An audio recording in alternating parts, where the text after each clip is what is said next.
Good evening, ladies and gentlemen. Wednesday night, and you know what we do on Wednesday nights, don't you? Aren't you familiar with our regular schedule? You're not? Well, guess what? You're going to get familiar tonight. This is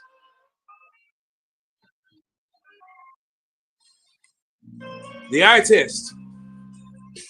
And I am John Harris. I don't introduce myself a lot of times because I figure you already know who I am. But tonight, for those of you who don't know, I'm John Harris, and I will be part of the panel, the host, while we discuss all things Falcons.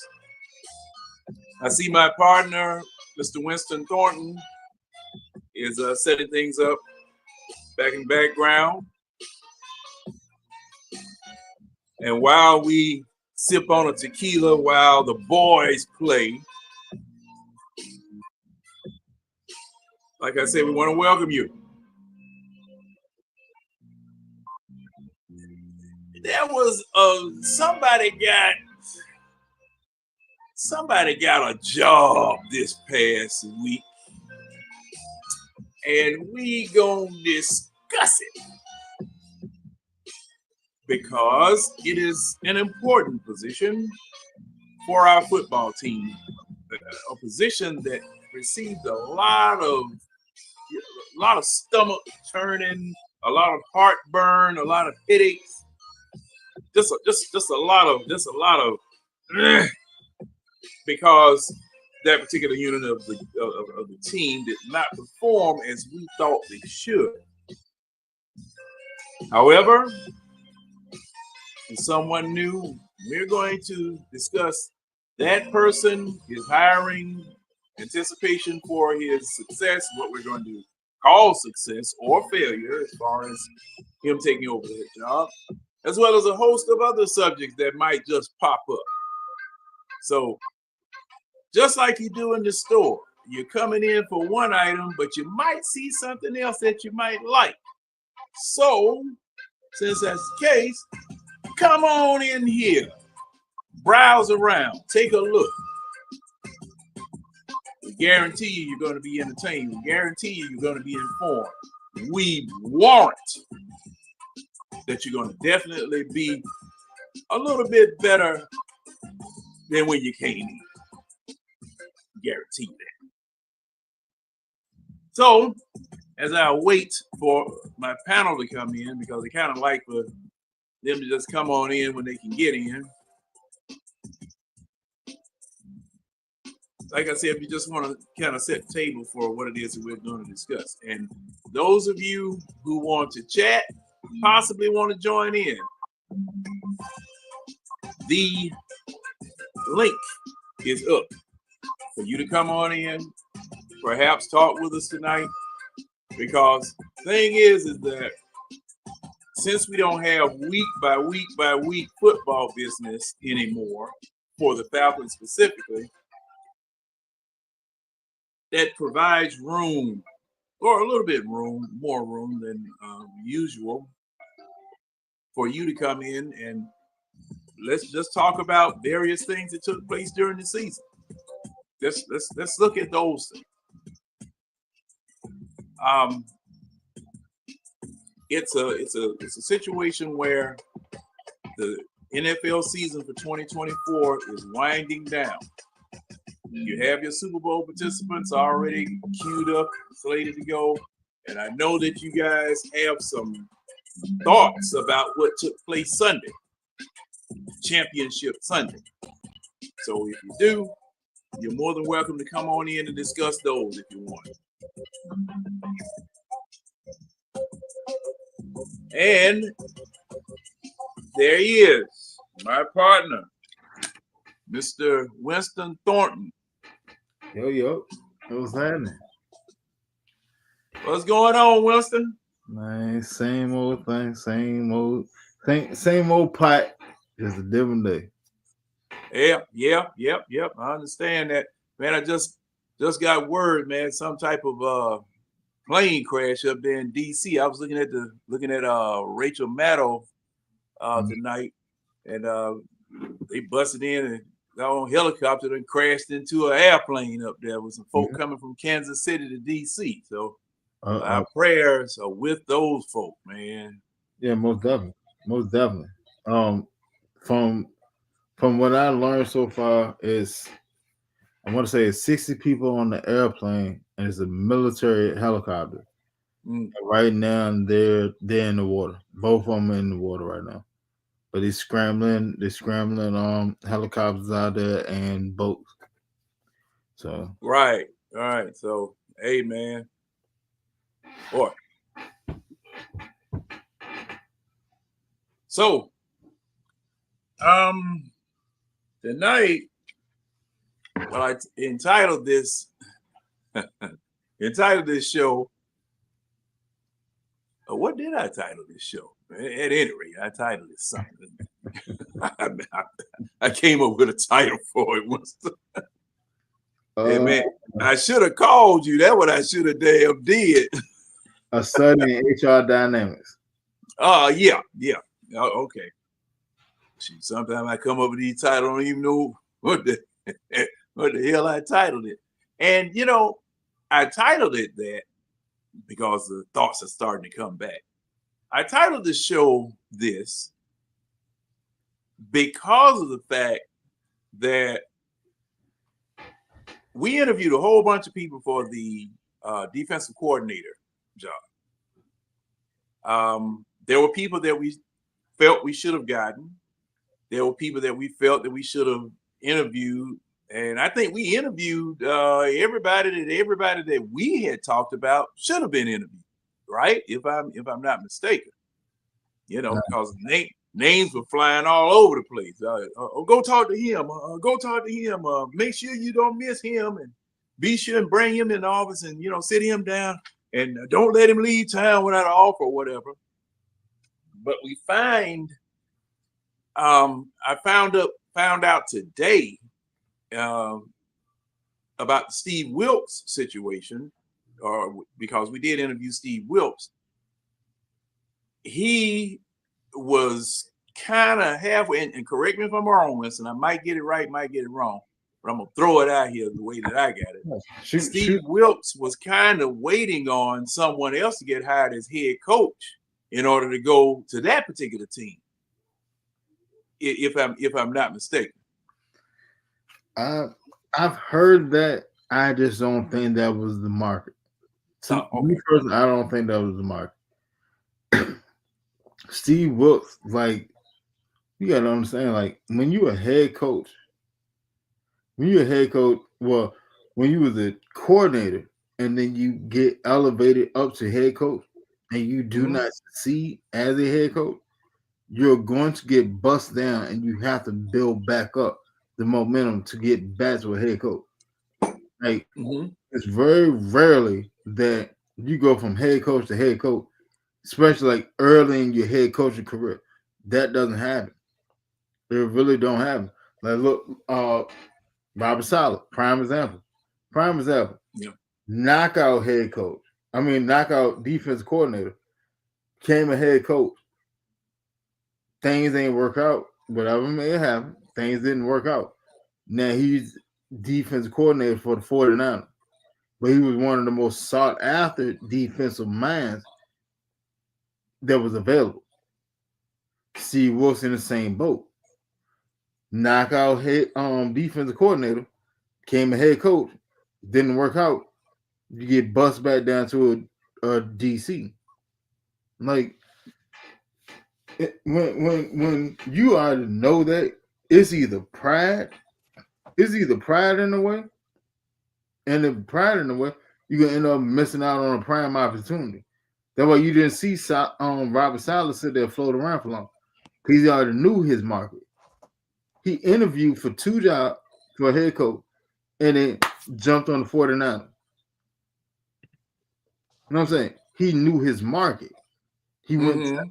He dipped the toe in the water real quick, saw the temperature, and went his route. That's just being smart about your career.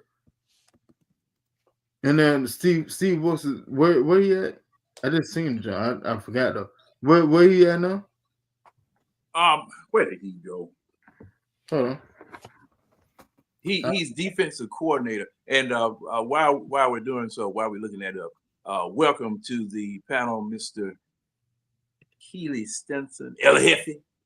How y'all fellas doing? I'm here doing the research as well, trying to figure out where he at. I remember. He went to the Jets, according to Antonio. So is Aaron Glenn as the head coach, then Steve Wilkes as the DC. Right. With the talent that they have, man, that shit gonna get crazy. Give about a year and a half.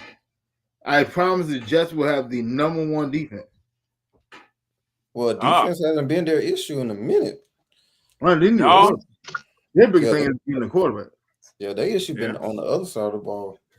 But I'm gonna be honest, those two together may be able to have that team play.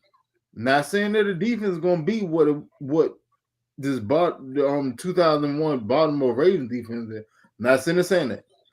But I'm sitting there saying that they could play the exact same formula that the 2001 Baltimore Ravens took in and won the Super Bowl with.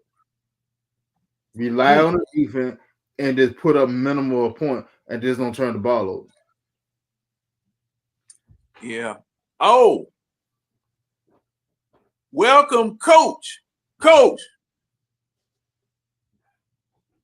Yep. Can't hear you, Coach, if you're saying anything. Haven't seen Coach since Texas got eliminated. Has he been back since then? Let me see. Wait a minute. I bet you Coach cussing, but he don't know we can't hear you. Can't hear you, Coach. Shit, we couldn't hear him when Texas got eliminated. What's the difference? I'm trying to figure out. He dropped off. Coach dropped off. See, and Ron's here. What's up, Ron? What's up? Yeah. What's going on? What's up? Yeah, trying to stay warm, man. Oh man, hey, yeah, well, you gonna get a little help from the sun for the next week or so, cause but it's still gonna be a little chilly though. Right. Ain't summertime yet. But well, Keely, what you think about that? About this new hire we got? Yeah, that's about it. Yeah. Well, yeah. Well said, Keely. Well said. I mean, I feel like so far they've said we just running it back, basically. See, you're gonna kill Ron over there with that biting commentary you came up with. You just gonna kill him. I mean, as of right now, I just feel like we're running it back. Like we just got off the court and we're like, hey, run it back, same team. Hey, that's a good thing or a bad thing because see, yeah, you run it back if you won or if you lost and nobody else standing there to play. There you go. If nobody else get away, you just go ahead. Go ahead and run it back before anybody else come. Before anybody else come up in here, before they catch us, they run it back before they catch us. Oh boy. Okay, hey Ron, I know you're not going to be able to top that, but do your best. Just do your best.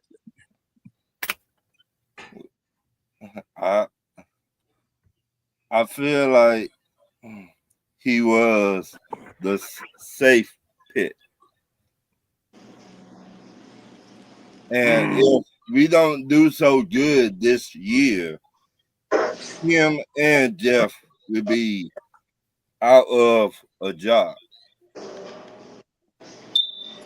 That's how I feel.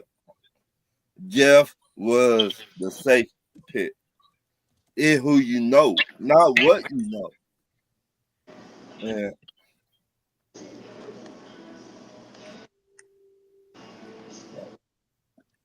Yeah.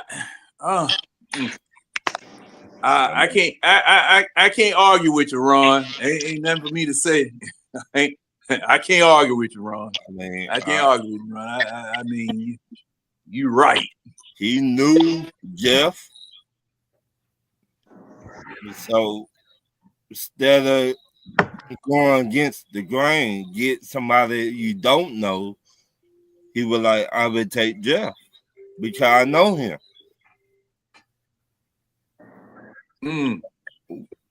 Yeah. I mean, what else can we say about it?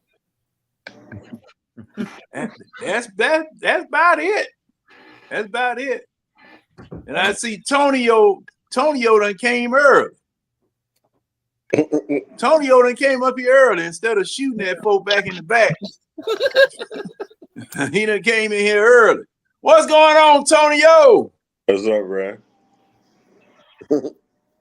What you think? Now, Tonio, now I don't know whether you heard it, but you had some hard-hitting, fact-based commentary on this from the previous two people. Now, see, you going to bring it, man, all the way from the swimming pool. You got to bring it all the way from the swimming pool, man. What you think? What do you think? It's all about that buddy system, man. Man.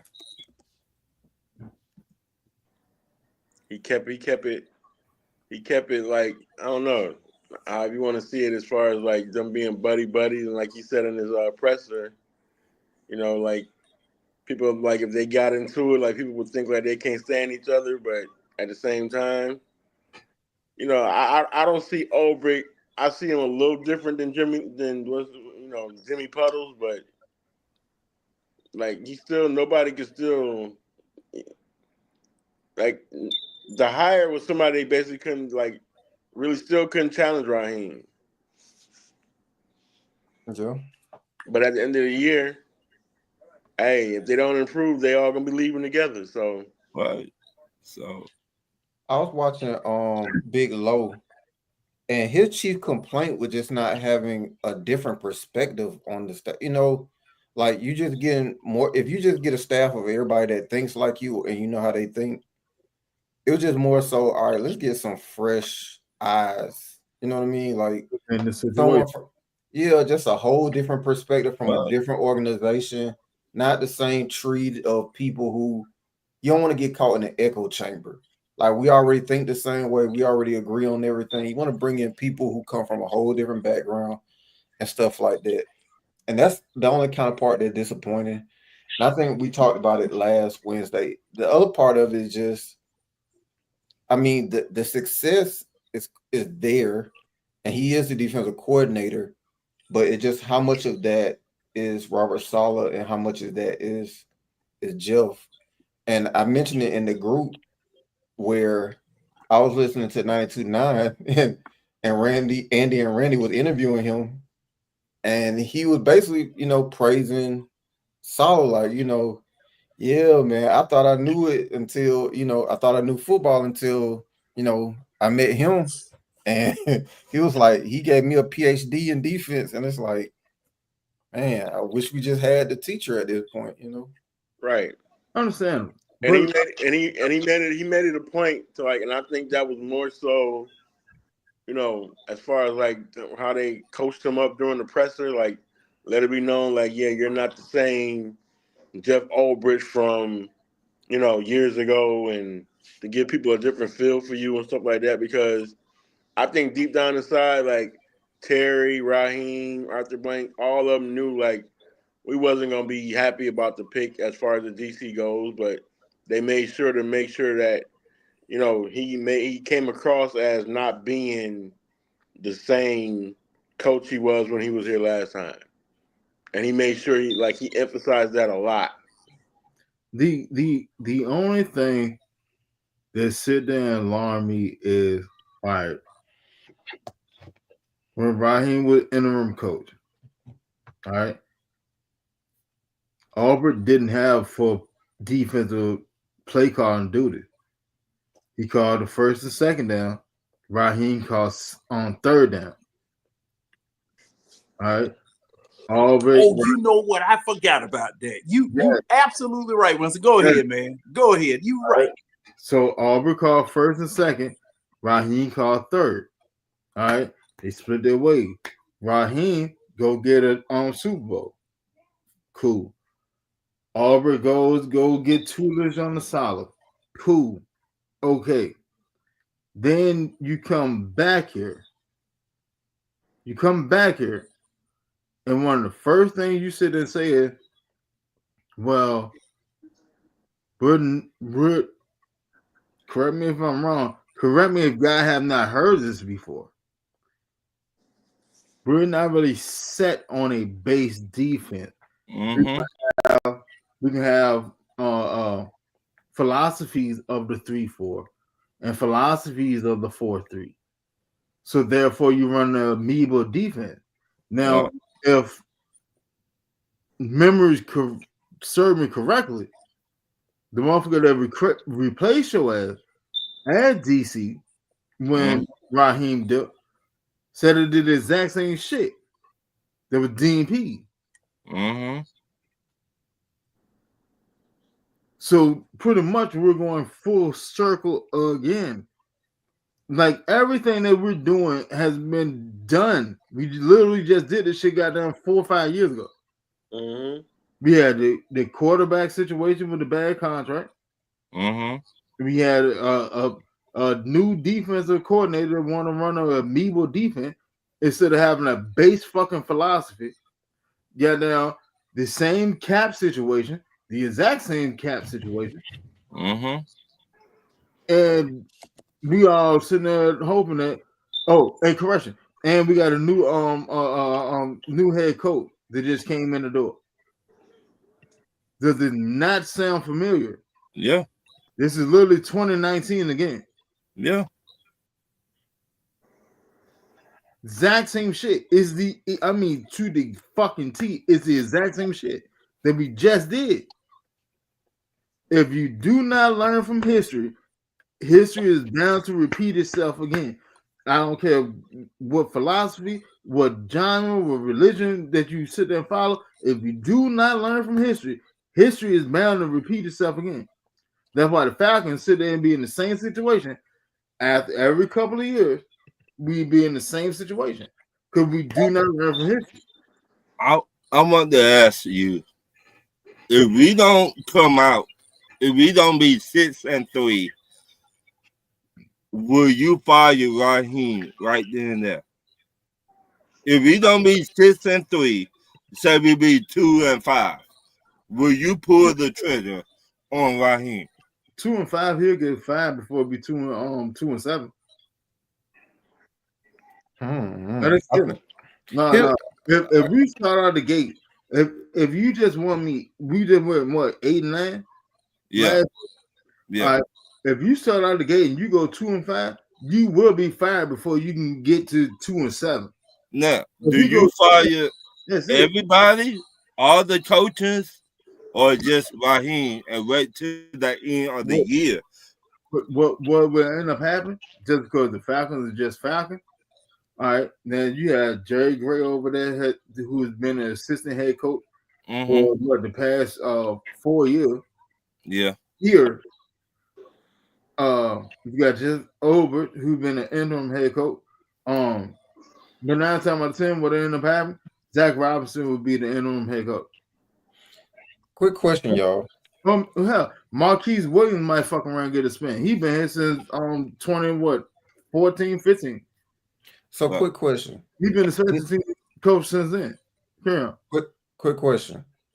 So you know how you mentioned Obert mentioned a 3-4 and a 4-3, right? Mm-hmm. So the Rams, when Raheem was there, what did they run? Both, I think. No, they ran a 3-4. They ran a 3-4.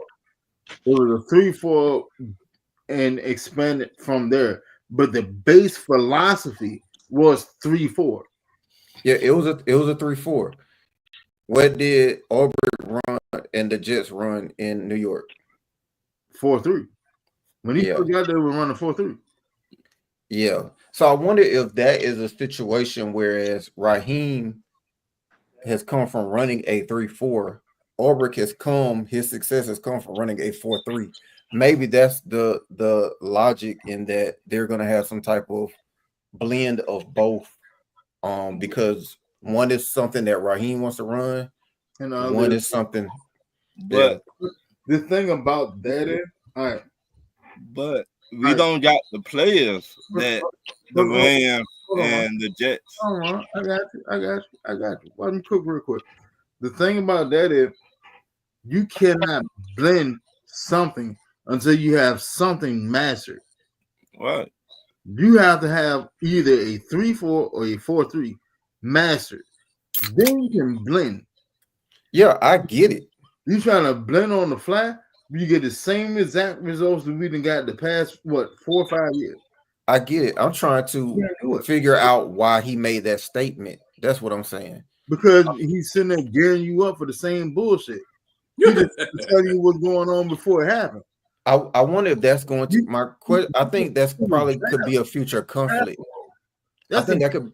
Oh, go ahead. I was gonna say the reason I said that is because I think him mentioning that it could be symptomatic of a symptom of a future conflict where you got one coach whose bread and butter has been this and another coach whose bread and butter has been that. And I think that could be a bad recipe in which they try to blend concepts of both. But say one thing though. At the end of the day, all right, when I put it to you like that, like simplistic ways of it, you cannot sit there and blend a 3-4 and a 4-3 if you have not mastered one of the two. Why? You can't run 3/4 out of nose tackle. No, beyond that. Right. But beyond that's my question. Hold on. Beyond that, you can draft for one or the other. You have to draft for one, have that perfected, and then you sit there and add pieces that complement the other. You have to go one way or the other. You cannot do both at the same time. It's literally impossible. You cannot do it. So now you're pushing up your future. Sitting there trying to just draft people. Well, we're going to draft the best player on the board. No, dipshit. You cannot draft the best player on the board. You have to have a direction when you draft. What? You can't do it. That's why our defense look like trash. Why? Because they don't it go back to root. Well, go ahead, Ron. It go back to what I just said. If you look at the Jets, Williams was what? Leonard Williams? Yeah, what he is. Yeah, he's a defensive tackle. Okay, so he a legit, right? He's a legit 4-3 defense. Okay, but he's big enough and fast enough to play nose tackle. Right. If you look at the Rams, the year they won the Super Bowl, they had Aaron Donald, right? Who was on that defensive line. A penetrating 4-3 defensive tackle, a 3-tech, just like Grady. But he's strong enough, fast enough to play nose tackle. Right. But what I'm trying to say, we don't got the type of players. We don't have the horses for it. Right. We don't got the horses. They afraid to bring in the dogs mentality players. They won't. No, it's just about flat out talent. Right now, at this point, it's just about flat out talent. If you want to run a Nebo defense, you need flexibility within your player. Like we went and got Grady, who is a poor man's Aaron Donald. Right. See what I'm saying? So then when we sat there and try to run in a Nebo defense like they did in Los Angeles, right, it doesn't look the same because Grady doesn't have that skill set. Right. He's not correction. He has the skill set. He don't have the talent set right. to the level to actually execute it like Donald did. Right. That's how you can get away with an undersized nose tackle. So my whole point is, if you look at the draft, we got 4 picks. Mm-hmm. 5. Well, 5. Where we get the 5th one from? How many picks? Is that a compensatory? Atlanta Falcons have. Last I checked, we have 4. Cause we lost one. We lost one with the tampering jump, and then we lost another with the fuck was it? Okay, you're right. Right. We got 4. Right. Yeah, it says 4. You're right. Okay. We lost one with Judon. Who do you get first? Who do you get first? A D tackle? Hold on. No. It's 5. Who do you get? It's 5. The AJC says it's 5. Who do you get first? A D tackle or a pass rusher? Edge, point blank period. Because we have never went after that. That's the big thing. Like, I don't give a damn what type of defense you run. You need a edge rusher. Right, I with you, but we don't need that. He looked the Vic Beasley again. We don't need that type of pass rusher again. You see what I'm saying? We need I will hit you in the mouth, and you will not say shit to me, pass rusher. In my opinion, you see what I'm saying? You need a pass rusher that pans out. There's more than a flash in the pan. Right. We need a pass rusher like TJ Watt. That dog mentality pass rusher. That's what I'm trying to say.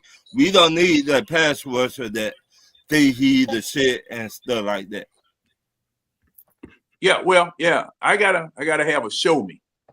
Right. I gotta have somebody. I just need anybody that get the quarterback on the ground. I don't care if they. How y'all feeling about the D-line coach? Yeah, no, we only got 4. I like him.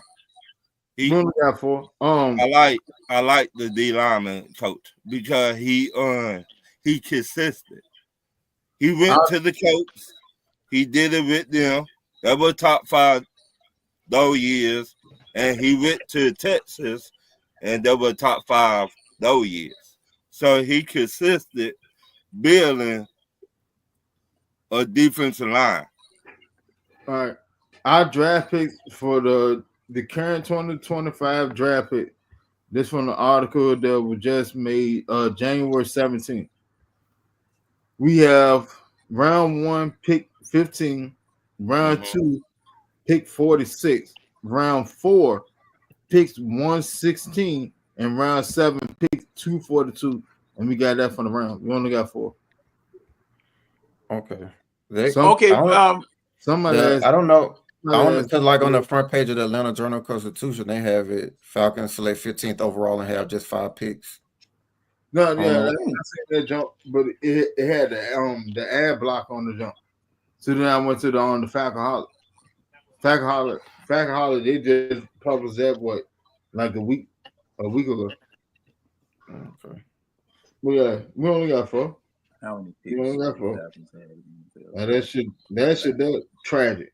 See what I'm saying? Like, all right. So defensively, since Fano been here, well, when Fano first got here, we had 4-3 players. Okay. P's get in here, say he want to run an amoeba defense. All right. Now you started drafting hybrid players. All right. P's go on, then Nielsen come. Nielsen is running basically a 4-3. All right. And then what happened? You got Jimmy Lake. He want to go back to a 3-4. It does not work unless you have substantial philosophy. It will not work because you cannot fill both sides at the same time. You can't fill a 4-3 and you can't fill a 3-4 at the same time. You got to do one or the other. You legitimately have to do one or the other, and then you pick up somebody like in the off season that's flexible. That's what Judon was supposed to be. But Judon played predominantly a 3-4. But also, Judon was not on the line all the time. He was covering wide receivers and running backs. Well, they said they said that boy Mike Williams was killing them in Senior Bowl practice. Okay, let me bring this up right quick. Now, I'm looking at ProFootballNetwork.com, and they are saying that we have 5. And they said that we gained back a 7th round selection and a pick swap with the Rams. No, that's your 4th pick. No, well, now from what? Okay, it said we have 4 picks that were originally ours. We had 4 picks that were originally ours, and then we got we traded away a 3rd round pick to the Patriots for Judon ahead of the season. Okay. And we gained back a 7th round selection and a pick swap with the Rams. Now, this is what they're saying. Now, I wasn't keeping up with it, but I've seen, let me see, Pro Football Network is saying we got 5. Hold on, let me see who else is it. When you get these phones too close together, and my PFF, my draft is 5 picks too. So I don't know. I'm just checking. Come on, phone. All right. So here's what it says we have. We had our 1st round, our 2nd round, our 4th round, and 2 7ths. Yeah, that's right. That's how my PFF mock draft was. It says our 1st round, our 2nd round, our 4th round, and then the 7th for the Van Jefferson trade, and a conditional Charger 7th rounder for the Taylor Heineke trade. Yeah, this what. Yeah, King Richard just posted that up. That the Heineke got a pick back from Heineke. I don't know, because we should have got a compensatory on Heineke this offseason. Not this offseason coming up, but the one before. They said the ones we lost was the 3rd for the Judon trade, a 5th round for the tampering penalty, the 6th round for the Van Jefferson trade, which came back as a 7th, and then a 7th for Contavious Street trade with the Eagles. Those are the ones we lost. And what we have the 1st, 2nd, 4th, 7th, and 7th. We got 5 picks, okay? All right, let's say we got 5. All right, so even with the 5, now what rounds do we have? We got 1, 2, 4, 7, 7. ADC sitting and saying the same thing. The article I was seeing was on January 5th, but y'all seen is on January 6th.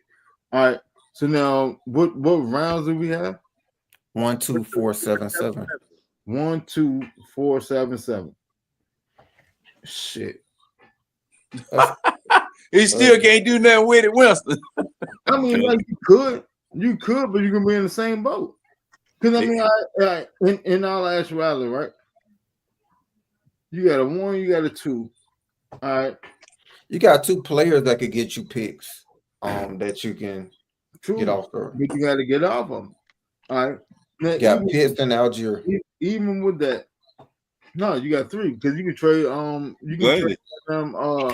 Yeah, you could, Grady too. you could restructure Grady and then trade it at, and then pick up another pick. That probably gives you about a 4th or a 5th. All right. Now, what you want is to be able to pick in the first round.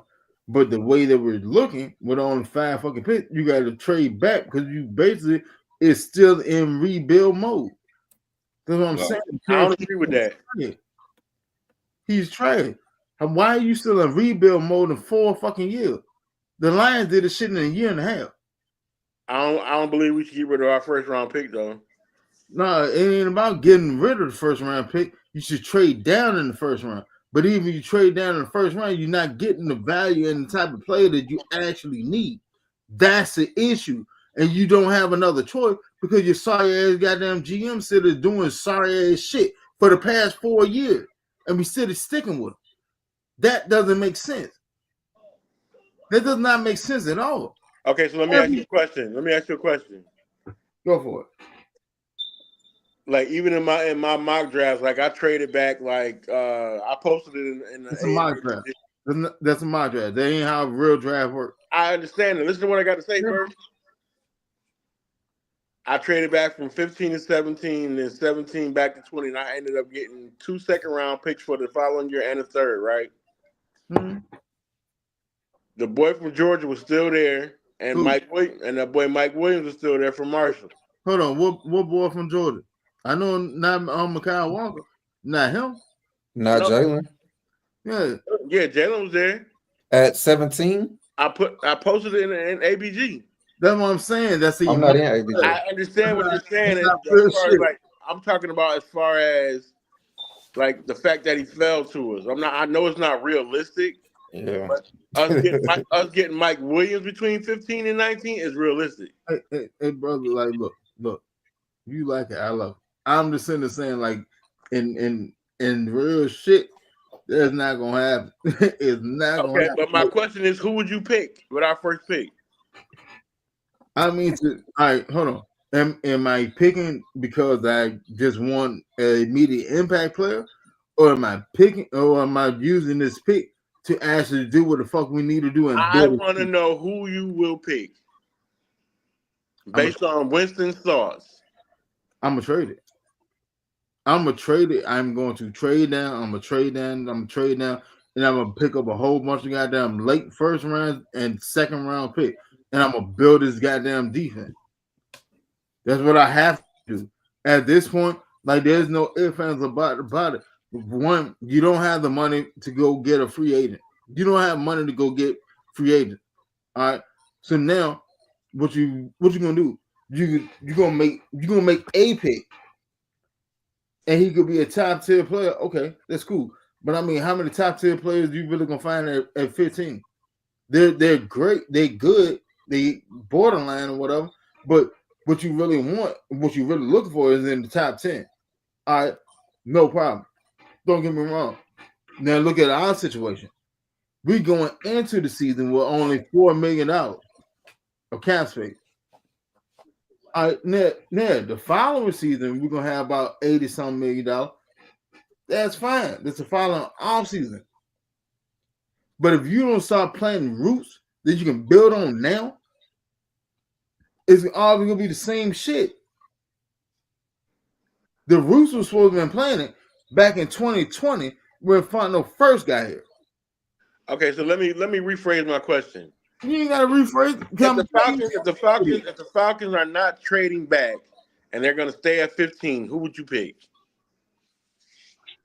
At 15, I probably would go Ed. I would go Ed. Me personally, I haven't done enough research yet on who I would go. I know we still have a long way to go though. You got the combine, you got all this. It's too early for me to sit there and say a specific player, but I'm going Ed if I'm staying at 15. But it does not make sense to stay at 15 right now. Today or tomorrow, the way that we're set up right now, I'm trading back. I have to trade back because I have to build my team. One way or another, I got to build my team. You got to think about all on defense. How many expiring contracts we got going on? Mike Hughes contract done.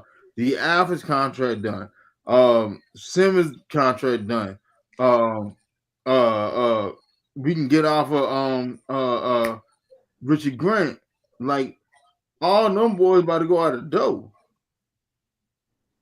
Linebacking core, Troy Anderson and all that shit. We could cut his ass this offseason.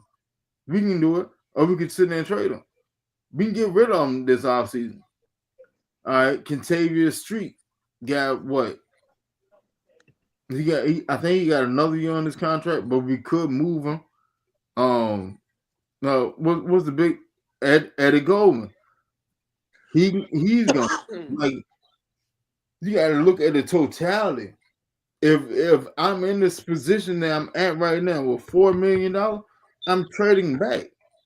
I gotta trade back because I done ran the fucking organization in the ground. I gotta trade back the crew goddamn pick to sit there and try to make a move to sit there and build a roster back up. Mm-hmm. Mm-hmm. It ain't about a player, it's about what's best for the team. Mm-hmm. All right. Terry too far gone with what he's already done. That either way you put it, if he don't succeed next year, he's fired. And you got a better chance for swinging for the fence if you got better players than just a player. A player is not gonna change this team trajectory. That's dead. It's not gonna happen.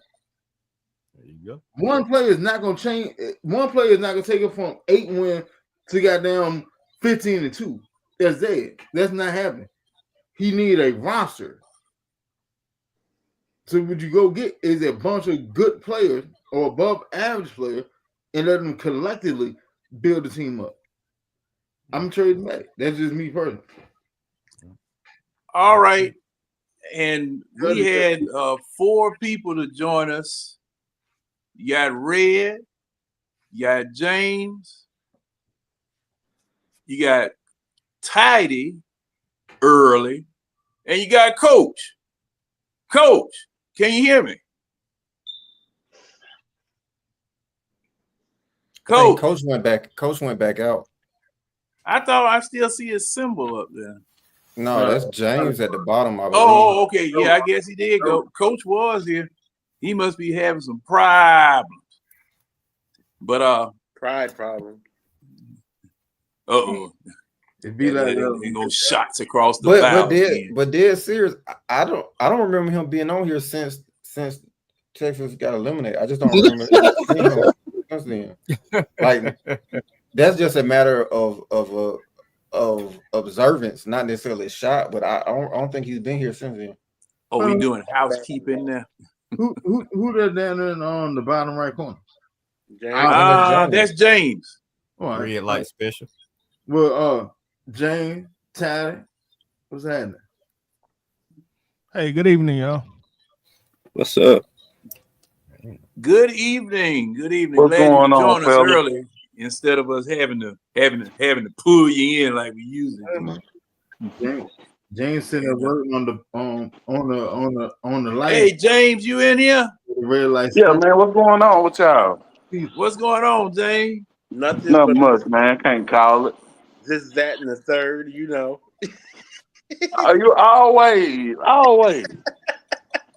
Yeah, what's up, man? You know, y'all, I see y'all in the group chat chatting it up or whatever, and there were a couple of things I wanted to get into in the group chat, but my fingers started hurting. I said, man, hey, I can't type all that. I can't type that fast. I can't type that fast. But hey, either the huh? So you got those civil rights fingers. Yeah. You know, I had to publish a lot of papers coming up in order to make sure y'all got what you got right now. We appreciate you. You know, I'm trying to tell you. And Well, I'm not going to get into no politics. Now, Keely, you try to suck me into some political mess. I appreciate you. I appreciate all that hard work that your boys are undoing right now. Appreciate it. Yeah. You know, and you know, I thought long and hard today, prior to the, us having the show. And I said, man, you know what? I really don't. I want to say something. I really want to say something. We can separate it, but to the point, the discussion that me and Antonio was having, a lot of it, if you could take the stick of dynamite out of it, the emotions, and just have a discussion on, factual events along. Because it basically, do you see that? Do you see that now? Yeah. Long, wait a minute. Short story long.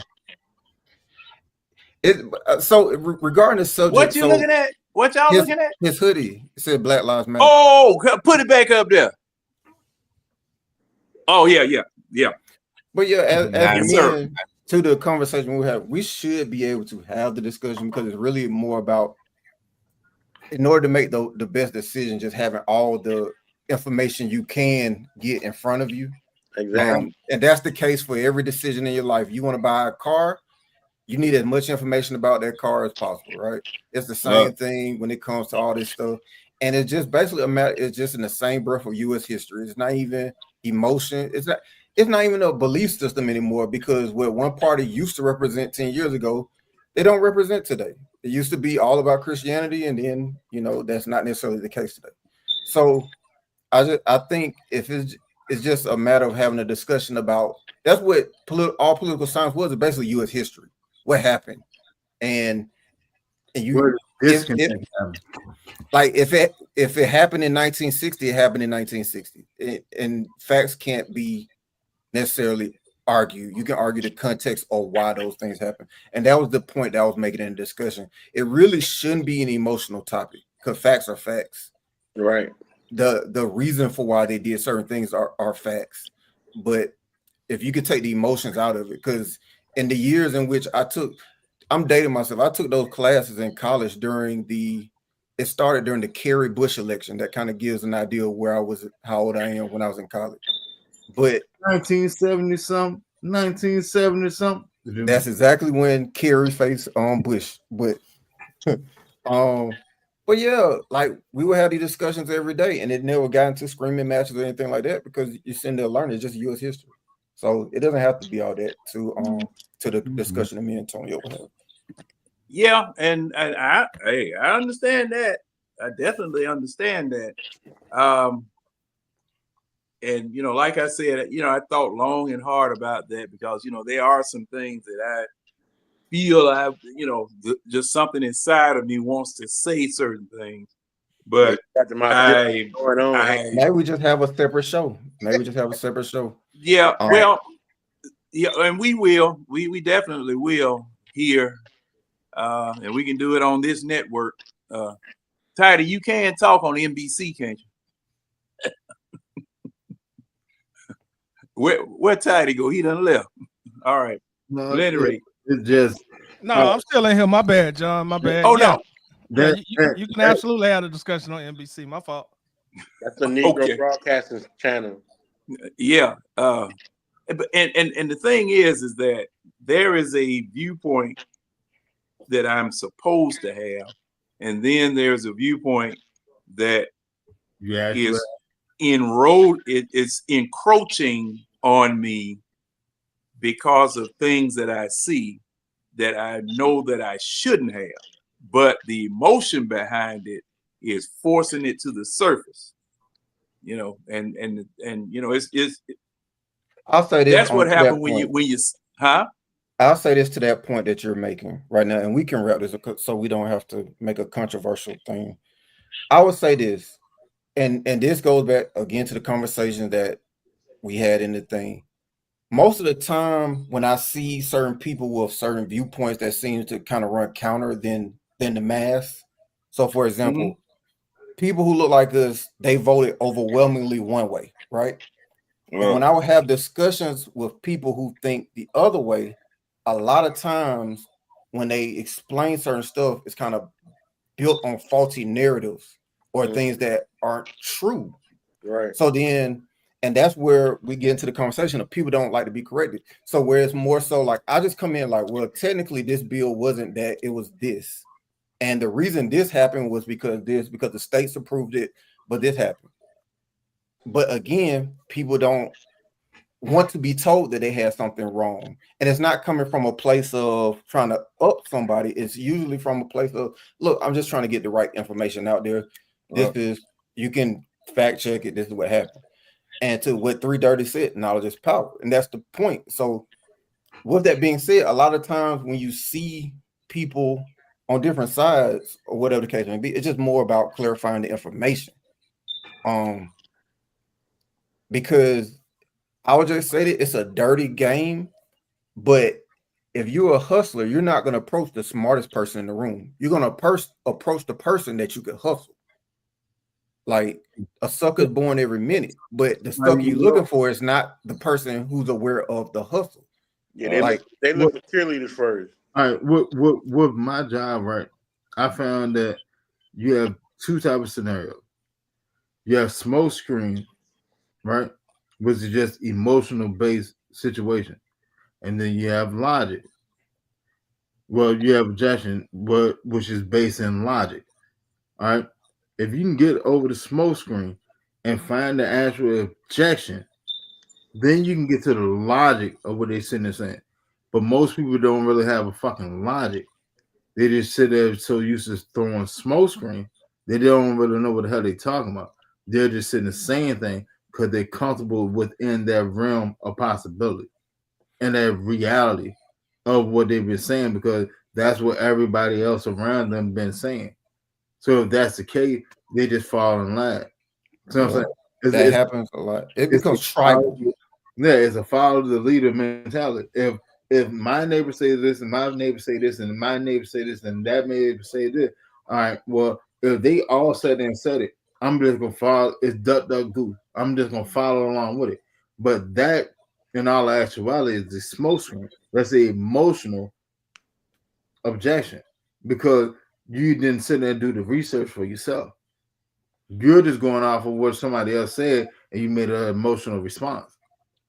I mean, it's tribal, but to be fair, both sides do play on, both sides are guilty of and have been accused of playing on emotions of their constituents. However, but kid, they call a spade though. Because I mean, if we go back, if we actually go back in time, the side that a lot of people are against right now is the same side that got on out the dope. So that's the thing about and that's the thing where I think where political science courses come in hand because these two sides, it's two-party system, but they haven't been stagnant. Like the parties that you see today aren't the same parties from even 10 years ago or even 50 years ago. They have the ideologies because in the 50s and 60s, Georgia is a red state, Alabama is a red state, Mississippi is a red state. However, in the 50s, that wasn't the case. They weren't red. Or name, we're just gonna talk hypothetical. Okay, well, I'm just giving a fact. I was speaking general, but I'm just giving a fact. I know that there's in that what you see them today, they have evolved over time. Both of these entities, like one was conservative, one was liberal. So, for example, this guy that's on my shirt, right? He marched across the Edmund Pettus Bridge, got his head beat in by the same party, people who are of the same party that all of our civil rights leaders joined. Does that make sense? When he marched across the Edmund Pettus Bridge called Bloody Sunday, they beat his head in, right? They beat all of them in. They were on this side of the fence, right? Then Martin Luther King came down and marched across that bridge, right? And Andrew Young, all these black civil rights leaders, when they became politically active, they represented the same party that was beating his head in. And that's I'm making that example that it's evolving. So a lot of things that people come up with today, you gotta know the history because it's ever evolving. You gotta understand the context. You gotta understand why it was done. Give it somewhere within like 40 to about 65 years. They can do this. It does every so right now, one is facing possible extinction. That is why you're seeing the drastic moves because of this thing called the melting pot of America. We talked about this when I was in school. Whereas it's a belief that the population of a certain demographic will eventually drop below 50 because you have minorities that will eventually. The fastest growing minority in the country has not been the black population. It has been Hispanic.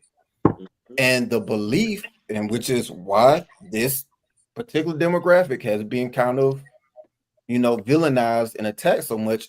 And, in terms of immigration and things like that, is because they're growing so fast. And the belief is that at one point that they will drop below 50% over here, which means a lot of political power will be lost.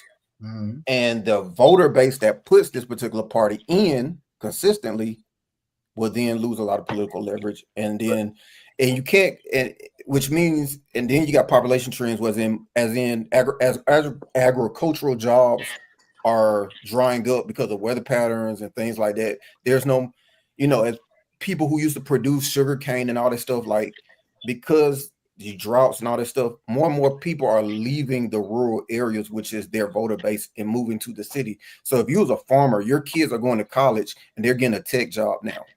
In the city, yeah, which means that voter base is also shrinking, which is a problem. Let me ask you this, because just along the same lines that you just had and said, because one group demographic is on the verge of dipping below their 50%. White people with the current establishment and what they're doing so immediately and so rapidly,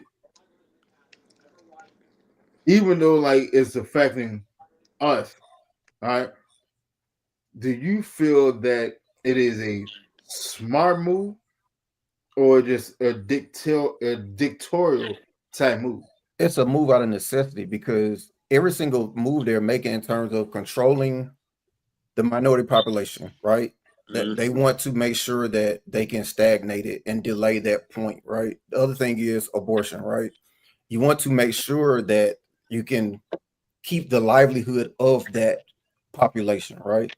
So you want to control that. The other thing you have to understand is who their demographic is on one side versus the other, right? So you're talking about, when you look at the exit polls, the strongholds for liberals and independents are typically, like if you look at a voting map, where Athens is, where UGA is, that's blue. Where cities are, where major universities are, when you look on the zip code map, they're blue, right? So when you look at how they approach college admissions, right? Things like that. They're trying to prolong the life of it. And if you lose it, it's the same thing. Like you have to have the electoral college, because if you get rid of it and just go out of popular vote, you would just as a candidate, you would just go to New York City and LA for your votes. However, these are strongholds for one particular. So they would never be able to win without it, because you would just simply go to the most popular cities to get the most votes if you got rid of the electoral college. That's why I said, like, all right. Now, I thought that we wasn't gonna get deep in this. You're right. You're right. We should reserve this for another. Yeah, but, you see. Now, see, that's the insidiousness of this situation, because see, it is it's like quicksand. Yeah, it's like quicksand. Oh, shit, I'll talk about this all day long. Yeah. Hey, we will. It's important for us to have the conversation. Oh yeah, because I couldn't get in the group chat because I was at work. I couldn't get. I was seeing it, but I couldn't get there and respond to shit. Was you getting? I was sitting there scroll. I do one of these jump, put in a notification, see half a message, and then I'm on to something. We wasn't saying nothing crazy. We just stating facts. Yeah, we weren't saying Oh crazy. no, I saw no, you weren't. You definitely weren't. I probably would have got in there and said something crazy because Brian Eller, Brian, man, appreciate y'all, man. All we try to do is get the best information and have logical conversation all day, every day, every Sunday, every Wednesday, any other time that we come on. We try to put the best show that we can put out for y'all, man. We appreciate that, honestly. Now, what I would say this to encapsulate it though, I was a business student, and what you will see from a lot of major CEOs, you do not know their opinions of which way they go. Like the CEO of McDonald's, you never hear from the CEO of and there's a reason, because the eye test, we may have viewers on either side of the fence. So we do have to be careful in how we present, because there are people who just want to watch the eye test, just want to talk football, and they don't want to feel alienated. So from a business student standpoint, we also have to be cognizant of that we want to make sure that everyone feels welcome and invited to the eye test. So, and everyone is welcome. What we will do, we will adjourn this conversation, and later on in the week, we'll have a special show just for this conversation. You know what I'm saying? We'll get together, we'll put something together and let everybody that's on the show that want to tune in for that show. It's an open panel. It's just like always. Anything y'all want to sit there and say on it is open on both sides of the platform. Because the eye test is not discriminatory. We bring a topic up and we talk about it, but we want to hear both sides of it and want every person on either side to feel hurt. You know what I'm saying? So we'll put together something. We'll sit there and talk about it after the show or whatever. We'll find a good day for everybody, and we'll just have a show strictly for this conversation. But let's ease on back into the sports room to the safe. Yeah, and now let me see, Coach. Can you hear me, Coach? Man. He been trying to come in. I mean, I don't know what's going on. Coach that came in and out of this jungle and breathed through like the Chicago wind. Coach. Hey, look. All right. Hey, Tad. Hey, brother. You sit up. Yeah, I'm still here. I'm here. Right. Hey, Tad. Yeah, I just want to make sure, he has an icon up, and Coach, we can't hear you. I just want to make sure we can't hear you. I got you in here, but I can't hear you. I think you hear the Coach. I'm just glad to see Coach back. That's all. I'm just glad to see Coach here finally back. See, now that ain't fair. The man can't shoot back. Y'all. No, I'm just saying. Yeah, right. Yeah, right. Hey. Hey, Coach, if you can hear me, cut your camera on. Cut your camera on and then try to talk. And then we can sit there and see what's going on. He went back out again. Oh, he determined now. He determined. He gonna figure something out. Oh yeah, see that what I'm saying. Yeah. See what I'm talking about. Hey, them missiles going through the water. You can't even see them. Toddy, Red, James. Hey, I know we've been said it ain't been long-winded. I appreciate y'all brothers being in here, man. Hey John, you were on the show. What topic you want to get back into? Well, right now, okay, it would be appropriate, I'm thinking, even though we are Falcons fans, the 2 championship games this past weekend, which one y'all want to handle first? NFC or AFC? NFC. NFC first. That was the worst game. Tyler, go ahead. Take off and run with it. Well, as far as the NFC Championship game, it went kind of how I figured it would go. I didn't think that Philadelphia would beat them that bad, but I kind of figured, man, with a rookie quarterback going into Philly, with as good as that team is from top to bottom, you were asking an awful lot of him to go in and beat Philadelphia this year. So that game went exactly how I figured it would go.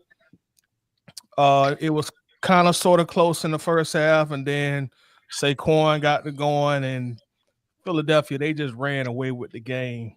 On the flip side, I do think Washington got a lot to hold their head up about.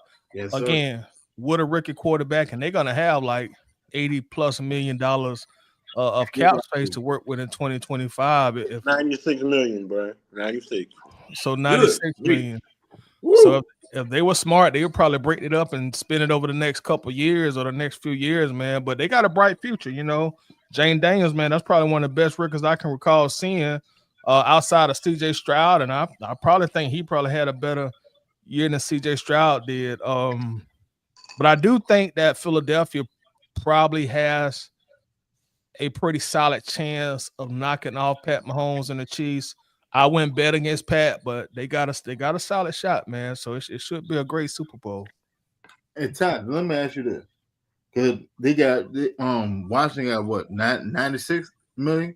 Yep. Over this offseason? Mm-hmm. All right. So let's say they go get T. Higgins. They ain't gonna get anybody. Let's say they go get T. Higgins, bring back Bobby Wagner, and another linebacker to help them stop the run. An athletic linebacker to help them stop the run.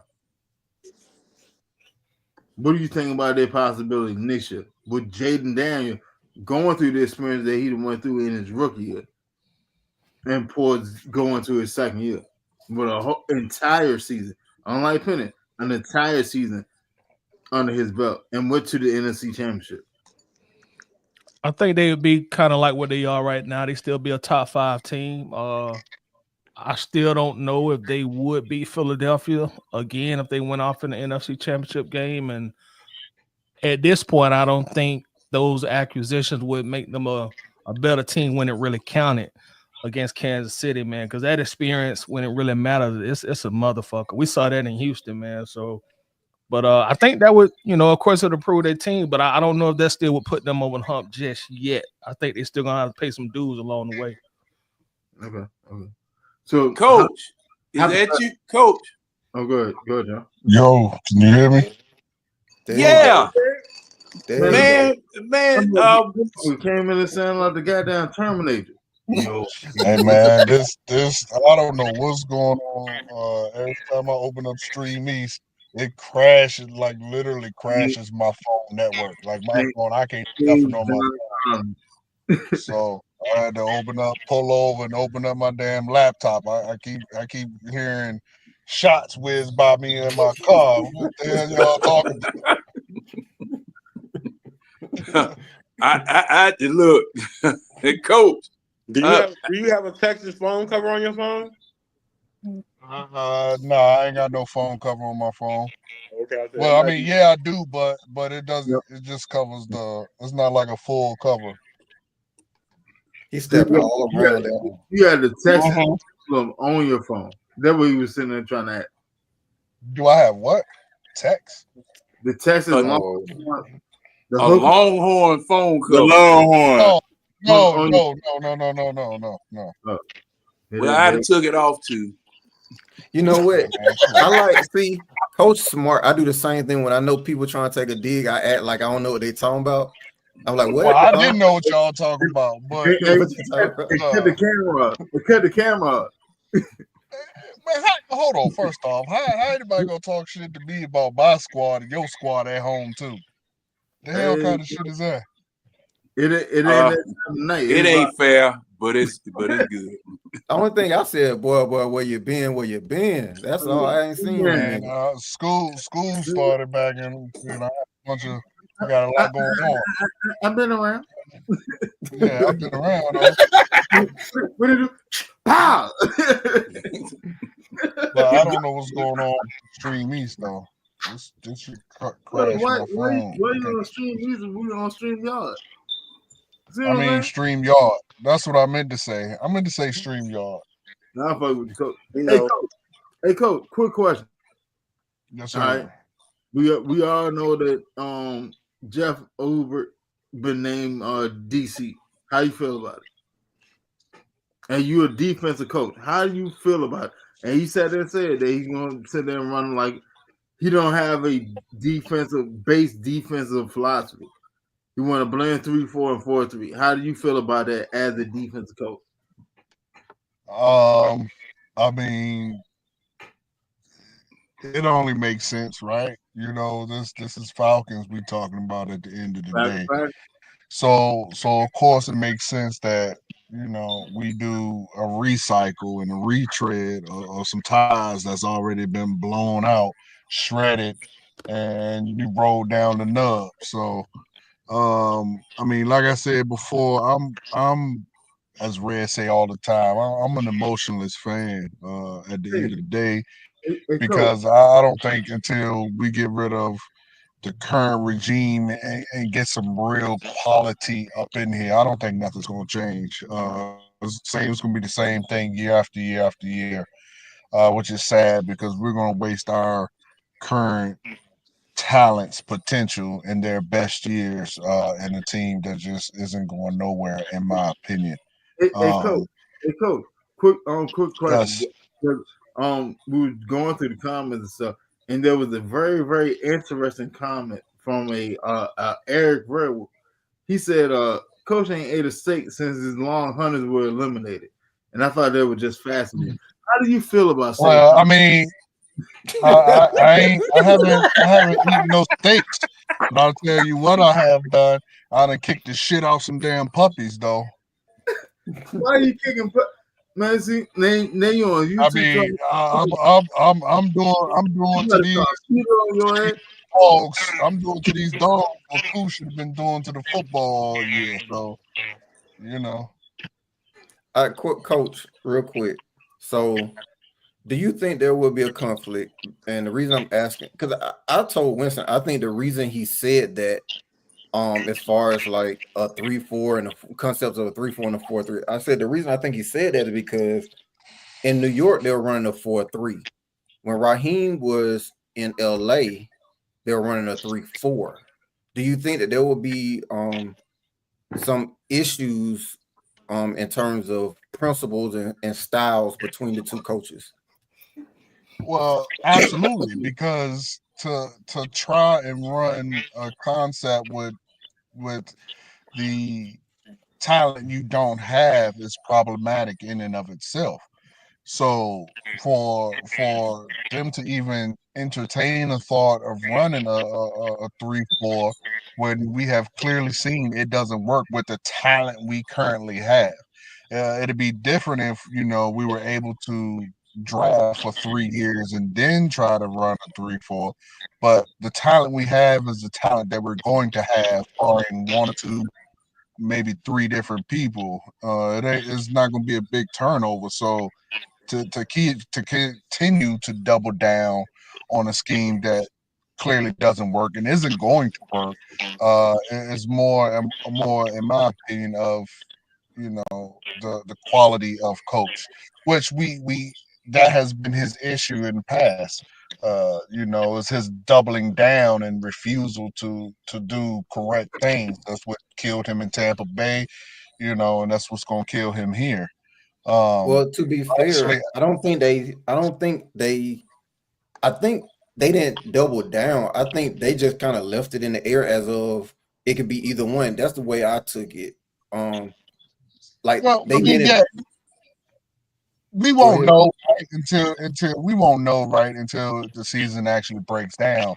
But my point is to even open your mouth and talk about and consider and say you even thinking about running the 3-4, in my opinion, is just asinine.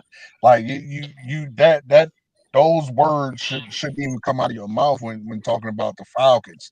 But I mean, at the end of the day, we're not going to know the scheme until they get on the field. But to even open your mouth and say that to me is problematic. I was Well, hoping coach, Jeff was going to come in here and go straight 4-2-5 with with the speed we have on defense. In my opinion, I mean, I said that in week 3, 4, and 5 of this year. That should have been the correct scheme to run in the first place, but who knows, man?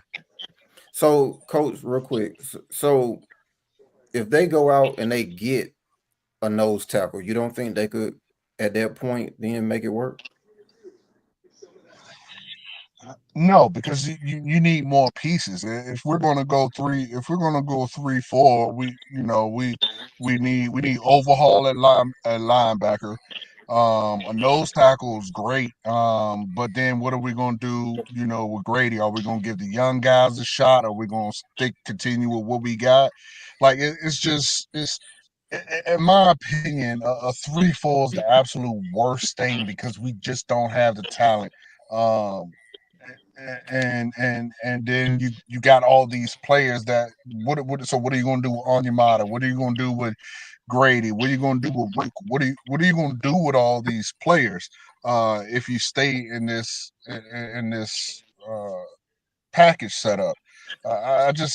I don't know, man. I I think think the overhaul at I just think linebacker needed either way. If it's a 4-3 or 3-4, I think the yeah, linebacker court, absolutely, yeah, absolutely. I But think but the, that's but a the problem But the problem with a four, I mean, the good thing about going 4-3 with the linebacker core we have is you can mask their inefficiencies a lot better than you can sticking them in a 3-4. You know what I mean? In a 4-3, you definitely can hide them somewhat. Um, that you really can't do because I mean we've all seen how they just go straight at um what's old boy name? Damn it, now I can't Nate, think his name. Uh, not Nate Landman, but the other one. Troy Anderson. Anderson. Yeah, I mean, we seen how they go straight at Troy. We seen how in the run game they go straight at Troy. We seen in the pass game they go straight at Nate. It's very blatant. Our holes and our inefficiencies on defense, and to continue to trot out the same product to me is just it's really just asinine. So Look, I put it to you like this. All right, with the players that we have on a D line, right? You can mask your deficiency at linebacker because you putting no diddy. You putting beef on the line, right? Collectively, you have over 1,000 pounds on the defense line. Easily, collectively, all right. And you talking about a 4-3 Winston? In a 4-3 front. That's what Oh, I okay. said. All We right. have All four right. three players. Like you drafted Zach Harrison. People forgot about him. He's a 4-3 defensive end. He can't get on the field because we keep trying to run a 3-4. See what I'm saying? Like D'Angelo Malone. D'Angelo Malone and all actuality is the undersized 3-4 end, but not end, but outside linebacker. But he will flourish in a 4-3. Why? Because his size is being negated. Because you have somebody big in front of him. That's the whole purpose of a 4-3. A 4-3 is to stop the run, clog the run up with your four down linemen, and the linebackers just flow to it, and they clean up all the mess. That's it. So if you have speed and undersized linebackers, they just flow to it. That's why when we had undersized linebackers, when we drafted Deion Jones and DeAndre Campbell, it worked. That's why it worked. Because we was running a 4-3 scheme. We had big boys up front. While they was sitting there trying to figure out how to play in the NFL, we had big boys up front that kept them clean. They could just float. and just react to the ball. See ball, hit ball. That was it. Well, somebody hit something. Y'all got coach on the screen. Right. Excuse me. Can just not to interrupt. Mic check. Can y'all hear me? Yeah. We Yeah, can we see can you. hear you. Great. We can Great. definitely see you. Yeah, I see. I'm the center of attention. That's what I'm talking about. You know what I mean? That's not good. Oh, well, let me stop that right now. For your head get big, let me stop that right now. Nigga head already. But go ahead. Hey, coach. Now we were discussing the championship games this weekend, and Tidy had gone, and now that you're here, I just want to ask you, since we started with the NFC Championship game, what did you think about it? Hold on, John. Because before we get the coach, let's circle back around the coach. Because Tyler went, let Red go, and then let Jane go, then let coach finish it up. Because we heard from everybody else. Tyler went, but Red been sitting there, he ain't even had a chance. Oh, that's right, Red. Yeah, I think Tyler the only one that He's went. He's too busy wanting to talk shit about Texas. That's the problem. Worried about the wrong damn thing. Yeah, well, I'm gonna let y'all fight that OK Corral out. Who that behind you, Red? Go ahead, hey Red. What you think about the NFC Championship game? That's how you scare the girl out the ring. What'd you say, John? What you think about that NFC Championship game? We gonna talk about the championship games here. Saquon just predicted it can't stop Saquon. Washington made too many mistakes in the big game like that. I mean, you pretty much let they defense, Lord have mercy, you let Philly put up a double nickel on you in the championship game. I mean, that happened, man. You just not ready. Their defense just wasn't ready. I mean, Jaden Daniels in the offense, they had a really impressive season, but they just ran up into the buzzsaw of Saquon and the Philadelphia defense. Pretty much, that's pretty much. I mean, it's pretty much how you summarize that game up in a nutshell. I mean, hey Ray, let me give you this. Philly put up the most points by a team in the NFC Championship game in history. yeah, How you feel about that? Yeah, I know that was a historic performance. I'm not a real Eagles fan, so I'm not gonna celebrate it like that. But like I say, you got to give them credit. You got to give Saquon. You got to give that coaching staff. You got to give all of the defenders who should be on our team because they play in our state. But I ain't gonna keep crying. You know how Antonio feel about that particular topic. But anyway, like I say, these guys just they did their thing. I mean, like I say, you got the number one defense, you got the number one running game. Then you know what they did? They pretty much just UGA'd the Commanders. That's all they did. Great running game, great defense, solid coaching staff. I mean, Redskins pretty much, even though Jaden Daniels had a pretty much hell of a rookie season, he just won no match at this particular point in his career. Just won no match for the Eagles last Sunday. So can I put in a little side note because my girl is a Philly fan. Her ass been skipping around this motherfucker since Sunday. She walked by me, dude. I swear to God, I be wanting to clip her ass. Go ahead. Just a quick fact check. They're second in rushing. You said they're the number one in rushing. They're second. No, they were second in rushing during the season. Mm-hmm. Oh, okay. I don't know what they ranked, but I know Saquon was a beast. So I mean, and that's a whole nother discussion because Saquon is talented, but I've had this discussion with somebody recently. As far as who's the real hero, is it Saquon or the offensive line? It's offensive line. They got the biggest offensive line in football. Offensive line, but Saquon gonna get the credit. But that's what usually happens. And see, now let me ask y'all this. See, that's why I'm upset because, man, I feel like he could have broke that record and still did what he did in the playoffs and still have a chance to win the Super Bowl. I know he gonna look back. he gonna look back and say, "Man, I only had 101 yards." He might, if he a Super Bowl champion, he might let it go. Like if he wins a ring. Yeah, you're right. The ring is important, but still, you could have had them both, though. That's what I'm saying. You could have had them both, man. I don't really think. And then we would have looked back at this season as one of the best ever. You broke the record. You won the ring. We already know the ESPY Awards pretty much have his name engraved on the trophy because he'll be winning one. But I don't really think that mean a lot to him. You know who feeling like an I ass think right now, he did, but I think he's more team guy. I think both of them meant to it, but if he had to choose, he gonna choose team over individual. Because if you watch the clip, my bad. You have to look at it like this, all right? And that's what he looked at it. All right. I want to go get the record. I know I can go get the record. But he was like, why risk getting hurt?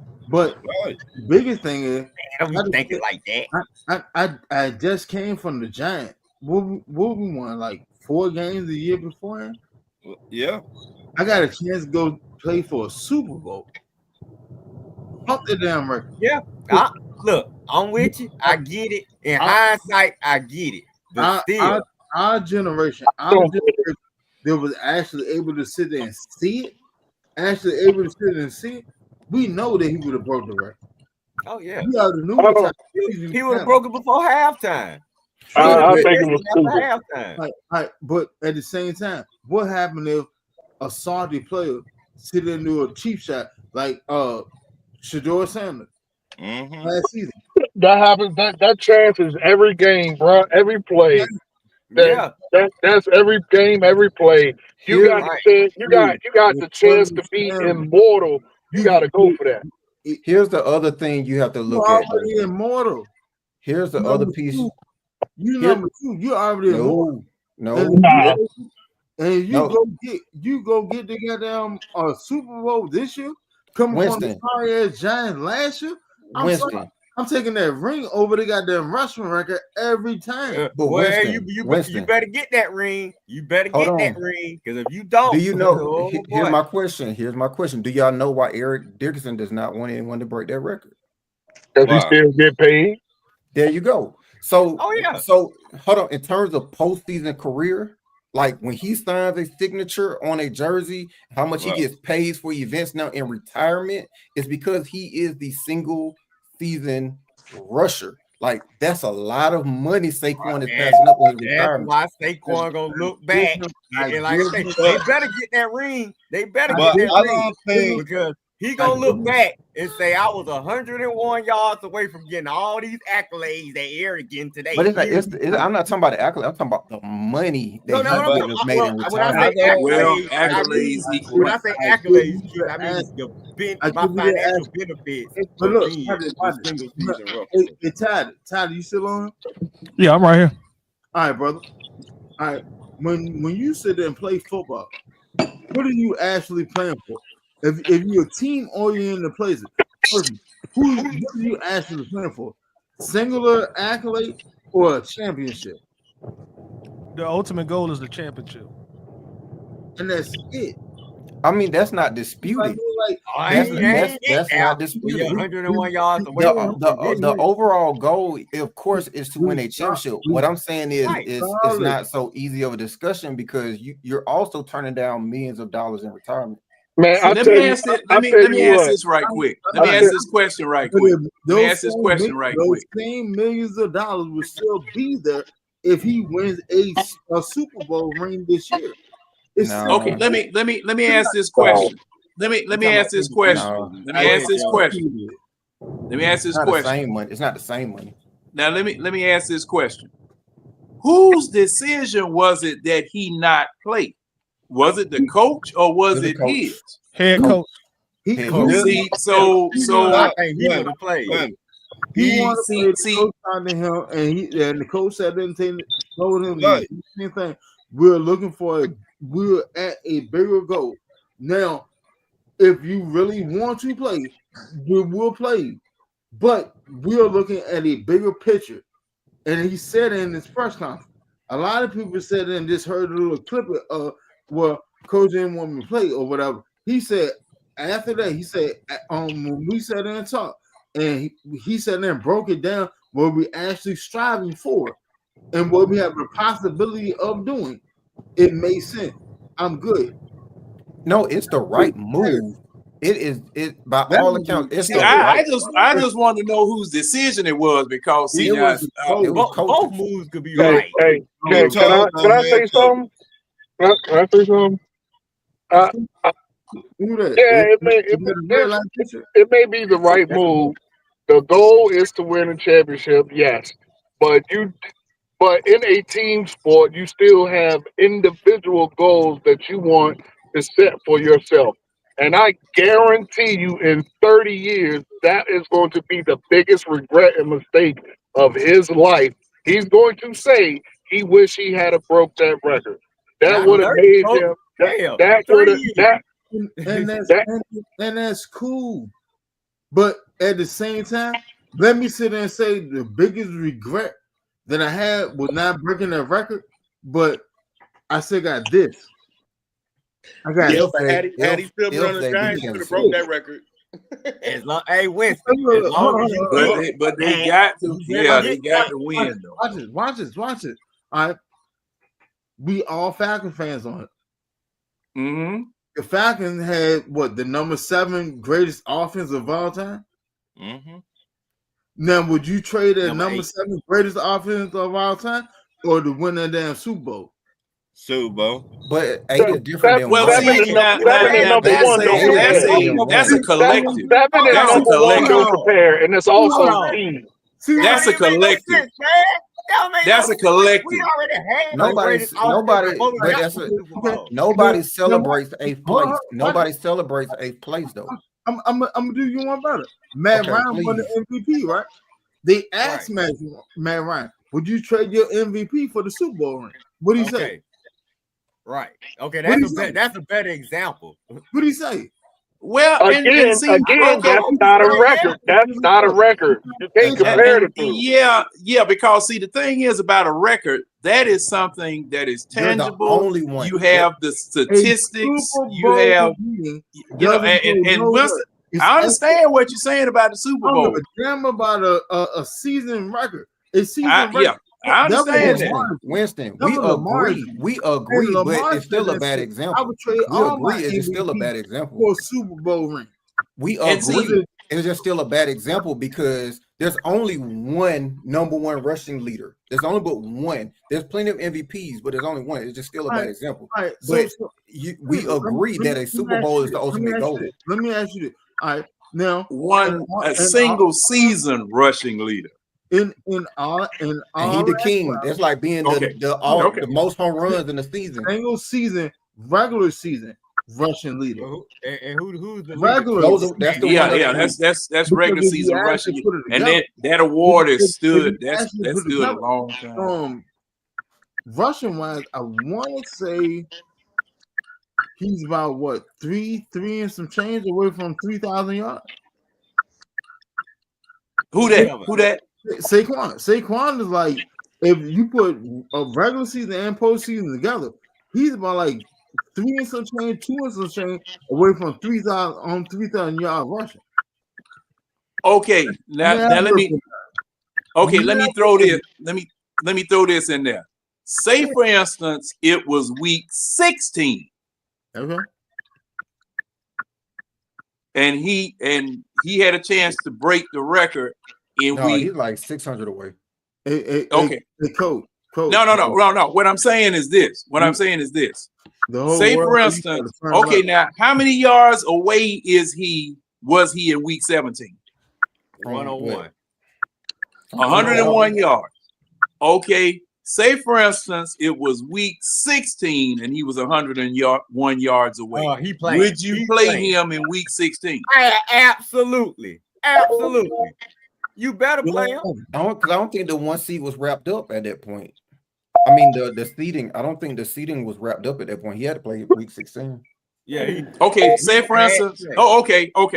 See, that's what I was getting at. Cause see, the thing is, it's a real question. It's a real question because the problem is that okay, if you don't win the Super Bowl, you're going to regret not getting the yardage title. Exactly. You're definitely going to regret not getting the yardage title. And with the way I saw them joker change Sunday, there's a distinct possibility that Philadelphia may lose again, not because of lack of talent, but because of these right here and this right here. Hold on. See, man, we not on the AFC Championship game yet. We not there yet. But good grief, man. Come on, bro. That's what I want to get to is the AFC because the NFL has turned into sports entertainment. And NFL should change its name to WWE for real. Let me just, before we move to that game, let me just a remarkable stat, and I shared it with the group. I think this is the most remarkable stat I've seen this year. So Saquon's yards before contact this season, his yards before contact is higher than his entire yards per carry from last year. So he averaged 3.9 yards per carry last year. His yards before he gets contacted, before somebody touches him, is 4. Because on that touchdown run, the very first run he had in that game, the hole was as big as a Holland tongue. Because he has arguably the best offensive line in football. Yeah, I mean they the biggest offensive line in freaking football, man. Why can't we have a GM like this? But you know what? You know.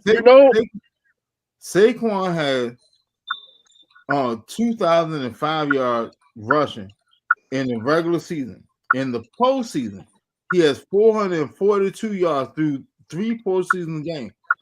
That need like 550, 560. He only need 30 yards to break TD's record for postseason yardage, postseason rushing yardage. Now, when you put overall game together, over rushing and receiving, he's about. I'm about to find out. I know he's not that far off of I thought you were saying for 3,000 rushing yards total. No, all these stats 2,000 scrimmage yards. They're never been done before. Yeah, Ron, you better get that right now, postseason and regular season, Saquon has 2,447 yards rushing, regular season and postseason. I'm trying to find what he got receiving. But I know he's not that far for goddamn 3,000. You said two and some change. That's more than 2 and some change. 3,000 yard season, a overall bank. That's what you have in Bijan. See how Saquon went over there and changed life in Philly? Oh man, come on, don't do this. Don't do this, Winston. Come on, don't do this. I'm just saying. Don't do this, Winston. Me personally, I wanted Jalen Carter. No, I'm talking about the argument you're about to make. The argument.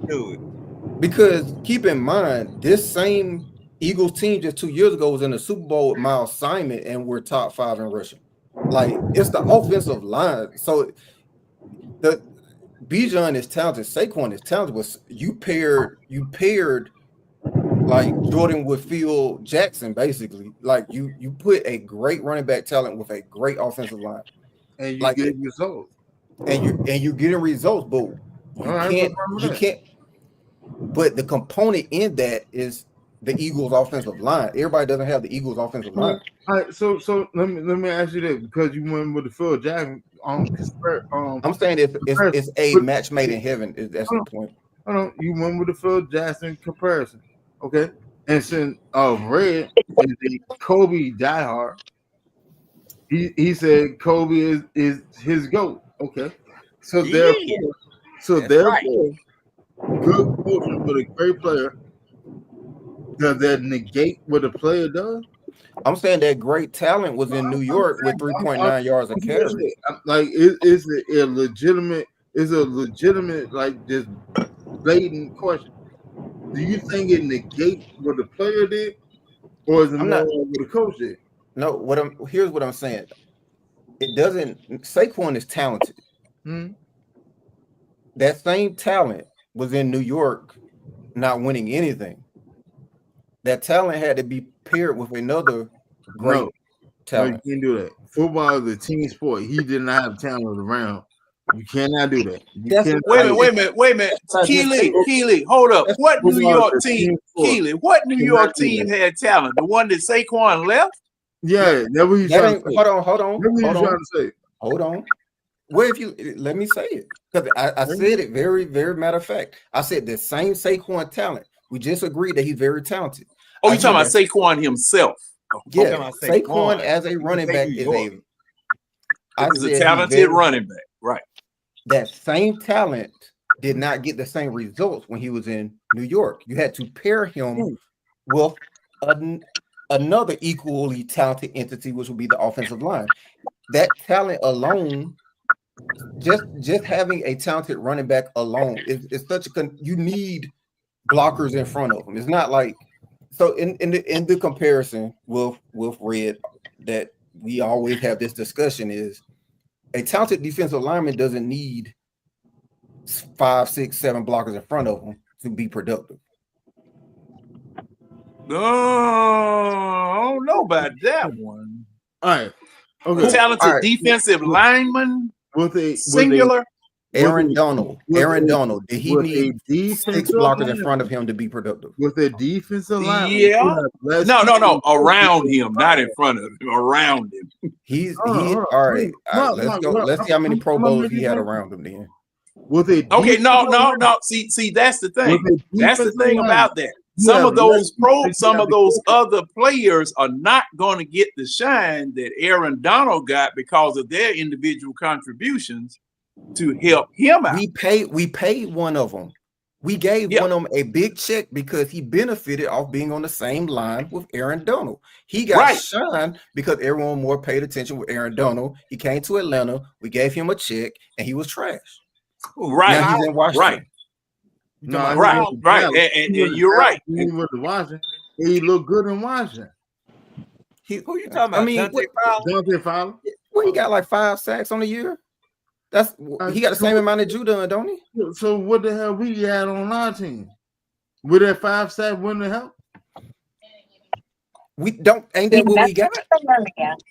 Don't worry. Right, so let me go back and clarify and make sure. I believe Judon and all his trashing still ended up with 5 sacks. He did. Yes, he did. That's probably no more than that. Caden has 5 sacks. Caleb Campbell had more than that, didn't he? But Katie has 6. Who? Okay. Now and Judon had 5.5, and since you mentioned that, now that's okay. 5 sacks, 6 sacks, 5 sacks with and you know we got to make sure we do the whole narrative. We don't know what defensive front alignment we were running. Okay, coach, ad infinitum was talking about just how misplaced they were. What the hell were they doing? And they stumbled up on 5 and 6 sacks themselves. So, a lot of that, I'm going to say a lot of that comes from, if you're going to say that they were bad or if you're going to say they were good, a lot of that comes with the situation. A lot of that comes with the people around. Because, see, you're right about Aaron Donald because, see, everybody was talking about Aaron Donald. The same way they were talking about Chris Lindstrom on our offensive line. Chris Lindstrom was rating high. What was it, tight, the 80s and 90s or whatever when he was playing. All right. 2 years ago, a year ago. But was it because McGarry was so bad on one side and the center was so bad in the middle? And he was the best thing going. No, because he done it consecutively. He's an all-pro again. He's been doing it. Yeah, and and that's I understand that, but see, the thing was in the discussion me and Tidy used to always have. I know it was me and Tidy especially. Was ratings are subjective. Huh? Ratings are subjective. You answered this after John.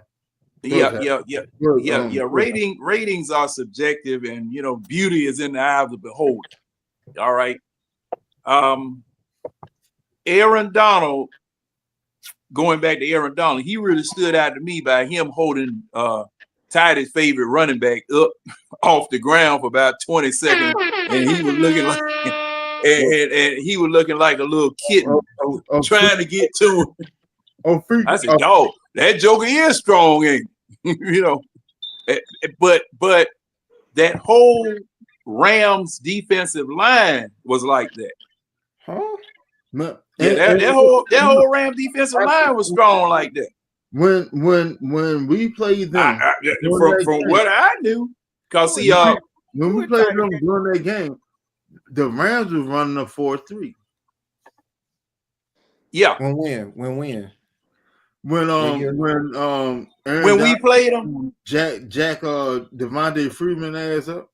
Yeah. They run the 4-3. Devontae Freeman. The same thing Jalen Carter said and did to Jaden Dane. Mm-hmm. A couple years later, the exact same thing. So it now as far as your analogy about Saquon Barkley, see, I was just reading yesterday that somebody was making the point about how bad Daniel Jones looked because of how bad the New York Giants offensive line was. Okay, for pass blocking anyway. Okay, you go to a Philadelphia, which I've just been looking. You got 3 tackles that they have. I guess it's a starting tackle and the backup tackle, 6'7" and 6'8", 365 pounds. Okay. 330, 340 pounds all the way across. Like we've already established, the biggest offensive line in football. And your running back, Saquon Barkley, has an opportunity to go to the line, kind of like who was that running back for Pittsburgh? They used to stop and start, just stop behind the line, wait until the hole opened up. Le'Veon Bell. That's exactly what Saquon Barkley. That's what I saw him doing all Sunday. Sometimes the hole would be clear when he got there. Sometimes he had time enough to stand back there, wait, but see the hole open up, then take off through it. Now and to your point, Keith, do it sometimes. When he had time, when he had time. But Saquon Barkley got time every doggone play, just about. Yeah. Every time he gets the ball, he has that. So, to your point, Keely, you took this talent from New York and you brought it to Philadelphia, and because Philadelphia had a much superior offensive line, this man's able to shine. And now don't ignore the fact he carried the ball 365 times. So will he get another contract behind that? I don't believe so. Because see, now that type of wear and tear on a running back, that doesn't bode well for any future money. So he got to get it. And to you guys' other point, as far as the rushing title, you need to get that too. He got the rushing title. He got the record. I mean the record, the big record. Everybody should have got the record though. But because thing is, man, you don't. It's not guaranteed. You don't have any type of seasons every year. Yeah. Can he carry another 365 times next year? I don't know, man. I'm scared of that. I'm kind of scared of that. And John, that's what I want to ask you about the Falcons. They say the NFL is a copycat league. I don't understand why most teams don't copy this doggone formula. I mean, this team has been succeeding. I want to say the last decade, Eagles pretty much, with the exception of maybe 1 or 2 years, they pretty much been right in the mix. And if it's not the Eagles, it's the Ravens, the Steelers, or the Chiefs. And like I say, that's why that Winston, everything you said about Terry, well, I agree 100%. Thank you, a moron. I don't understand why more teams, especially our team, don't copy this model, build through the trenches, go out and get the biggest guys you can, put them on the line, take care of that running game, take care of that defense. If it's a potential quarterback you can see that can fit your scheme, grab them. But like you say, Terry is a moron. And all these scenarios we talking about, we need to do for the draft. Fred, to be fair, they lucked up. They did get very lucky. The most I mean, important you gotta position. get lucky sometimes. But The Howard most Roseman know what he's doing. Red, the most important position in football they got in the second round. Hey, but kid, I'll be honest with you, and a lot of people don't want to sit and say, now I'm a diehard Falcon fan, but in all actuality, the best actual GM in building a team is Howie Roseman in the NFL. Better than Ozzie? Yes. You talking about in history, like better than Ozzie Newsome? No. I'm talking about No, right now. No. Ozzie won the best. No, Ozzie was a dog. Ozzie drafted Lamar. Yeah. Ozzie drafted Ray. That's why I don't understand. Okay, I thought you were saying of all. No. Best GM all time is Ozzie Newsome. Yeah, hands down. You put him over Bill Polk. You can't tell me something different, because for the span of time that he was there, as a GM, look what he did. You gotta remember, the Ravens was an expansion team. They was an expansion team. Yeah, I get it. So you don't have to go too far. I thought you were just saying that. Whoa. No, the Ravens were the Cleveland Browns. No, the Cleveland Browns. They said they moved out and went to Cleveland. Okay, when the Ravens actually came back to Baltimore, it was the expansion team. The very first pick of there was goddamn Jonathan Ogden. Their roster was the Cleveland Browns roster. They left. That was the Cleveland Browns. The Cleveland didn't have a team for a couple years. Remember? John. Yeah, they left Cleveland. They left because Baltimore didn't have a franchise. Cleveland Browns right now is Baltimore. Yeah, the Cleveland Browns, they left. Yes. Went to Baltimore. Cleveland Browns now is a French team. So when they sat there and snuck out of Baltimore, that was Baltimore. You talking about the Colts, man? Yeah, Baltimore Colts. That was the Baltimore Colts that left Baltimore and went to Indianapolis. Then they have a big Mayflower truck. Yeah. Oh yeah. Wait, hey, the governor and them had the Rose Block trying to stop them joker from leaving. They had passed some laws to stop them joker from leaving. The Cleveland Browns left to go to Baltimore. Hold on. Yeah. I just Googled. Is the Baltimore Ravens an expansion team? Yes. The Baltimore Ravens are technically an expansion team because they were created when the Cleveland Browns moved to Baltimore in 96. Okay. So technically, expansion team wise, they are an expansion team. The very first pick was Jonathan Ogden. The very second pick was Ray Lewis. They are technically an expansion team. It's from a technicality, but what we're saying is like how when Carolina and Jacksonville came in the league, they had to get players off other teams and whatnot. That's not the case. They had a full Cleveland franchise. Don't have a just empty roster, and you just got to fill the team. No, it doesn't work like that. But the Baltimore Ravens is technically an expansion team. Just like, the last time the league expanded, that's what they did with the Panthers and the Jaguars. When they expanded, they pulled players from other teams. We had to. Okay, right. We had to expose. Everybody had to expose players for them to build those rosters with. Now, all teams had to expose players in order to build Jacksonville's and Carolina's rosters with. And they didn't ever do it again when the Texans came in. They never did that again because that very first or second year of their existence, they went to their conference championship game. And they say, oh, hell no. Last expansion team. You about to say the Oilers. No, Tennessee Titans are the Oilers. Yeah, Tennessee Titans. Houston is the last expansion team. A reactive Cleveland Brown team would then play in 1999, while Modell's relocated club would technically and legally be a new franchise and an expansion team, the Ravens. The NFL team approved the agreement in February 9, 1996. The Ravens' current iteration is an expansion team, just like the Carolina Panthers, just like the Houston Texans. They are an expansion team.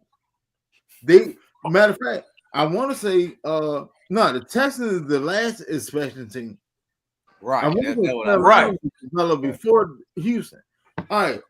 But what happens is your pool, it pretty much like when I was going to high school, right? I went to Alley for my first 2 years. They opened up Hanover High School. Hanover High School is a feeder school from 3 different high schools, right?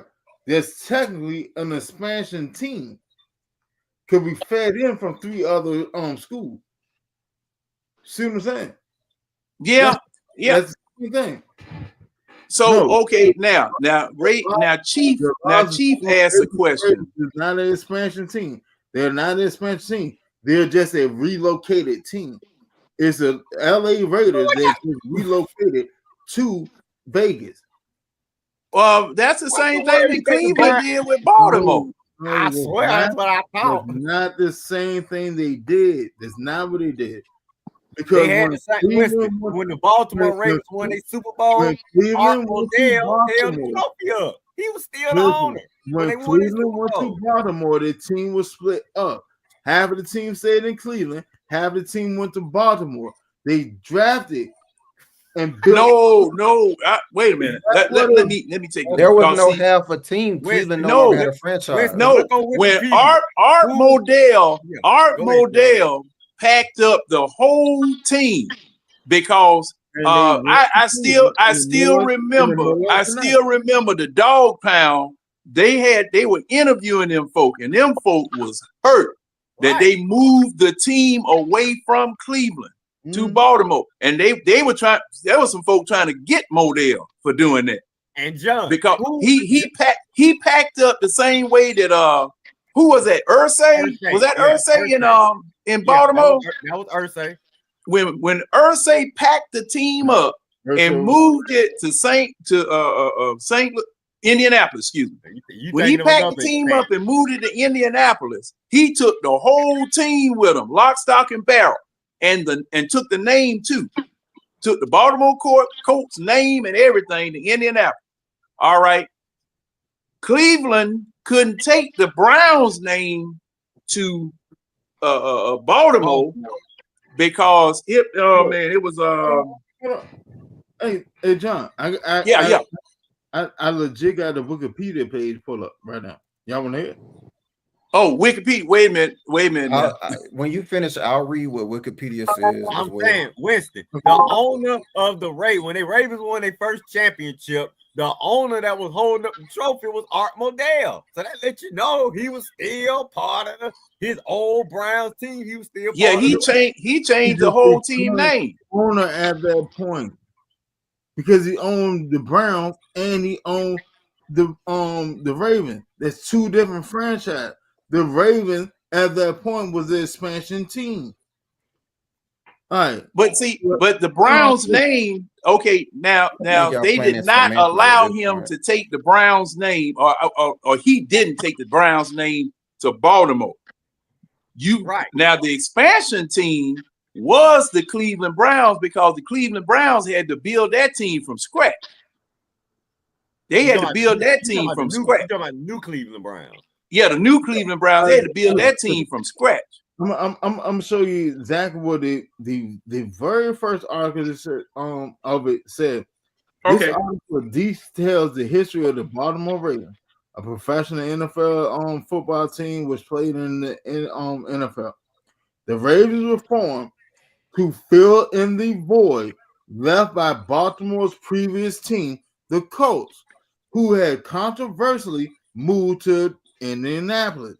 Ironically, the Ravens formation necessitated the relocation of Cleveland Brown players and personnel, leaving Cleveland without a team until the Browns resumed operation as an expansion team 3 years later.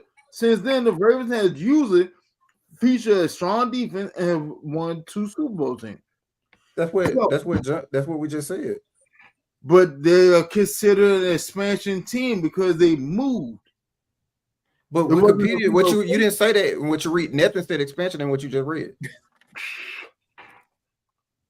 They said that Cleveland became an expansion team, not the Ravens. Hold on. And it said they moved everything to Baltimore. Now, Winston, you can't change what Wikipedia says. No, I ain't saying nothing what it said. Well, you actually can change what Wikipedia Well, says. yeah, and see that's why it's not credible. Right. Yeah, that's why I was going to look at another source, because see, Wikipedia, you can go in there and do whatever you want to with it, but in this particular instance, they are correct. Wikipedia is correct. It says the plan was for the Baltimore Browns to play at Memorial Stadium until a new stadium be built.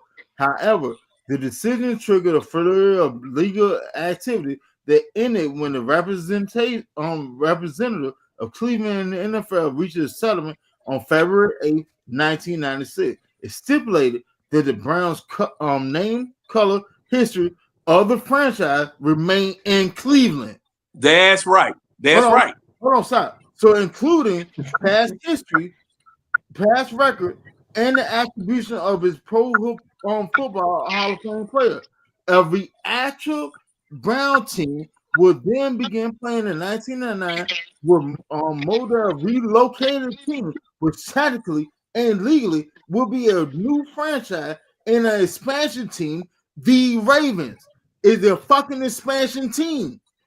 No. So here's the thing. Hold on. Let me hop in here real quick. This is the same thing as the Seattle Supersonics moving to Oklahoma City. Kevin Durant was drafted by the Supersonics. They moved to Oklahoma. Seattle got to keep the name and the colors. It's the same thing. Moved to Oklahoma. So here's the difference. I'm trying to hear Winston try to make sense of this. Go ahead. Ended when they moved to Oklahoma. That's it. That was the end of the Supersonic. So therefore, when the Cleveland Browns, quote unquote, went to Baltimore, their history paused until they created a team. That's not what we're talking about. All right, Kevin Durant. Winston, if you chill for 1 second, Kevin Durant was a Supersonic, right?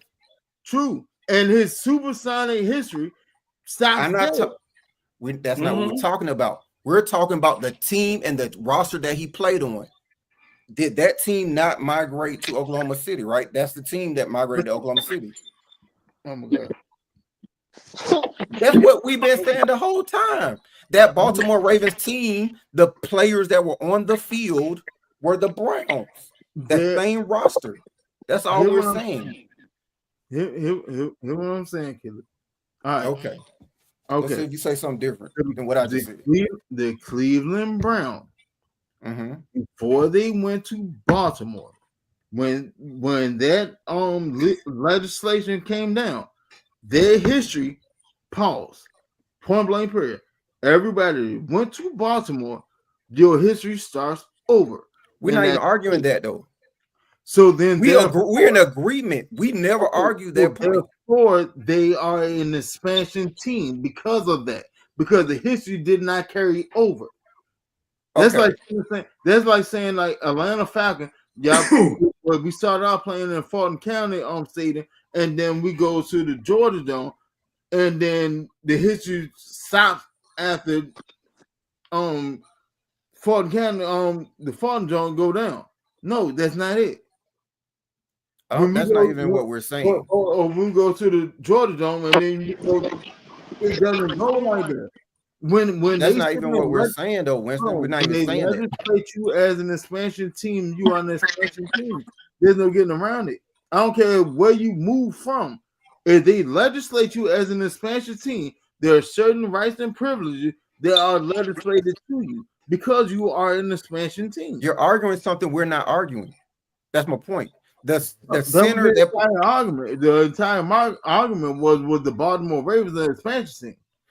And what we are saying, here's what we're saying. We said the team moved to Baltimore. That's what we said. No, so the starting center, let me finish. The starting center for the Cleveland Browns in 95, did he become a Raven? And that proved that it was. That was it. The starting Raven, the starting center for the Cleveland Browns in 95, was he a Raven in 96? Okay, that's what we're saying. That team moved. The team, the players. That's all we're saying. Just like the Sonics, those players and that roster moved to Oklahoma City. Cleveland Brown team would then begin to play in that. You're right. You're right. Modell's relocated club would technically and legally be a new franchise and an expansion team. And you are absolutely right. You are absolutely correct. The NFL team approved the agreement on February 9th in 1996. Why y'all debating that? That does not make sense. You're right. It doesn't make sense. You are absolutely correct. We wasted our time because you were right the whole time. I know. All right.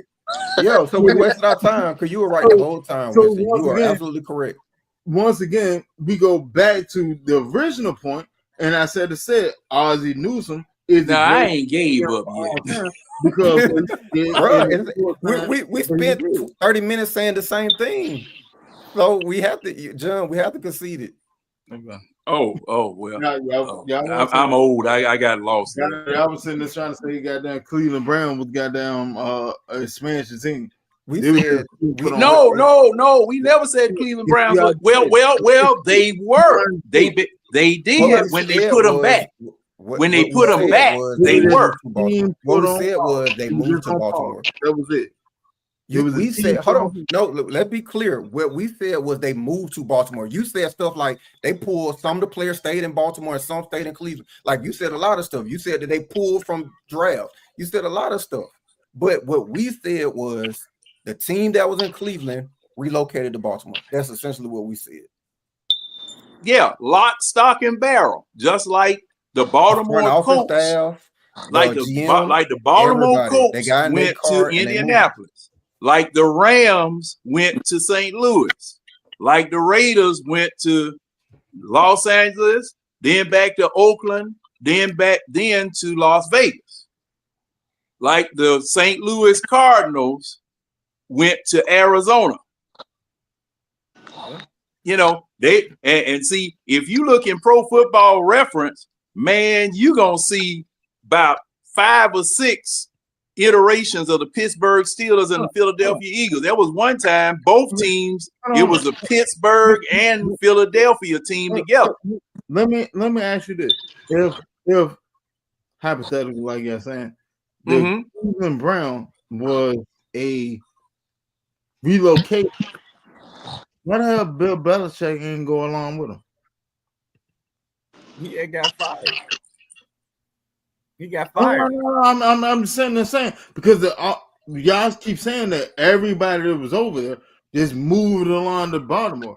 No, that won't what the fuck happened. Well, they did. No, now, they did. Now why Belichick didn't go? I don't know. We don't know. He got fired. They might have, like this. They could have fired him. They did. Hold on. Our model fired Bill Belichick, promptly hired Matthew Broder as the head coach, who had previous experience with the Baltimore Colts in the 70s, Indiana Colts in the 90s. Let's see who else on the club. Because and something else. Let me get something else I got to add in there. Cleveland was a horrible team. And the reason they left, the reason Cleveland left is because they would not build him a stadium up there.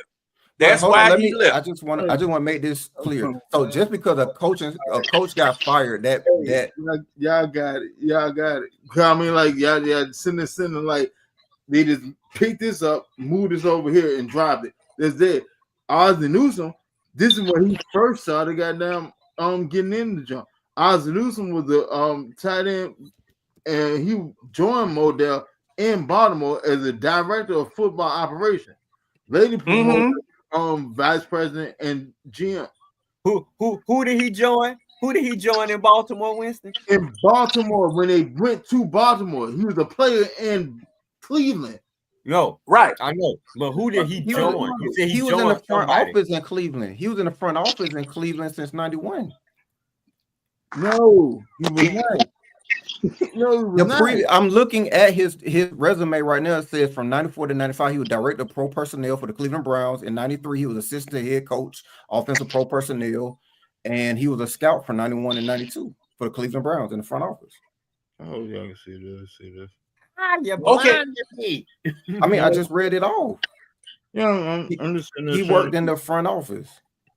Now you don't have me looking this up now, Winston. I can't, Winston. I only way. Let me see. Hold up. I found something where I can put one person on here. It's not important. Long story short, Baltimore Ravens is a fucking expansion team. They won what two Super Bowls in their history as an expansion team. See, so when y'all look up Baltimore, so when the Browns traded Vinny Testaverde to the Ravens. Very simple. The Browns traded Vinny Testaverde to the Ravens. Super Bowls. So the Browns traded Vinny Testaverde to the Ravens. Do the Ravens have? I'm just trying to figure out how he became a Raven. They traded him to the Ravens. Dude, hold on. No. Baltimore Raven history. He was already on the Ravens. Dude, all that other shit before then doesn't count. They have two. Stop holding that damn loud phone and blinding me. All right, man. Stop it. The history don't retroact their history. They go by what's going on since they've been an expansion team. They have two Super Bowls. One with Flacco and goddamn Flacco and Trent Dilfer. Trent. Well, in other news. Okay, all right. Now. Let me read this from the Baltimore Magazine. You want. Let me know. Hold on. Let me read this from. Let me read this from the Baltimore Magazine because see this. Hell no, Antonio. I've been trying. All right. On the weekend of October 14th, whatever year this was, she overhears Allison Ashley flies to Milwaukee for a sports facilities conference attended by team owners, municipal officials, and members of the media. She overhears talk about the state of Baltimore's negotiations with the Buccaneers. Okay. Someone stands up at a meeting at one point and discusses the critical nature of the upcoming referendum vote in Cleveland, and that was whether to build them a new stadium or not. Isn't it interesting, Ashley thinks, that no one has a clue? Back in her hotel room, Ashley opens a package that's been overnighted from Cleveland. It contains a nearly final version of a lease agreement between Baltimore and the Browns. On the morning of October 27th, John Moog arrives on time for his 8 a.m. meeting after all, and he says, "I bet you didn't think this was ever going to happen," Modell says. "There were days when I wondered," and he said, "This is one of the most difficult things I've ever done." The two chat for more than half an hour, and everything, blah, blah, blah, blah, blah. The moment of truth arrives, pen in hand. Modell doesn't hesitate. He signs the paper, 2 signs of the lease. One copy will head back to Cleveland. The other will end up in a locked drawer in Moog's desk. Let me see. On October 31st, the veil of secrecy surrounding the deal is falling away. Media in both cities are already chasing rumors of an imminent Browns move to Baltimore. Modell is certain the leak originated in Maryland. Moog suspects it started in Cleveland. In either case, Modell now is in a bind.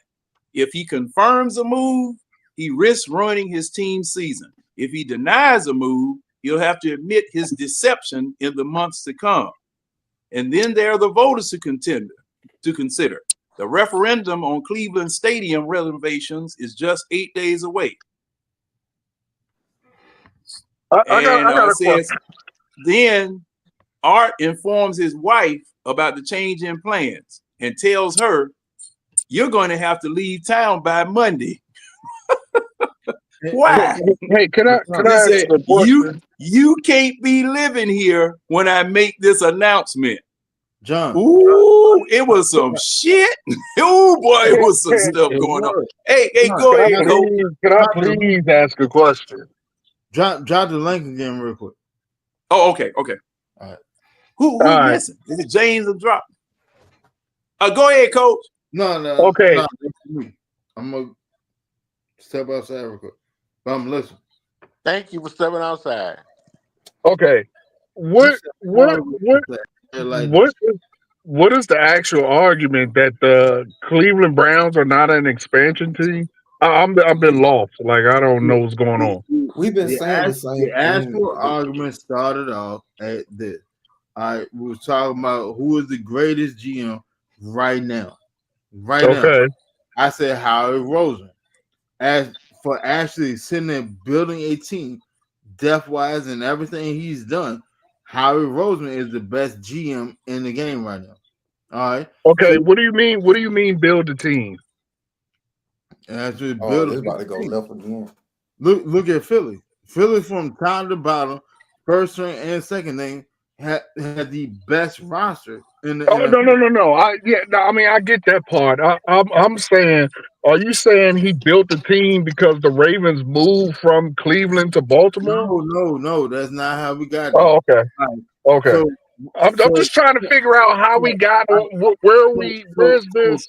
Can I say something real quick? Current time best GM is Howie Roseman. Okay. Then I said, overall best GM is Ozzie Newsome from what he did in a little bit of span that he had. All right. So then that just trickled down the rabbit hole. Then I said Baltimore Ravens is a fucking expansion team.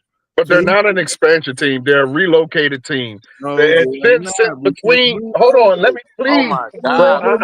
I allowed y'all to go through it for like 30 minutes. Please just let me say something.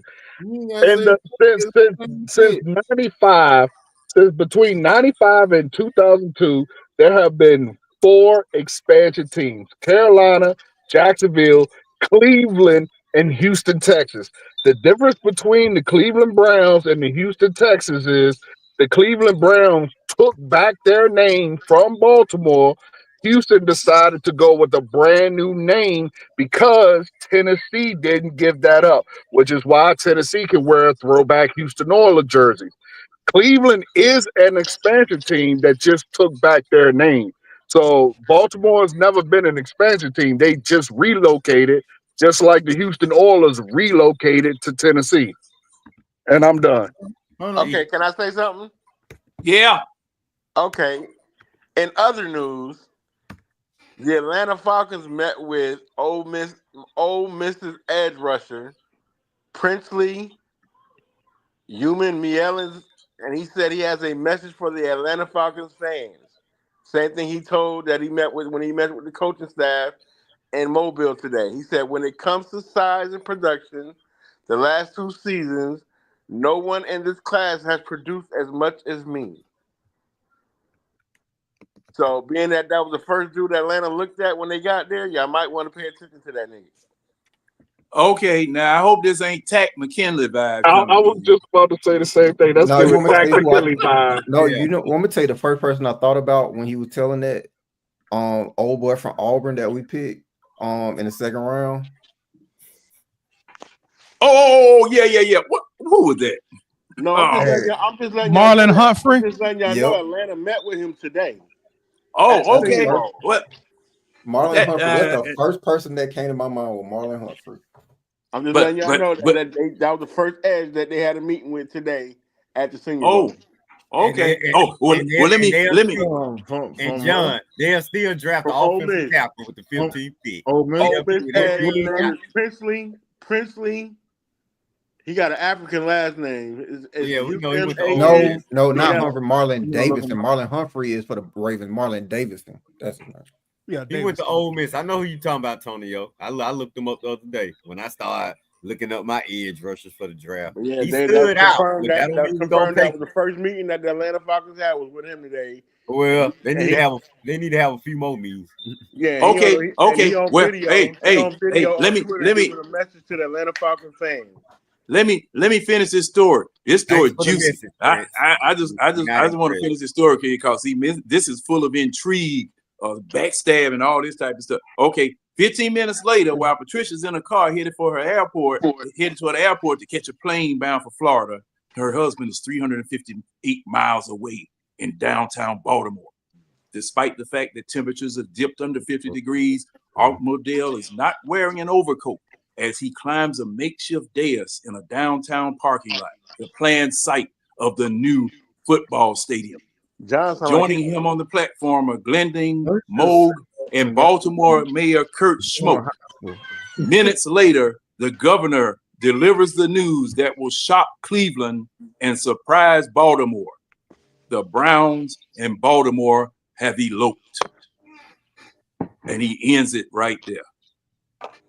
That sounds like some guy. All right. Woo! Y'all being man, I tell you, hey, I'm gonna have to read this article in its entirety, man, because see now that was some who-wee. Plus the one about the Colts leaving Indianapolis. The Colts leaving Baltimore. Y'all need to read that, man, because see that was some real crazy stuff. Roger, so do Princely Uman Namilin. Yeah. His career just call him Prince. We know who you talking about. Right. Just say Prince. His career highlight: 2024 All-American second team. 2024 All-American second team AFCA. 2024 All-American third team Phil Steele. 2024 All-SEC first team coaches. 2024 All-SEC second team Phil Steele CFN. 2024 USA Today All-SEC. 2024 CFN SEC Defensive Transfer of the Year. 2024 Ted Hendricks Award winner watch list. 2023 All SEC second team AP and coaches. Yeah, but what was his stats though? Stats. Yeah, double digit sacks. Right, I think 10.5. He finished the season. Hold on. You talking about Prince, right? 10.5. Right. Played in 12 games, started in 6. And defensive end. Contributed to the team school record and sacks 52. Tackle for loss 120. Both which led the nation. Finished with 37 total tackles, 19 solo. Tied team lead in sacks with 10.5 for a combined 70 yards. Tied for second most in Ole Miss single season history. Tied for third on the team with 13.5 tackle for loss, another 76 yards. Tied for 15th in Ole Miss single season history. Their team with 14 on QB hurt, added 1 forced fumble, 1 fumble recovery in the end zone, 4 touchdowns. Recorded 3 games with at least 2 sacks all in a row. Where is he projected to go in the draft? I don't know yet. Right around what we picked. Right around 12 to 15. 5 games with at least 2 tackles for loss. That's pretty much the overstand on. But Tony, you got to think about this. Between now, you got the combine, we got pro. The way they rank now. I know all of that. I'm just letting you know that was the first dude that the Falcons met with when they got to the Senior Bowl. Yeah. And he got a message on Twitter where he talking directly to the Atlanta Falcons fans. But it's January now, man. There's no telling what could happen or change between now I and the draft. know that, bro. I know that. I know how it works. Yeah, but I mean, that's why I wouldn't even take nobody they talking to now seriously. No, because who was the last person to talk to last off season? Right. Who was the first people? And then they ain't talked to him to damn near March or April. So I'm glad they talking to edge rusher. But I'm saying, look at the scenario, Antonio. It's the speculation is beautiful. It's the Senior Bowl. Is beautiful. So they got to send folks down there. They got to have some people down at the Senior Bowl scouting. So that's probably why they talking to him, because they just happen to be down there right now. I don't think it means that he's the number one guy they looking at. I think it just. I'm not saying that either. All I'm saying is that they are looking at him. That's all. Yeah, that's all I'm saying. They got to look at all the defensive players. They should be looking at them. They need to be looking at all the defensive players they can. Going to the HBCU, they need. Well, I ain't gonna say travel all over the fucking world, but stay in the South. Stay just right here in the South. Only reason why I brought it up, because Terry and them, they like people that want to be in Atlanta. And he want to come to Atlanta. You know how Terry and them work. Oh, because he always wanted to be here. You know how Terry and them be about that shit. Yeah, and that'd be the main guy he bypassed. Hey, Tyler. What's up, Tyler, bro? you still on? Yeah, I'm here. All right. You made a post, I want to say earlier today. The fuck? Who that going through the screen though? No, who's going through the haunted house? Who it is, John? No, Wilson. That's a screen though. That's a haunted house. These are WD-40 in you it. got two to that's three the door. That's and the then door. somebody with a goddamn chainsaw. No, hold on. That's the door. That is the door. You can get your issue. That is the door. Everybody, just mute if you gonna walk out, just mute your mic. Look, if you gonna walk out, just mute your mic. That's the door that I leave squeaky, because the one thing about it, when somebody break in your house, I got a kill switch in my master bedroom where I cut off all my power.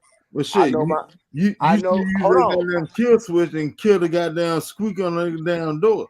No, that's just it. If they come in, if that's that way they come in, I'm gonna hear their ass. I'm gonna know exactly where they at, so I know where to aim. Oh, so you in your spare time you moonlight as John Wick. No, I'm trying to be like Keely. That's what you're saying. Trying to be like Keely. When you ain't on the eye test and on the Wild House, you moonlight as John Wick. Man, that doggone scale. Now that's a good doggone idea there, Antonio. I might have to buy me a screen though just for the squeak. What happened to the AFC? Look, if Antonio got that one, he got like 3 more in the backyard. You can buy that off him. I'm trying to tell you. Hey, it's cheaper than having that little old dog that never doggone bite nobody, just bark all the time. Hey, can I ask a question real quick? Yes, you can.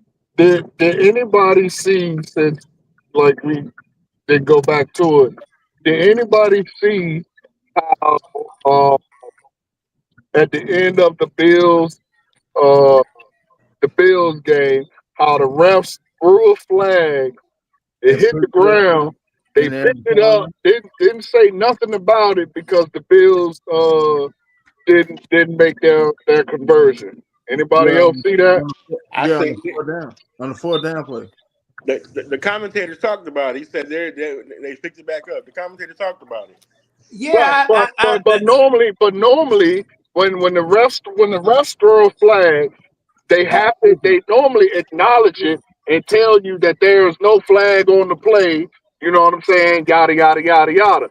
They threw a whole. Coach. Hello. Wasn't that important? Coach. Sarkeesian just slapped the shit out of him. But yeah, on that 3rd down. Yes. See, Coach, you still there, Coach? I'm here. All right. Oh, all right. we couldn't hear you. You went out. Okay. I said normally they have to when a flag hits the ground, they have to acknowledge it. They come and they say there are no flags on the play or whatever, they pick it up. But this time they threw the flag, picked it up, didn't say a word because the Bills missed the 4th down conversion. Like I just feel like the NFL is starting to become WWE out here, like whole scripts and everything. Well, that now the Bills converted that 3rd down. If you want to hear the truth about it, the Bills converted the 3rd down. Wasn't no need to even have a 4th down. And when they had the 4th down, they screwed them again. But from what I saw. Now, y'all correct me if I'm wrong, but that 3rd down, he had broken the plane. All right. Now, why do they have those goal line, quote unquote, cameras on each side of the 1st down line if you're not going to pay attention to any of this? Okay, it just doesn't make any sense. Well, scoring plays come from New York anyway, so unless someone challenges it, New York gonna do that. But that's what I'm saying. It definitely, that last few moments of that game definitely seemed like it was in the script for Kansas City to win. I've never seen a ref throw a flag and then just pick it up like no one seen him throw the flag and not say a word about the flag. Like, hey, Coach, you're right, because I asked about the same thing. When the flag hit the ground, you have to have an explanation for the flag hitting the ground. Yeah, they have to say there's no flag on the play or explain it. But this flag hit the ground, they spoon picked it up like ain't nobody see it. No flag on the play. Boo, boo, boo. Y'all is such and such now. That's it. That's all. I wonder if the line of explanation. And they threw the flag. If you sit there and look at it, they threw the flag before the ball was going to connect. Right, but when he missed it, they just picked it up. Like what? The way heading to connect, they threw it, and just so happened he dropped the ball. So I thought they was going to call pass interference or something. I wonder if the thought process was if the penalty was on the Bills, then they would just pick it up since they didn't make the line of the game. I wonder if that was the line of thinking as to why they did it. No, but you still supposed to call. You have to acknowledge it though. Still got to call. I'm talking about the line of thinking. I wonder if that's why they went ahead and just. Oh no, the line of thinking is to get the Kansas City Chiefs their third Super Bowl. Now I ain't no conspiracy theorist, but I mean I just find it real strange that like in that game they took more shots of Taylor Swift than I've ever seen them take during the whole season. Like she stayed on the screen in that game.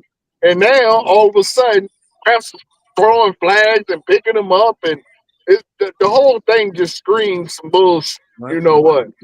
I mean, tell us, the people. I don't care like how much people hate Taylor Swift. She's a bigger attraction than any player you have on the field. Absolutely. That's my point. Everybody keeps on that. And the more that I can sit there and help get her to go to more games, and I can keep showing her, there's more money I make. Right, you bring a whole new audience. You bring women and young girls into football. That's my whole point. Like they kept her on the screen, and then all this fuckery was happening in the game. Yeah. And see that particular flag that was thrown and picked up, now but see, John, Super Bowl 2016, when Matt Ryan took that sack, the very next play when he completed the pass to Mohamed Sanu, Okay. Muhammad Sanu and the New England defender were grabbing each other's face masks. Plus the fact they called holding on Jake Matthews. That was supposed to have been offsetting penalties because the referee stood up there and looked right dead at both of them. Look right dead at both of them holding each other face mask. Didn't pull the flag out, didn't throw the flag. But you're supposed to throw a flag in that situation.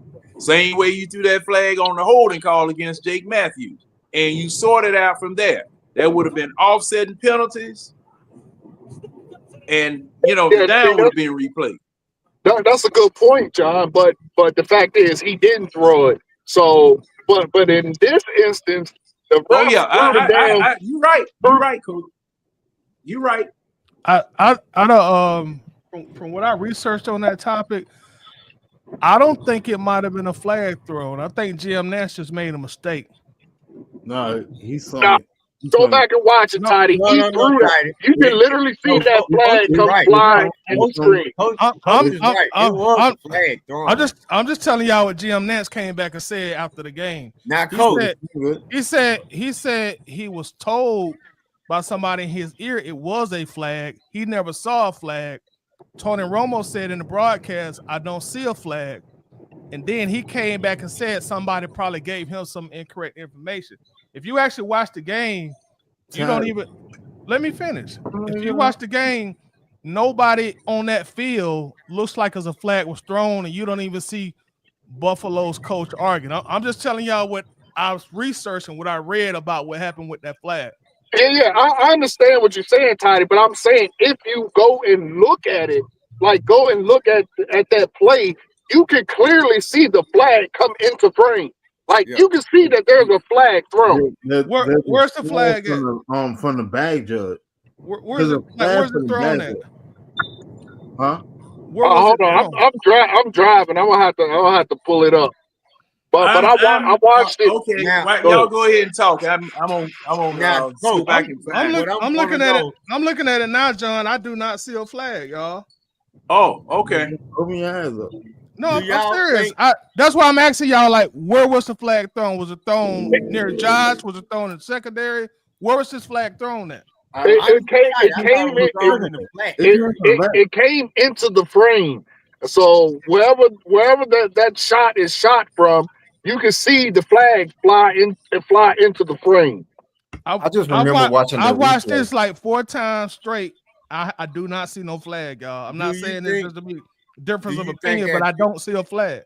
But do you think had the Bills player caught that ball, they would enforce that penalty? Or if it was a penalty, then again, until I see differently, I don't see a flag thrown on the field. We're going off what Jim Nance said, and he came back later and said, well, he probably was told some incorrect information in his ear.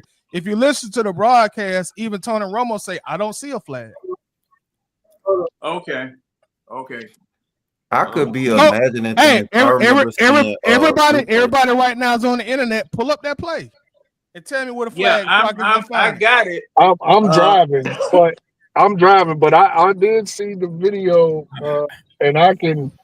John, do you see a flag anywhere, John? I'm trying to get to it. Do I have to pull? All right, y'all gonna make me pull it up, Red. Yeah, go ahead and pull it up, Red. I want you to tell me where this flag is at. All right. And I want you to watch Buffalo's players. They give you no indication that there was a flag. And I really think at that point in the game, if there was a flag, they would have been asking, "Hey, what's up with this flag?"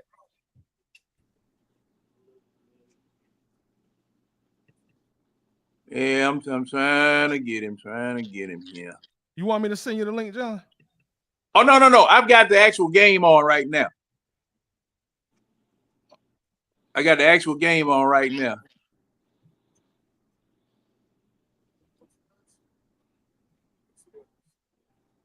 Okay, now I didn't see the flag on the big screen.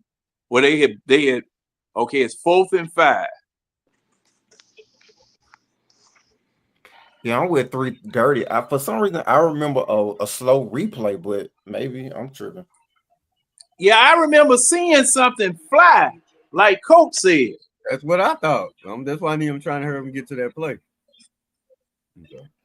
God, I done looked at this thing like 8 times since we've been talking about this play. I do not see no flag, y'all. Bro, there's a flag. They got picked up quick, but I'm looking it up right now. I'm trying to find. I just heard Nance said there is a flag.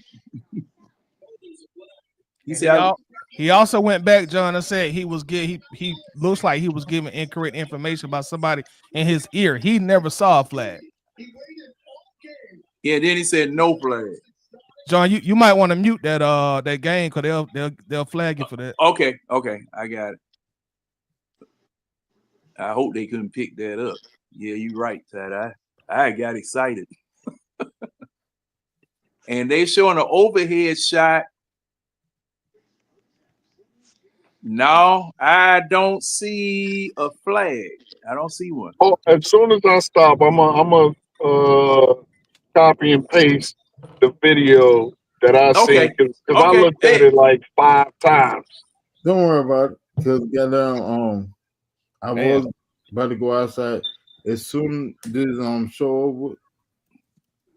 Watch it now. Just pull up another browser. Watch it. I want somebody to tell me where this flag is at. Everybody claiming they seeing. What's the timestamp for that play? Hold on. I'm gonna see if I can see this link. You go right to it. Hold on a second.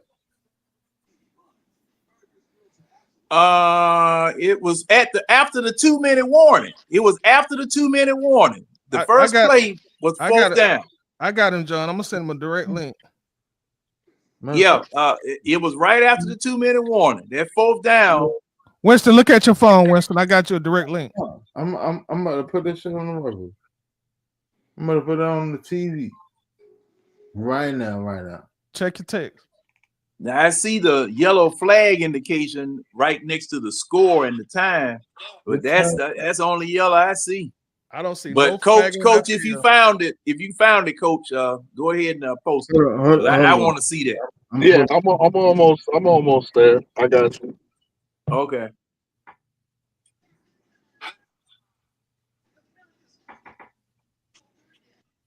He's showing the actual sack. So all right, here's some context. So to Toddy's point, he said that he got bad information, right? But I'm sitting here reading this article. It says, interestingly enough, Kevin Harlan and Devin McCourty calling the same game for Westwood One Radio on a completely different broadcast also said there was a flag on the play, with McCourty speculating that it was for a Bills offensive lineman, Deion Dawkins, taking his helmet off. So this is a completely different broadcast that was not. This was on Westwood One, and they had the same situation on where Kevin Harlan and Devin McCourty were calling the game, and they said that there was a flag on the play. Oh, woo! All I'm gonna say is how many times will you watch a game and you don't see a flag? So to your point, about Nance and Romo, I'm sitting here reading this article and it says the same thing. He said, Nance said, I'm told there was a flag, and Romo said in the background, there's no flag. And then this same article said on Westwood One, McCourty and what's the name on a completely different broadcast, they were sitting there talking about a flag on the exact same play, and McCourty even speculated that was because of Dawkins taking his helmet off. So this was a completely different broadcast, not connected, and they're saying that they saw a flag. And on some real shit. I mean, I can copy paste the article into the thing. I'm gonna be honest with you, like Josh Allen was fucking trash. Like, all right, I don't look at the play twice. Yeah, you got me. Do you see a flag anywhere, Red? No. Nah, I heard them say it. I heard them say it was a flag, but I didn't see one with my own eyes. Yeah, even on the overhead shot where you can see virtually the entire field, I don't see any ref throwing no flag. I looked at 2 videos of it. Just like the link that you sent me, Tyler, doesn't have an overhead shot. Yes, it do. Keep watching it. I don't watch the motherfucker 3 times. I looked at the overhead shot. It has the overhead to the right side of the field. It's not a complete overhead shot. God, That's you a know what? huge- Tight. I forgot. I forgot. I got the NFL shit. I got to tight. I can- got Oh, that's right. Yeah. I can. That's why I said just give me a second. I'm just gonna pull it up, man. I'm gonna pull it up on go through the NFL game. Plus. I forgot about that shit. Yeah, I can do the same thing. That's why I said I can just scroll through the game. Hold on, let me pull this up. Dang, is I can see everything. I forgot about that. Well, see, thing is, we can see this in color. the all 22 that came out by now. Yeah, it come out the day after the game. Hey, the all 22 is already out. Well, the link I looked at, I saw a complete overhead shot. I didn't see anything. Maybe. Oh, hey, Tidy. What's up, John? When you gonna start? When are we gonna start going over some of these games we need to go back in history? I've been waiting on that. I meant to ask you. We could do it probably this Monday. Shit. Okay. Let's crank it up. Which one y'all want to do first? Which one you want to do first, Tidy? Well, you make the choice, Tidy. It don't really matter to me. If anyone y'all got in mind, as long as it ain't that Super Bowl, John, I'm good with any game. Damn. Now That's the one I wanted. Y'all want to do the season and rewind or like the past? All right, let's do Terrafano greatest hit career for the Falcons in rewind. What was that, Winston? Terrafano career, greatest hits. yeah, in rewind. So like what the past? So, we gonna highlight one play or whatever and look at what they did? You highlight the good play, you highlight the bad play. But we could have done better, but he struck. And then move on through like a damn butterfly. But I'm gonna tell you this. If he does not pull it together this offseason, Terrafano is liable to get fired in the middle of this damn season. It'd just be a fired clown after the draft. If he don't pick fired after this season, that would be something he shouldn't even have power to go into a draft. Well, I'm with you up there. I don't even want him doing this draft, but we ain't got no choice. Well, I gotta disagree with y'all. Gotta disagree. How? Well, about which part? Hey, John, huh? Somebody called. Yeah. Let me ask you. All right. You're a Falcons fan like I am. Okay. Yes. All right. So in the past, let's say 6 to 7 years. Mm-hmm. When the last time we had a good quarterback? Matt Ryan started tipping off at the end of the 2018 season. So when was the last time we had a good quarterback here? It would have to be Matt Ryan. Okay. But the reason why I'm saying this is something that I've been saying a long time. Mm-hmm. We don't know who drafted who or who picked who between Arthur Smith and Fontenot. We don't know. Okay. That's the only reason that I don't go along with what you guys are saying. Because see, if I could tie all of this directly to Fontenot, Fontenot out of here. He out of here. You out. I can understand that. I can completely understand that. Okay. So even if he don't have complete control over the draft, all right. So you mean to tell me that the head coach has control over the past 4 first-round picks? No, hold on, Winston. Hold on, Winston and John. I gotta say something. Because even if he didn't have, just answer that question. You can go on your entire diatribe. I don't care.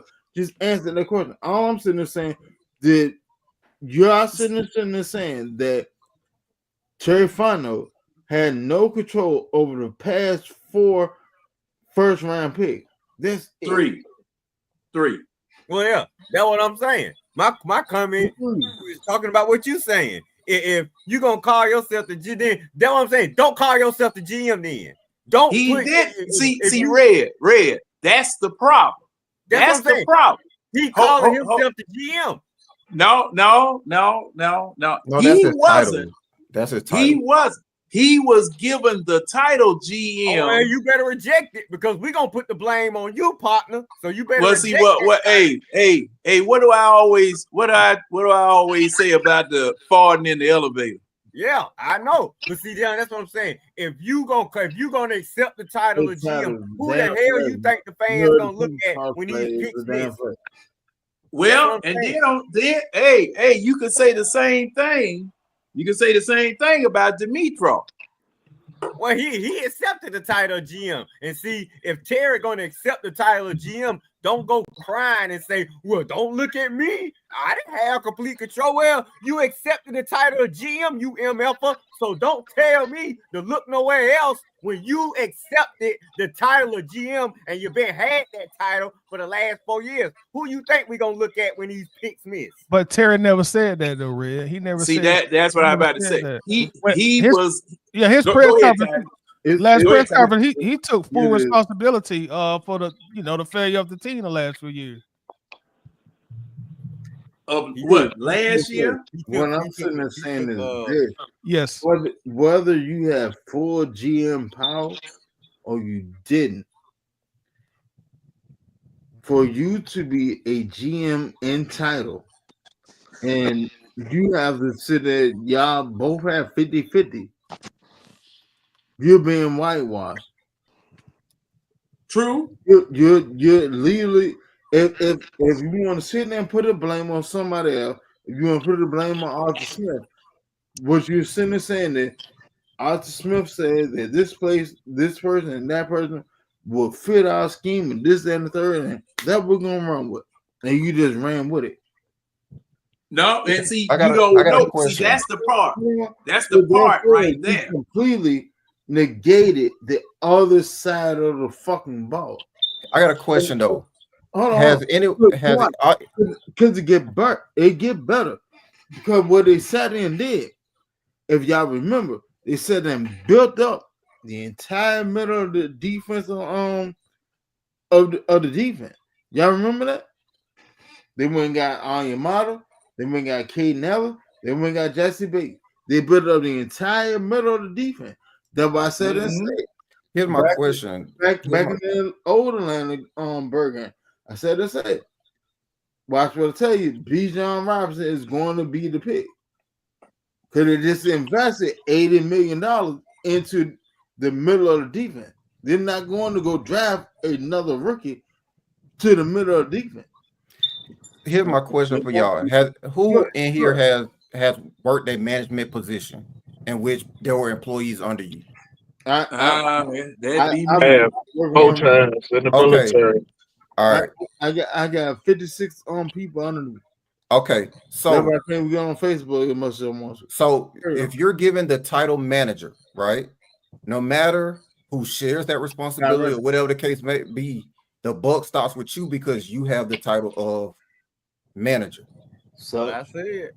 So the job title does define, no matter, even if they say, well, we're gonna structure it this way or structure it that way. In the grand scheme of things, when you have that title, the buck starts and stops with you. Just like with Raheem, he can delegate whatever duties he wants. He can say, well, the offensive coordinator was in charge of the offense, or the defensive coordinator was in charge of this. However, the buck stops at the head coach when it comes to that. So no matter how they split the duties or share the duties, you hold the title. The buck stops with him. My question always is, why is Terry getting so what is the issue with people in Terry? I don't think he's done a bad job. Most GMs are going to hit on minimum 2 people like each draft, and he's hit. Coach, here's the counter to that though. In the last press conference, he admitted himself that he hasn't done a great job. Like he took the blame for it. Well, of course he is, because So I mean, I get it. So the minute you say I think he done a great job, I mean it kind of runs character. I mean counter. Well, let me rephrase that. Not great, good. I put it like this. I think if you are a GM, and to me, I think this is fireable. I think certain things are just fireable. I don't think Kirk Cousins should have had a no trade clause. I don't think that we should have started off a rebuild with a tight end at 4. I think those certain things are just my personal opinion, but I think those are fireable offenses. Okay, now coach, you back? Okay, now the coach is back. Now, Terry took responsibility for not doing his job well for this particular season, correct? I thought it was the whole time. That literally said it said, long story short, he said for this season, I didn't do what I could do. Okay. Oh, now this season, right? I could have sworn I could have sworn he said for the 4 years in which he's been in. I could be wrong. I could have sworn he said. Hey, I don't think he said that. Huh? I will revisit the transcript. He don't lie, Tidy. He don't lie. Okay, now since that question has hasn't really been answered, and we'll have to check the tape. We have to check the tape. But I'm gonna say this. I'm gonna say this.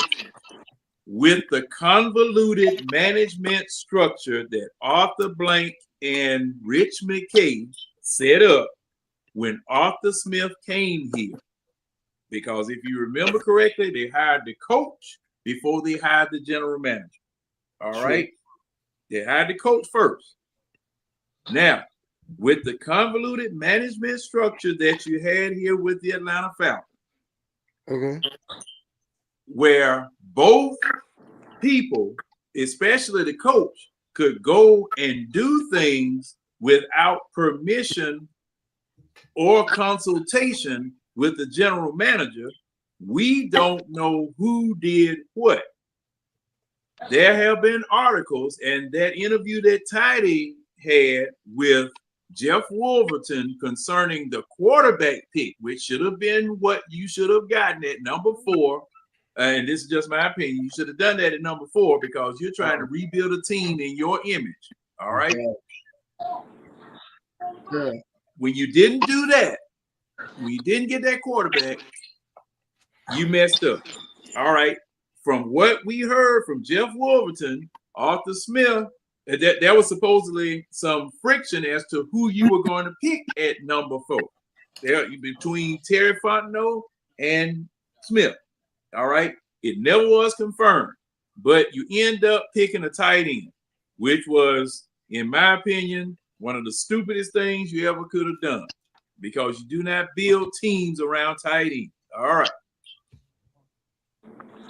And there is an article that I saw a couple of days ago that alluded to the fact that Arthur Smith had major pull on how the roster was formulated. All right. Now, I don't know whether that's true or not, but I do know that they had equal power. Terry Fontenot could not say that he was anything else other than the general manager, because that's what he was hired. He couldn't be the head coach because he doesn't know how to coach a football team. John, let me ask you this. Okay. Me and you both have equal power over this, right? Right. Mm-hmm. All right. Now, if you decided to jump off the board and go do some girl gone wild stuff, and you just sitting there streaming on the channel, that's not equal power. Now, with Terry Fontenot, he didn't have, well, no question. Either he had equal power or he was just a sucker. It's one of the two. He was just a pushover. He was just the accountant for the Falcons to do whatever the hell they want to do. Because there's basically, hey, Winston, yeah, when they had that press conference, and he wasn't there, that told you all you needed to know. He was the accountant. He was the family accountant. He was just an accountant. Yeah. Ever seen on BET, what is it? The Family Business? Yeah. You ever seen the show? All right. The accountant, what was his name? Harold or something, whatever. He's the family accountant. He's a bystander. But when it comes down to the client, he's involved in the thing. All right. So there is no way that you are a GM and you legitimately go tight end, wide receiver, running back on a rebuilding team and you negate the quarterback. You wait to the fourth season to get a quarterback. Now, to your point, they tried. I still have no problem with that. No, you don't have no problem because you know what Michael Penix can be. You don't have a problem with that. The actual issue is when you actually building it, and you know that your defense is struggling year in, year out, and you ain't attributing nothing to that. Come on, bro. But we go back to what type of power Terry Fontenot had. Okay, and see, like I said, in a traditional football team, traditional management structure on a football team. All right, you have a general manager or president. All right, you give them a mission, 5-year Super Bowl. All right, that general manager or president, they are free to go and hire. They from their particular position. They are the ones that organize the search committee. They are the ones that choose the head coach. They are the one that makes the decision. Okay, the owner may be involved to a certain extent, but the thing is, you're hitching your wagon, Mr. General Manager, Mr. President, on your head coach that you brought up to your owner and said, hey, this is the man that I want. He's the one I believe that's going to get it done. I'm hitching my future to his wagon. So when did he get the power to pick players? At what year? When did he become a GM? Because I'm hearing that he didn't. I will say this year. So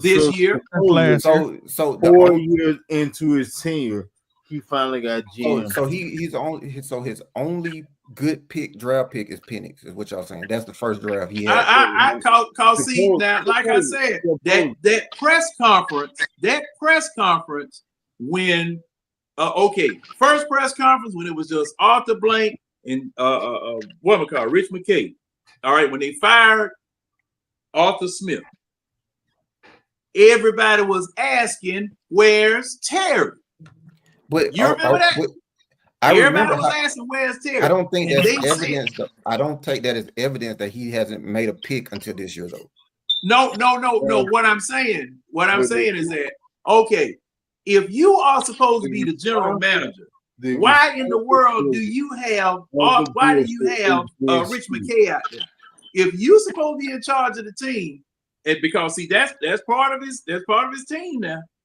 If you're the general manager and supposed to be the next person down from Arthur Blank in charge of the team, because it was a big thing about them hiring a general manager when you already had Rich McKay in the building.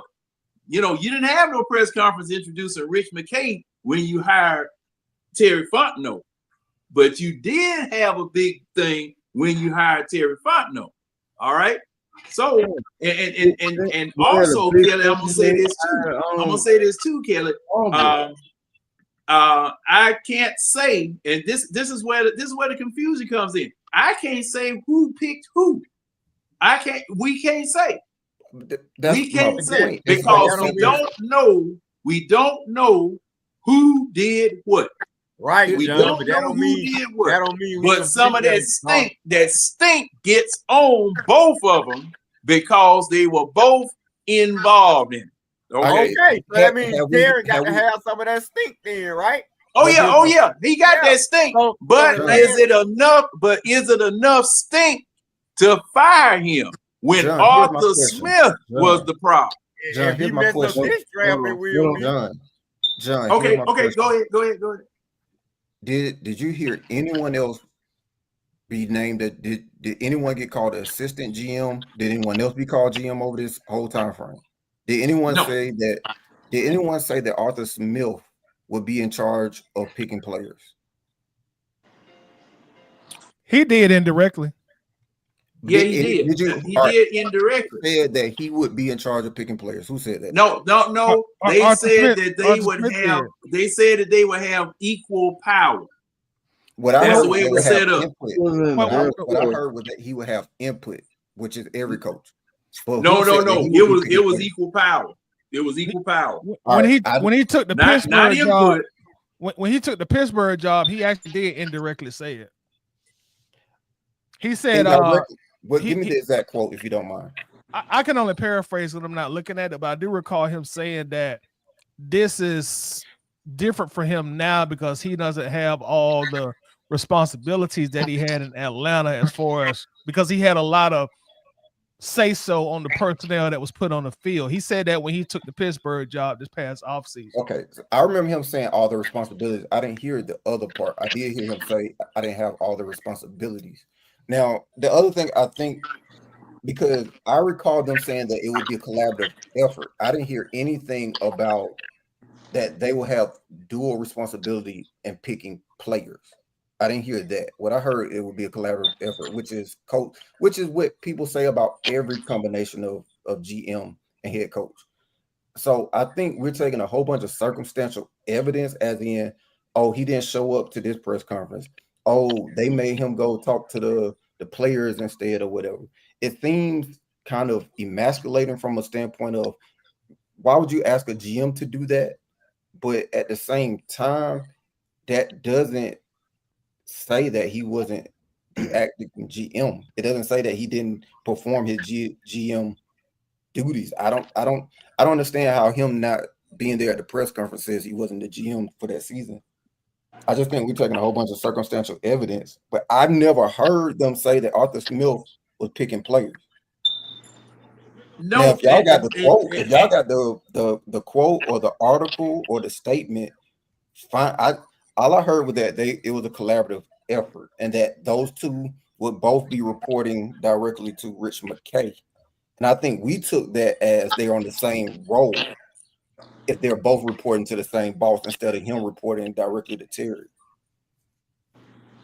No, if I'm like I said, I think you got to put that Bijan pick on Terry. He's the GM, and I've never heard of anyone being given that responsibility of picking players. He did, like I'm with I you. don't know who he picked. If he the GM, and let's, like Keely said, unless somebody tell me something different, I am putting that Bijan over Jalen Carter pick on Terry's black ass. It's not that I'm trying to draft again. But here's what I'm saying. I'm not trying to look for a reason to blame Terry. That's not what I'm saying. I'm not trying to look for a reason to blame Terry. I just don't. I think what I'm hearing is that because both on report to Rich McKay, that must mean that they both on the same equal footing. Like, I think that's the assumption that a lot of us made, but I didn't hear anyone. I've never heard anyone say that they're both picking players. I heard that as a collaborative effort, but every coach says that. Hold on, you said they were doing what? What I heard was that it would be a collaborative effort and that they both report directly to Rich McKay. That's what I heard from them. I didn't hear that they was both on equal footing because they're both reporting to Rich McKay. What I heard from that was that they have the same boss. I didn't take that they had the same amount of power or decision making from that. The only thing I took from that was that they have the same boss and they report to the same guy. I didn't take from that they were on equal footing. I think that's assumption possibly that some of us are making, because I've never heard no one from the front office say that they're both responsible for picking the talent on the team. I heard it was a collaborative effort. That was the word that I heard. I didn't hear that it was 50-50 decision making for the talent. So unless y'all heard something different, I mean, I think we're just using a whole bunch of circumstantial evidence. That's my point. I'm not trying to put it on Terry. I just never heard anything from the front office that said that they had 50-50 responsibility in picking the talent. Breaking now, news. and see, go ahead. Who's that? Hey, Tony. Well, I just say, look, John, unless I would love to know, unless somebody give me somebody else put it on. He was the GM. He had the title for the last 3-4 years. So I would love for somebody else to come out who we can put this blame on. But since it ain't, he gonna get it.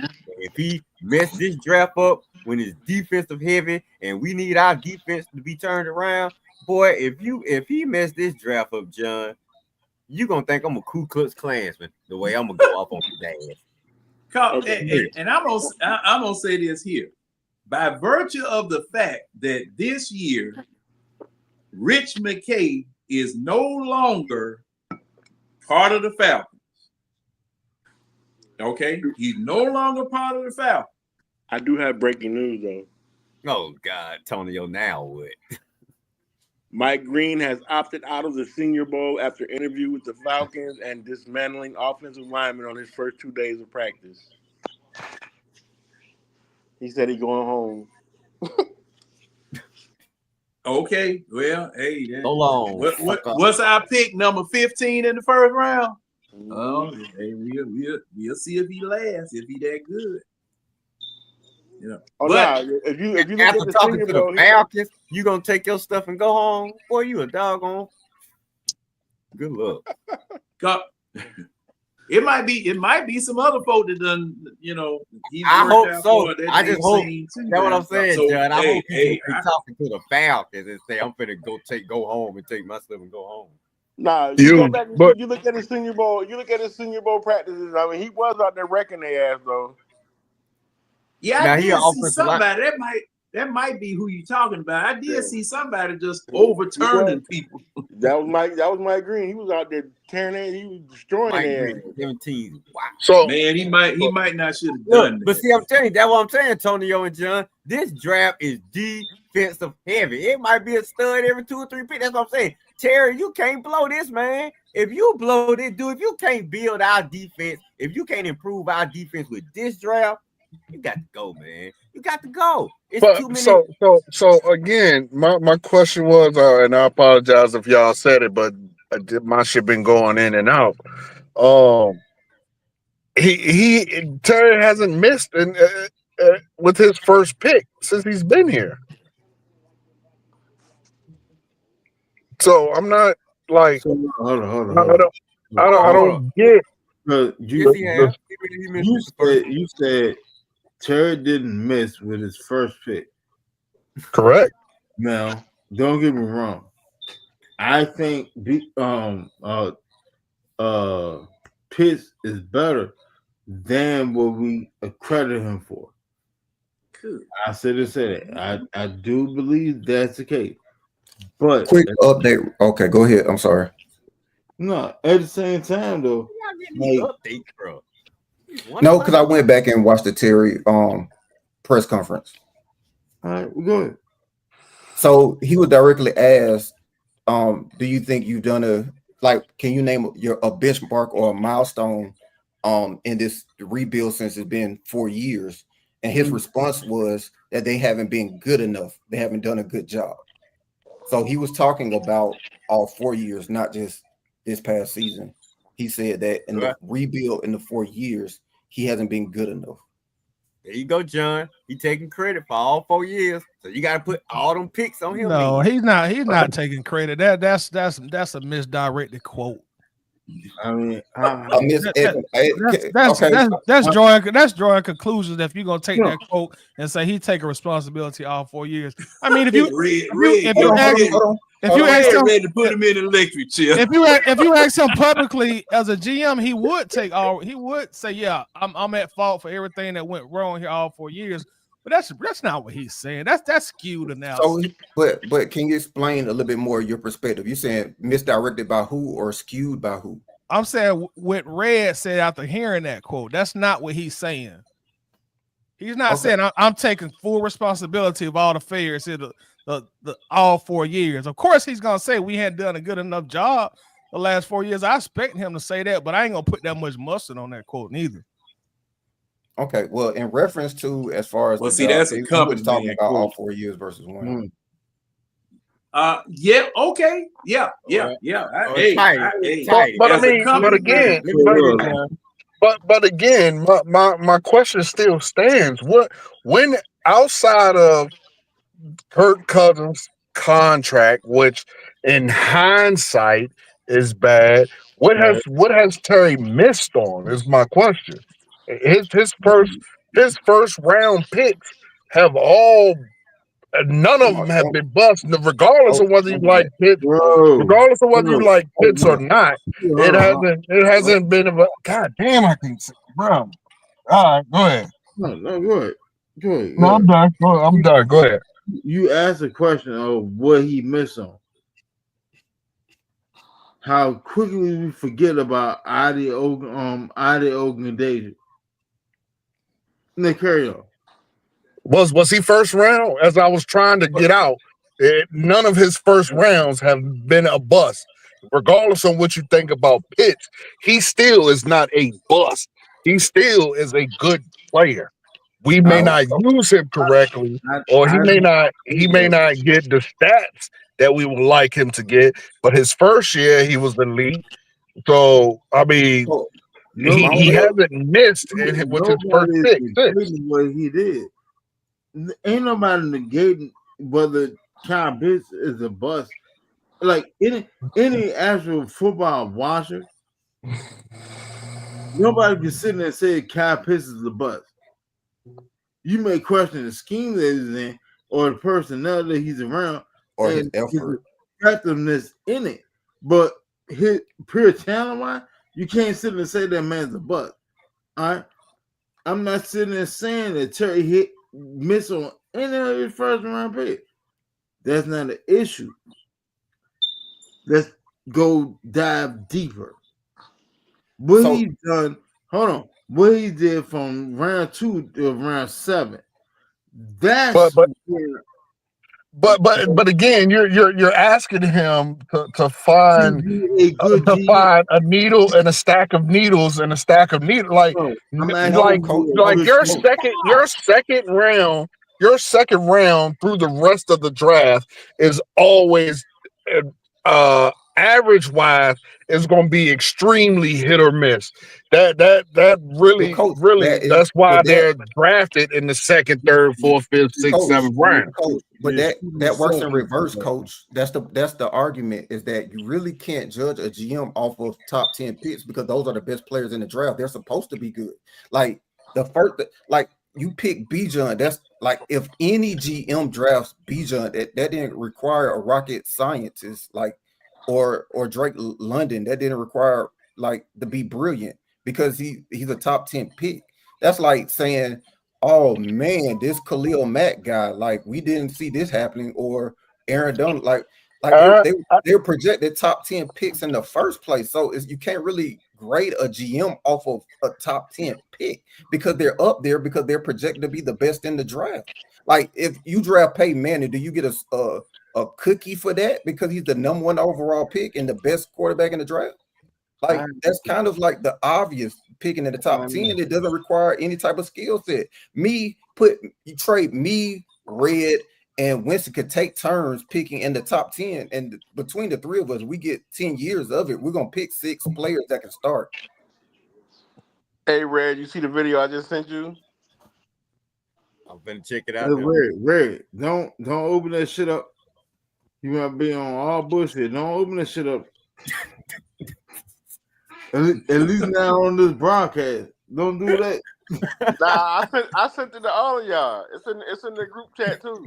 They're gonna be like, big booty hole. I thought you were gonna say my phone's gonna have some sperm. Like if I look back through all our first round picks, like almost all of them made a Pro Bowl. Like Julio, Jake Matthews, so O'Neal, like all of them were solid starters. what I was Beasley saying made All before Pro. before I got kicked off. I get what you're saying, Keely, but to that I would say, well, look at his predecessor. His predecessor didn't like outside of Matt Ryan, Julio Jones, like a lot of his You first want me? round picks were missing.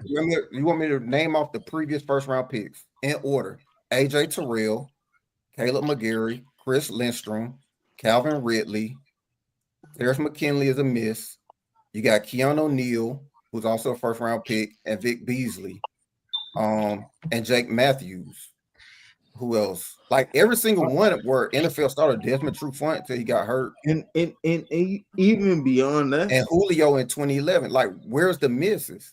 Even beyond that, like you can't compare Fano to goddamn Dimitrov. Don't get me wrong. Everything else outside of trenches, goddamn Dimitrov was a dog. He didn't miss. He did not miss. He had two. Parad Jerry is the first one. That's 2009. That's what I said. Outside of trenches, he didn't miss. But at the same time, he still got a Jake Matthews, and Grady Jarrett. See what I'm saying? He didn't miss. But every single pick that was in the top 10. All right, you got Deion Jones, Devondre Campbell, AJ Terrell, Trufant, Keanu O'Neal, Willie Moe, goddamn Tommy. The 2016 draft is a clinic. You got Keanu O'Neal, Deion Jones, Austin Hooper, and Devondre Campbell all in the same draft. All right, so now look, that type of draft we need this year, Keely. That was a solid draft, but it wasn't all that, if we being honest now. But you got four starters in one draft. That's unheard of. Okay, how many of them signed the second contract here? It doesn't matter if they signed a second contract here because it don't matter. It doesn't. It don't matter. It doesn't. You mean to tell me you don't want your first round pick to sign a second contract? It that's not the point. No, that's not the point that I'm making. The point is, did they hit on a talent? Devondre Campbell was an all-pro player, so he clearly picked an all-pro talent in the fourth round. Not in that line, he won. But that wasn't the criteria. The criteria was that he picked a talented player, and he did in the fourth. I'm not saying that draft was bad, but to say that was just he hit a grand slam, that's a stretch. Because even with that one all-pro season, I mean, those players were solid, but I mean, we ain't talking about no nobody who really made a true impact on the NFL. It's rare if you get more than two stars in a draft. We got 4. No, I'm not debating that. What I'm saying it was a solid draft, but it ain't like he hit. I'm debating the term solid.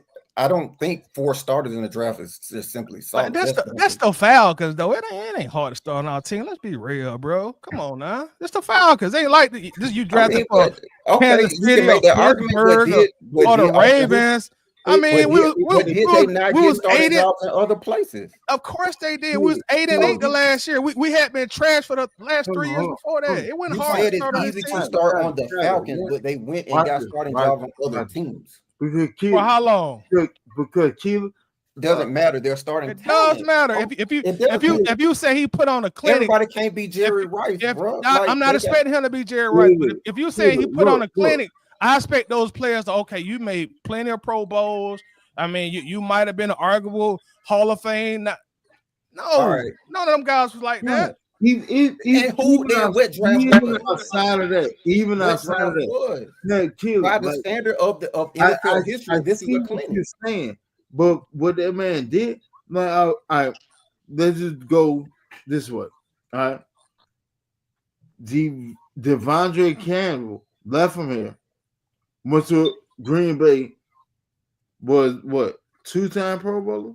1 time. All Pro 1 time. All Pro 1 time and a Pro Bowl. Okay, right. No problem. Let's go to then Jacksonville. 4 year Louis Con. right? Cause he was drafted by Dimitrov too. He didn't led the league and goddamn sack for what the past goddamn 4 or 5 seasons. Who, a little crowd? Who was a safety that plays linebacker? 4-year Louis Kahn. He led NFL in sacks. No, not sacks and tackle. Oh man, that's one of them sacks where that's one of them stats that Paul Warlow was like probably top 5 I in one don't give a shit. You just for like the past 4 or 5 but years. If you call it a clinic, you should give a shit. Are we saying Paul Warlow was good because he got a bunch of tackles? No, he did it 1 year. That Fourier has led the league in tackles in the past 4 or 5 years. He did it twice. Would you say Fourier is one of the top linebackers in the league? No, he's one of the most underrated. He's solid. He's a solid NFL player. You can't even call him good. He's solid. I put it to you like this: would you rather have him on this team or on another team? Would I say that again? Would you rather him be on this Atlanta Falcons team or would him being on another team? For where he got paid $15 million a year, I would prefer him to be on another team. I'm not tripping. He ain't worth $15 million a year, bro. I'm sorry. But we sitting there paying goddamn Grady goddamn $20 million a year. The fuck? Come on, bro. Grady is in the final year of his deal, bro. Like, I don't give a damn. So we really gonna sit here and act like Keanu Neal, Deion Jones, Austin Hooper, Devontae Campbell, Wes Schleitzer, and Devin Fuller were just some standout players in the NFL. That's what we're doing. On a Super Bowl team. That's what we're doing. Yeah, a Super Bowl team that was led heavily and extensively by offense. All right. So okay. We got the defense. In the final 8 weeks, that defense that you was ranked 25th in the league. And what were they the final 8 weeks of the season? Goddamn, got that shit together. What they did in the Super Bowl. And we had the #1 defense going into the playoffs. Okay, what did they do in the Super Bowl? Wouldn't it really matter? What did they do? What did they do in the second half? But we're not talking about that. Matt was drafted in 08. We talking about 16 in that defense. We talking about the Falcons. No. We talking about the 2016 draft class. If they were so great, you talk. Hold on, and on that draft class was a person on offense as well, right? Austin Hooper, right? Negate that. So we're not just talking about the Austin Hooper was on that team. What did Hoop do when he left Atlanta? He went and got another starting job. He's a starter in the league. Of course, he got a starting job, bro. I'm not saying he's sorry, but I'm saying like the act like these players were just so great. Like, come on, now. Do you know how many 3rd round picks do not start? That's my point. That's not what I'm saying, bro. I'm not saying that's what I am saying. I'm not saying he wasn't a solid player, but if you say he knocked that draft out the park, I'm not seeing no names on this list where I say, oh man, we really killed it with that pick. Okay, how about all right? So I won't even Julio Jones in 2011. Yeah, we killed it with that pick. Hold on. I'm not going to ask Titan. I'm going to ask Red. If the NFL average out of every draft is 2 starters, right? If that's the norm, and you get 4 starters out of a draft, is that exceptional or just normal, average, solid? It's good for the Falcons. No, that's good for the NFL. That's good for the Falcons. A lot of them guys were started on the team. All right, I'm going to ask Red again. If the NFL average is 2 starters out of a draft, the NFL, not the Falcons, the NFL, that includes all 32 teams in the NFL, not just the Falcons. If the average is 2 starters out of every draft, and in one draft you get 4 NFL starters that not only started for your franchise, but other franchises, as in other teams found them talented enough to start on their team as well, not just because of the sorry Falcons. If you get 4 starters out of the draft, when the NFL average is 2, is that not exceptional? Yeah, that particular draft was a nice draft. We got 4 of them starters, and they helped contribute to our Super Bowl run. Look at the adjective that Red used. What? Look at the adjective. That's my point. Well, no, that was a nice draft, man. You got that. Right. Solid. You're right. He didn't use solid. It was nice for the Falcons. We went to the Super Bowl and got our ass spanked when we shouldn't have. Hold on, we didn't get spanked now. I am a purveyor of common sense, and I understand that 4 is historically better than 2. Well, yeah, when your first 4 picks are starters and they help lead you to the playoffs and go on the run, you got to give credit to that particular draft. I give them this year, Titan. I give them credit, bro. But what I'm saying, like, none of these guys really got a second contract with the team. You cannot sit here and tell me you take a guy in the first round without the expectation of him having a second contract on your team, bro. They were nice, but these are not standout players we're talking about, y'all. I'm gonna say this. I'm gonna say this. Probably not one of these guys will make it to the Falcons Ring of Honor. That's a fact. But you use the most extreme example. There's no draft that exists where a whole 4 players out of a draft make it to a Ring of Honor for any team. I said none of those guys. Not one of those guys. I'll take one of them. Nobody's going. Grady went drafted in 16 though. Grady was drafted in fucking 16. No, he wasn't. I think it was the year before, Winston. Grady was a rookie when we went to the Super Bowl. No, he was not, bro. I'm looking at the list. He was, bro. Okay, Grady was a fucking rookie. Hear me out for a second. Hear me out. You already had Winston. You already had 2. Deion Jones was a rookie when we went to the Super Bowl. Let's bet $20 on it right now in front of everybody. Bet me $20. Bet me 20. I'm gonna tell you the 2006 draft class: Keanu O'Neal, Deion Jones, Austin Hooper, Vondre Campbell, Wes Scheitzer, and Devin Fuller. Grady was drafted in 15. No, sir. Hold on. Jared was in the same draft with his Clemson teammate Vic Beasley. Yeah, Grady Jarrett was drafted in 2015. I'm looking at it, Winston. It was the year before, Winston. It was the year before. And that's why I was smart enough not to make the bet. Now, oh man, I'll give you that. Well, you were something I'll give you that. That was easy. Oh man, good grief, man. Hey, I done got caught like that too. Now, I done got caught like that too. Right there, there we go. Right there on the screen is the point I was gonna make. If they played well enough and they hit free agency, you're not going to be able to afford to re-sign 4 players anyway. Oh, yeah, I was good. And on top of that, we did break the team up tighty. So that team, we break that team. We weren't going to be able to afford, even if we wanted to sign all 4 back, we weren't going to be able to afford to do it. Because I remember Devondre Campbell left for more money anyway. And then when it's not like they didn't get paid. They literally hit free agency and got paid. This is definitely the Atlanta Falcons curve that we bring these players on. So yeah, it was exceptional. It was exceptional. Well, hey, not many are blessed enough to start in the NFL. You know what happened is the exact shit that's going on right now. GM definitely signed a 4-year deal with money. Now wait a minute though, and let me ask Tidy this: and they got down became benefit of the players that we have. It was a solid draft. It was a solid draft. It went bad. It went great. You gotta think the next season, what did they do? Our defense was top 10. So even though they were 25th the rookie year, they did get better that second year. They got let me ask a question. I need to ask. Hold on. What's that talent? Hold on. Look at this comment from Coach. Coach said, "What did any of them do?" Devondre Campbell was an All-Pro. 4-year Louis Khan left was an All-Pro. What the hell? Hold on, wait. Louis Khan never made All-Pro. He made Pro Bowl. It doesn't matter. He made Pro Bowl and led leads in tackle for multiple years. Like maybe y'all just, but Campbell had a great career in Green Bay. Campbell had a great career in Green Bay. Come on, bro.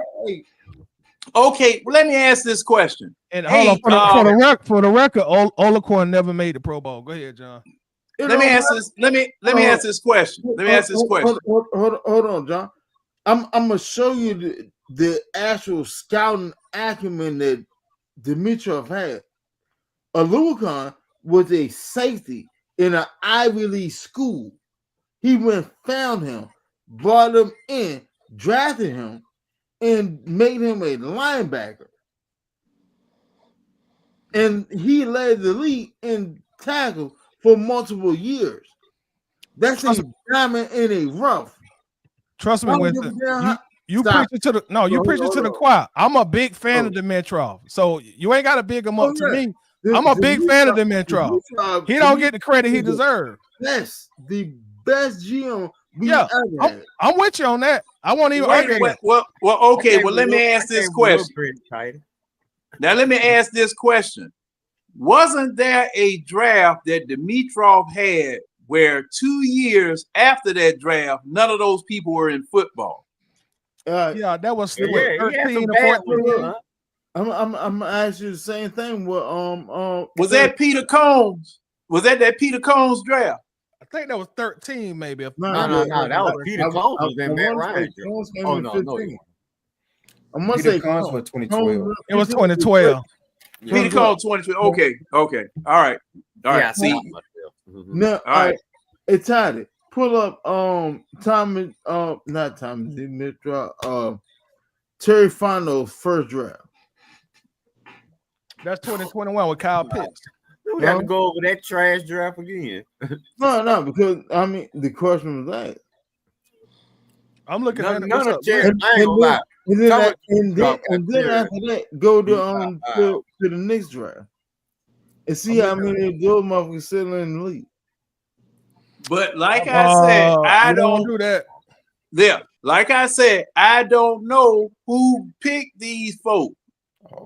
I don't know who picked these folks because see, you had a clear general manager structure then until 20. What was it when we got those 7 general managers? It was when Dan Quinn got the job. That's when it changed. 15. Yeah, 2015. Well, no. Wasn't it after that? Where cause Scott Pioli. You remember when we hired Scott Pioli?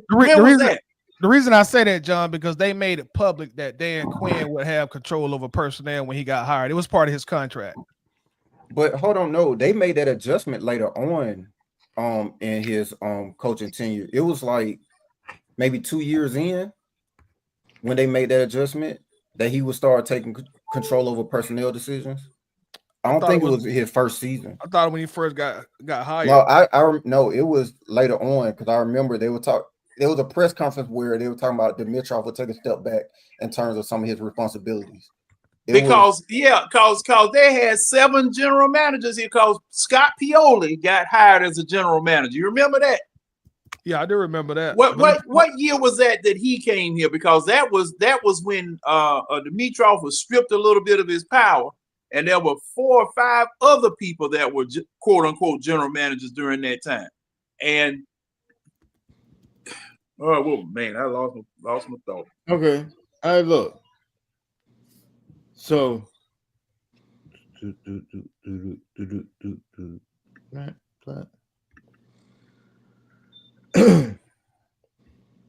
Atlanta Falcons 2021 draft.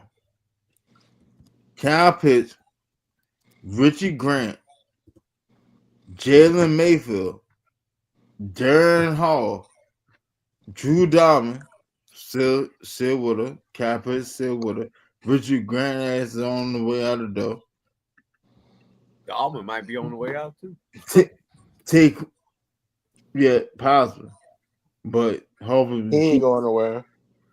Taquan Graham still. Adi Ogundeji gone. Avery Williams. He's about to be gone. Frank Darby gone. One real quick thing, Winston. It does say in the press release when Quinn got hired, Arthur Blank said that Dan Quinn would have control of the Falcons' 53-man roster. Go ahead. My apologies. No, I ain't nagging it. Does that take some of the shine off of Dimitrov? A little bit. If the boss say the coach got control of the roster, that says a lot to me. That's why they say. Well, he still kept a lot of the players that Dimitrov gave him.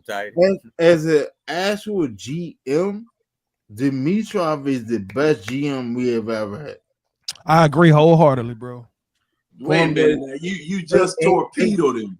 No, because you just fired into the ship broadsides. What really clipped Dimitrov was Arthur Blank jumping his ass out the port and sitting there saying, "Man, Ryan and Julio Jones, they're gonna be Falcons for life." Now you have no negotiating leverage. So okay. Now that you said that, look, now we go back to Falcons hierarchy, because see, if that's the case, that's the same situation that Arthur Smith had with Terry Fontenot. But do you know what it's similar to, though? I mean, I'm going to tell you exactly what it's similar. Don't make no sense. It's the exact same shit Dallas Cowboy fans are going through with Jerry Jones. Because Jerry Jones is trying to be more of a fucking figure piece than hiring people to actually do football job that they are trained to do. It's the exact same stuff that's going on here. Definitely. We made luck up on a coach, but Blank can't get out of his way. And when he become like when he see a player as family, he can't separate the business. And at the end of the day, the NFL is a business. Ain't no getting around that.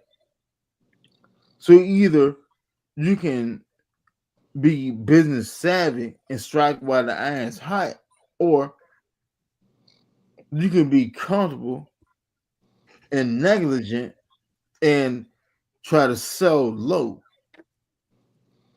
But between the two, there is no getting around that. You guys do one or the other. Well, you only really have one football family that I can call right now, and that's the that's the Steelers. That's the Steelers. That's the only family or only ownership group or person that really was raised up to know about football, backwards, forwards, or whatever. Okay. Now smart anybody else leadership sit there and say, "Hey, look, I got the money. I'm gonna hire somebody to actually do this shit." Right. And you're supposed to get out the way. You're supposed to get out the way. Back up, let them do their jobs. You just judge them on the results. Tyler, you sell real estate, right? Yes, sir. Okay. So when it's time for somebody to sit there and come to you, they got to come to you with a proposal. All right. Well, this is what I got. This is my plans on making the payments, this and the third. Right? You make it work. Right. That's just good business acumen. But if I sit there and just negate that, I'm just gonna do what the hell I want to do. And you hear it, so I just throw you a couple of dollars, you get the fuck out of the way. And you did be listed as a realtor. That's not doing nobody no good. You know, I'm just steamrolling. Well, as long as you are successful doing it that way, but the first time that it falls apart, because see now that Keely asked earlier, had anybody been in charge of people or whatever? I will never forget. I was supposed to be the manager on duty in a plant one night, and I was getting ready to set up this and set up that and set up this and set up that. But the actual manager was there. And he was one of those type of people that was a hands-on type of person. All right. So I carried just the title that night because I do something, he'll come behind me and do something else. I do something over here, he'll come behind me and do something else. So I said, oh, okay, this is the type of manager you want me to be. just take it in name only. Now, I made good notes about everything that was taking place because just in case something went wrong, and he was the one that made the move that made it go wrong, I was covering myself. All right. So I was really Red. I was really Thomas Dimitrov. Excuse me. Terry Fontenot, Red. I was really Terry Fontenot while all that was going on. Because see, the thing was, now he knew what he was, well, you know, he was the manager. He automatically knew what he was doing, but he wanted me, okay, you're going to be the manager here, but couldn't get out the way. Couldn't get out of the way. He had to do it this way. He had to do it that way. You know, the only difference is Terry's silly, but I don't think he was taking notes like you was smart enough to. Well, see, thing is, okay, now me, I'm doing this because see, I'm in a cutthroat situation. But if Terry was told, and you know, we are presuming here, I'm just presuming here, what he did was good enough to keep him retained. You did what I told you to do, so I'm gonna keep you. See, and a lot of times in management situations is real political because see, no matter and see that's something I had to learn, and I learned the hard way. No matter how much good you do, if you aren't willing to fall on your sword for your boss, you fired. They're gonna find a way to get rid of you. You're not a team player. You're not doing this right. You're not doing that right. They try to believe me, John. I understand all that, and you know where I work, so you know I understand. Oh yeah, all that. But my thing is, Terry, you was already in that. Okay, so basically, you just traded one situation in New Orleans for a similar situation. The only thing is, you got a different title. I'm hoping you got a pay raise too. But other than that, it seemed like you had about the same amount of power as you had in the Bayou. So yeah, but he did because but the difference was, Red, he was quote unquote being trained down there. We gave him the job, and to your point, Red, to your point, and I agree with you 100%. If you gonna give me the job, give me the responsibility. Right, because my, you know, who are the fans gonna look at? Who the fans and who are the pundits gonna look at when all these decisions go wrong? Are we looking at the group meeting? Like you say, the stink in the elevator, but we're not looking in the elevator because the folks in the elevator ain't but one of them got the title, and that's you. So that's the one we don't look at when all these moves go awry, and a lot of them have in these last 4 years. Definitely in this last particular off season, we're not gonna even go back and forth. But like you say, the crazy contract, no trade clause, getting us back in cap hell after you just got us out of cap hell. Like I say, he better pray that Penix turn out to be every bit as good as we think he's gonna be, because that might be your. Hey, you can directly hold him responsible for this draft this year because you didn't have, and see that's where I am. This draft and this off season. Yeah, the previous draft, okay, last year's draft and this year's draft, I can hold him directly responsible. Okay, you the general manager, you doing it. Okay, now, like 2 years prior, when you had the big, this power struggle or whatever. Well, I can't say it was a power struggle. I just know that the power was diluted. Arthur Smith still here, so we still had some folks in the elevator with him. Yeah. See, and but how do we know that Raheem doesn't have that same power that Arthur Smith had? Oh boy. All right, so what's different? What's different between the power Arthur Smith had and the power that Raheem has? What's the distinction?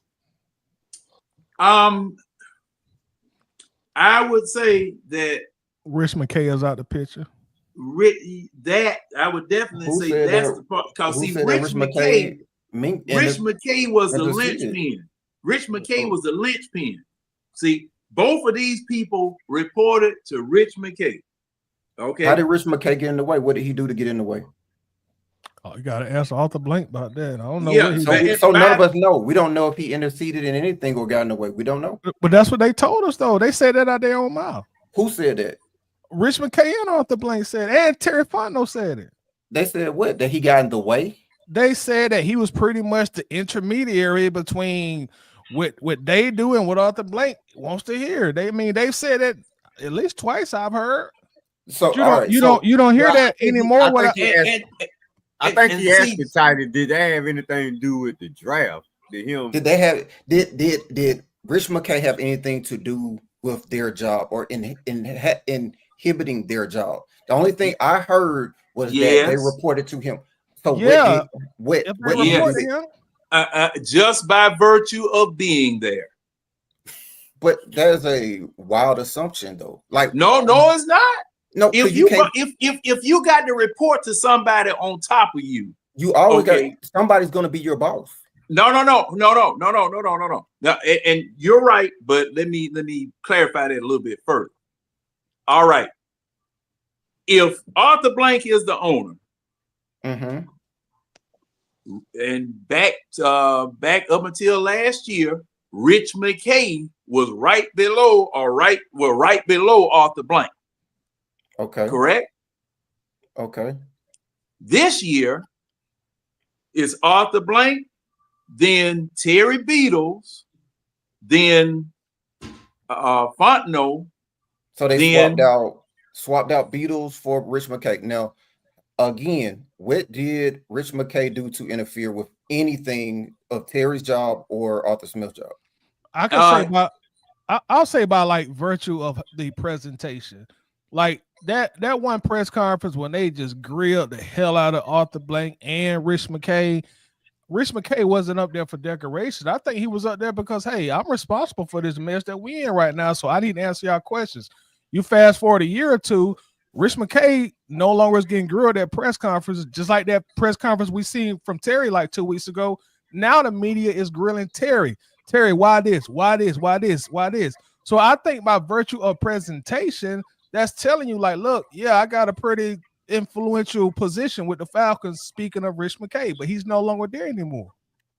That's a wild assumption as well, though. Like, just because he's answering a question at a press conference, that indicates that he interfered with their job. But yet we don't have no evidence of in what way he did. Like, did he tell? We don't have any evidence them to not pick a play. That's my point. So we're making assumptions that he was an interference without any evidence other than he said at a press conference. And what they told us. Okay, so did he tell you he interfered? Did he tell him to pick a player? We don't know. No. We don't know. That's the whole point. We don't know. We don't have any evidence that he interfered with anything. All we know is that they reported to him. If you report to somebody, and he asks you, what are you getting ready to do? If he asks you or whatever it is. So we can make the same assumption for Beatles now, right? That he's interfering. Because they're reporting to him now, right? I guess so.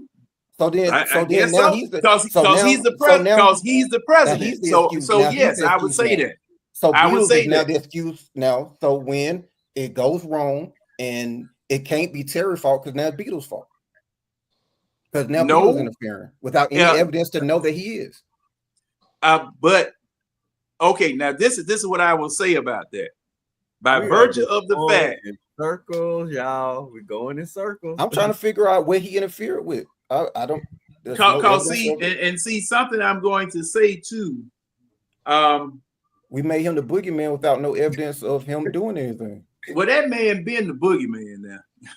I don't like him either. However, he's a necessity. Like he's there because of who he knows. He's going to be next to Arthur Blank because of the fact that he has a necessary evil. It does. not a necessity. They do state now that Terry Fontenot and Raheem, they don't report to Beatles, they report directly to Blake, as opposed to before they reported directly to Rich McKay. They're not saying they report to Beatles. So now Blake is the interference for Terry, right? He always gonna be the interference. He has been. He was interference for doggone Dimitrov so too. Even though we have no evidence of anything way in which they interjected for anything, but they're the reason that Terry and Raheem can't get their job done now. We didn't say that. We didn't. No, but that's the excuse that's the excuse for Rich without any evidence of it. We're not saying that. Well, that's what was said. Well, I'm saying Rich. We've been trying to find out how much interference did Terry have when he was picking Pitts, when he was picking London, when he was making that asinine Bijan. Oh, because but we're gonna assume it was Rich McKay because he sat at a press conference. What else can we assume if they asking him questions? You cannot assume. You can just not assume. Why would you not assume if he? Why would you assume without any evidence? I don't understand. He's at the press conference, bro. I mean, are you not listening? All right. How about this? I'm gonna break this down for you. You are correlating someone sitting at a press conference at the end of the season. Yes, taking responsibility. Yes. Hold on. Just like Fontenot was at the press conference 2 weeks ago. He caught all the fire. Rich McKay takes responsibility. Everybody in the front office takes responsibility. You just use the same excuse for Terry. You just use the same excuse for Terry. I'm not using any excuses. How about you pipe down and let me finish? You just use the same excuse for Terry. Rich McKay was playing a part in he was day-to-day operations. What do you think that means? You saying he's interfering. I never said he interfering. You said that. I never used that word. Yeah, now we responded to interference. Y'all just said that Terry we responded because he do his job. Okay, now and I'm gonna say something else. That he can't completely do his job, then someone has to interfere. We never said interfere. We never said he couldn't do his job. We're just trying to tell you, like, look, you can't ignore the fact that Rich McKay is playing some part in this, bro. And I was going to say, I'm telling us that. I was going to say, the owner of the Falcons is telling you out of his mouth, this is how his hierarchy goes. How are we going to ignore that? This is the dumbest shit I ever heard. Both of them and neither one of them have proof that they made a single decision in the draft room or anything. You don't have any evidence of that. Just because they take responsibility, Terry just took responsibility for 4 years, and you said, "Well, that's what they have to say." That's just what they say. Okay. Well, let me say this. Responsible for you just said that for Terry. Let me say this on that. Arthur Blank takes responsibility every year, even though he doesn't make any of these decisions. But let me say this. When they fired Dan Quinn, when they fired Mike Smith, when they fired Dan Quinn, Mike Smith, I'm trying to think whether when they fired Dan Reeves.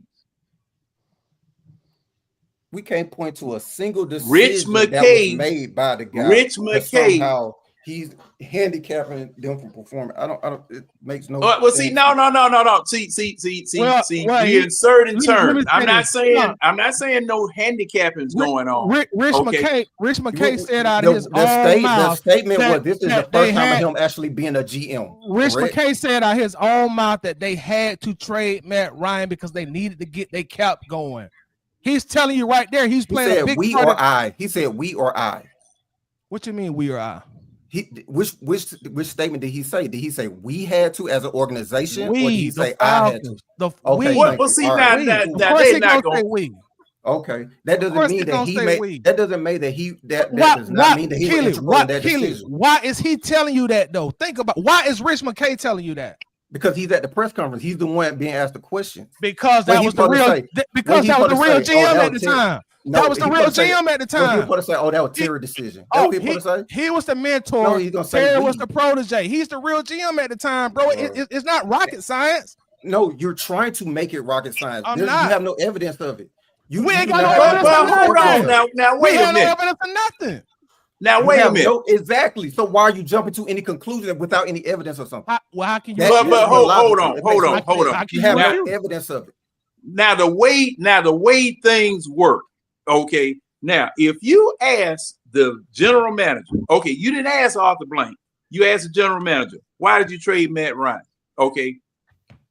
This man said, we decided to do this. Now, since he is over everybody between Arthur Blank and the coaching staff and the general manager, whatever, when he says we discussed it and you did it with my blessing because of the fact that you are the next person in line. Arthur Blank didn't say it, but he said it. He said it. He said that we, all right. Okay, who's we? It's going okay. When you say who's we, it's gonna be me, Rich McKay, me, Arthur Smith, me, Terry Fontenot. The same question. He's gonna say we did it. Oh, but my thing is, do you think that Arthur Blank did that? All right, back when it came down to trading Matt Ryan, who was the absolutely Falcon staple legend, Ring of Honor, like everything you can do with a Falcon. That's that guy. That's that guy.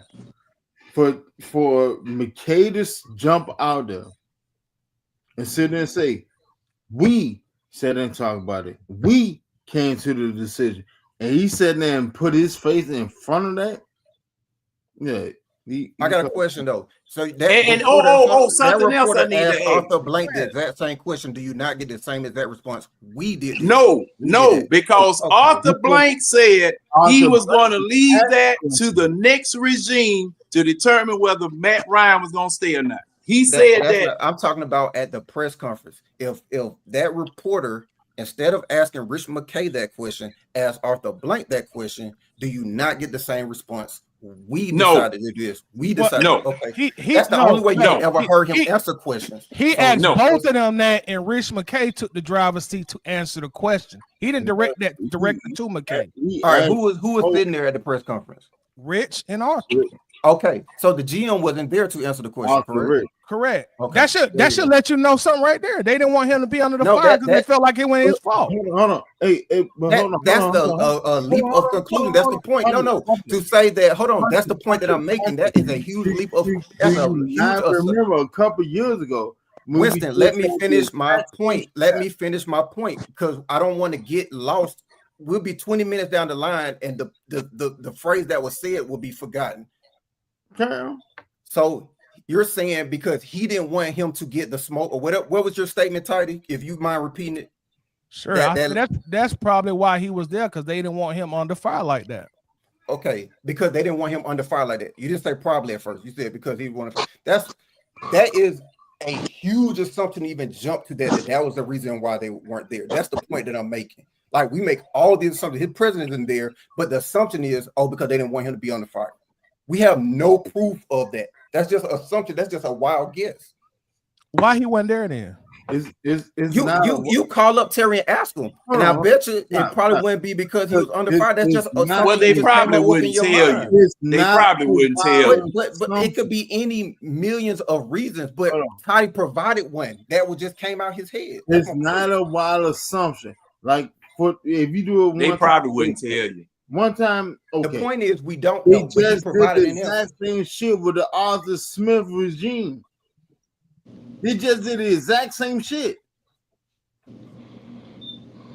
When they kicked Arthur out and they hit Terry, it was goddamn Arthur Blank and Rich McKay. They did the exact same shit. That's not an assumption anymore. It is an assumption until you get facts. It's not an assumption, bro.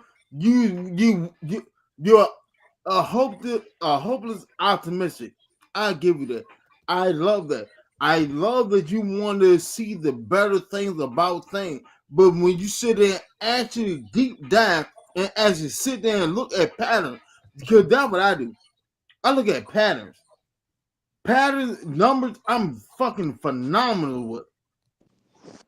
That's why I became a goddamn a director in training in goddamn 2.5 months. You're basing it. You're coming to a conclusion I'm of circumstantial evidence. Assumption by definition, a thing that accepted as true without proof. So Antonio is correct. It's an assumption. And then we turned around and said the exact same thing. Well, less than 10 years later. Yeah, Antonio is correct. By definition, it's an assumption. You're using circumstantial evidence to create a point. By definition, it's an assumption. You don't have proof. Hold on. Well, circumstantial evidence can get you convicted now. By a jury of your peers, you got to get 12 people to hold on. But circumstantial evidence can get you convicted. We gotta get in front of a judge, singular judge too. We gotta get some order on this because everybody's sitting there talking over top of everybody. Now, we said there for one, did not same thing should happen in the last, well, not the last regime, the regime two regimes beyond where we at right now. Did we not two regimes back? Yeah. Did we not sit there and see the same shit? And then the last regime, when they were putting them out of the way, they were not seeing the exact same shit. That's not an assumption no more. That's a pattern. I don't know if we've seen the same shit. That's just your perspective. Like, I don't think this is the exact same shit. Like, and that even at that, no one was sitting there talking about that Rich McKay was controlling Dimitrov or controlling the decisions for Quinn. Like, that was never something that like I heard. But that's your perspective. You see it different. I don't see this as a repeat. I don't see this as a pattern. I see we came out from under two contracts that was holding down the cap. Hold on. So why do we have those two contracts in the first place? Mr. Falcon for life. Okay. Just one. And that instruction that instruction came from. So what we were gonna do? We were gonna trade Matt, or were we gonna resign? Like we weren't gonna trade him. You're not. Well, we were in the same predicament that Jimmy Johnson was in with Dan Marino. Like, I don't get that. Like we were gonna pay him anyway. Y'all didn't catch exactly what I said and said. I said why was in this situation. Tyler said Mr. Falcon for life. Oh yeah, I caught that. Now hold on. When your owner jumps off the page and sit and say that such and such is going to be a Falcon for life, your GM has no negotiating power because you have to get a deal done. Because I don't know if that applies with the Matt deal. A Falcon for life. No, he have whoever the player is have all the goddamn negotiating power at that point. Then we said that penalized Dimitrov for these astronomical goddamn contracts, but in all actuality, they had a negotiating power and they use it like a smart person would do. So if he did say that, you think the contract would have been look different? How could I settle for this when I have the power to get this? So to make, I want you to make your point. If Arthur Blank did not say Falcon for life, would the Matt Ryan contract look different? Any drastically different? Would it look drastically different? What do you mean by drastically? He's saying that by Arthur Blank coming out and saying Falcons for life, it handicapped the GM and it gave leverage to Matt's agent. Here's my question: if Matt and Julio, it was next man up. Like that's how the quarterback salaries go. The very next quarterback franchise up is paid. I don't see how that handicapped anything in the next quarterback up. How not? That's how quarterback contract. The next quarterback in line breaks the new record, and then the next quarterback in line after that gets the next highest contract ever. That's how it always works. Matt Ryan literally had the first $100 million guarantee. He was next up. He was next up. No, it's not even about that, bro. It's not How even, is it not? Okay. Because, Yes. Hold on. Because the extra money, it was 150 million, with 100 million guaranteed. That could have been clipped around like 120, and like 90 or 80 guaranteed. But when your owners jump out of the port and sit and say that he's going to be a factor for life, and then you fuck around, goddamn what? Less than 5 years later, his ass is gone. Yeah, I really don't think those words had anything to do with Matt Ryan contract. I don't. That's how quarterback contracts are. The next man up. See, this is the thing. This is the thing. He did the same thing with Julio. The only saving grace, well, not even saving grace. The reason why Falcon fans are upset about the Julio contract, outside of the actual Julio contract, is that Julio got on goddamn first take, and he said what he said.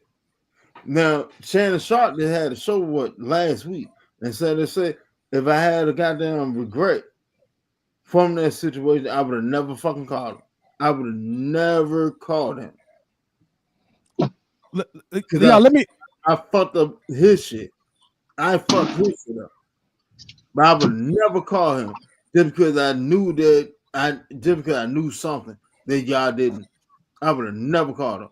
But when you sit there and say a player is going to be a such and such for life, the negotiating power from ownership goes out the window, because the actual owner is sitting there just overseeing it. So now all the player got to do is close the gap to the owner. That's it. The GM is none of the factor anymore. But I mean, you got it. We just gonna have to agree to disagree. We can close up the conversation. We can. I think y'all overstating it, but we can just agree to disagree. This is a quote from that press conference from Tori McHaney. I hope I said her name right. McHaney. She said, and this is about the press conference. Rich McKay said Arthur Smith did not report to Terry Fontenot. And moving forward, the expectation for the next head coach will be to report to Terry Fontenot. That's a quote from McHaney. In reference to that press conference that Blank and McKay had, I guess, a couple years ago. And this was a direct question. This was a direct question that she asked to McKay at the press conference. Correct. And it says Rich McKay said Arthur Smith did not report to Terry Fontenot, and moving forward, that is the expectation for the next. But I thought we already knew that they both reported to Rich McKay. I thought we already knew that. But the thing is, now we are saying that now Terry obviously has more power if the head coach now has to report to him, where he didn't have that liberty before. So his wings were obviously clipped. So or you change the hierarchy back to where it should have been. Correct. You change the hierarchy back to where it should have been, because I would say this. That wasn't my argument though. That wasn't my argument. If you're saying that, okay, now he has the power to fire the head coach, cool. But that wasn't my argument. Didn't I say that? No. I didn't accuse. Look. I'm saying, if y'all are saying that having the ability to hire or fire a head coach, because you're just saying that one is. Did not say that.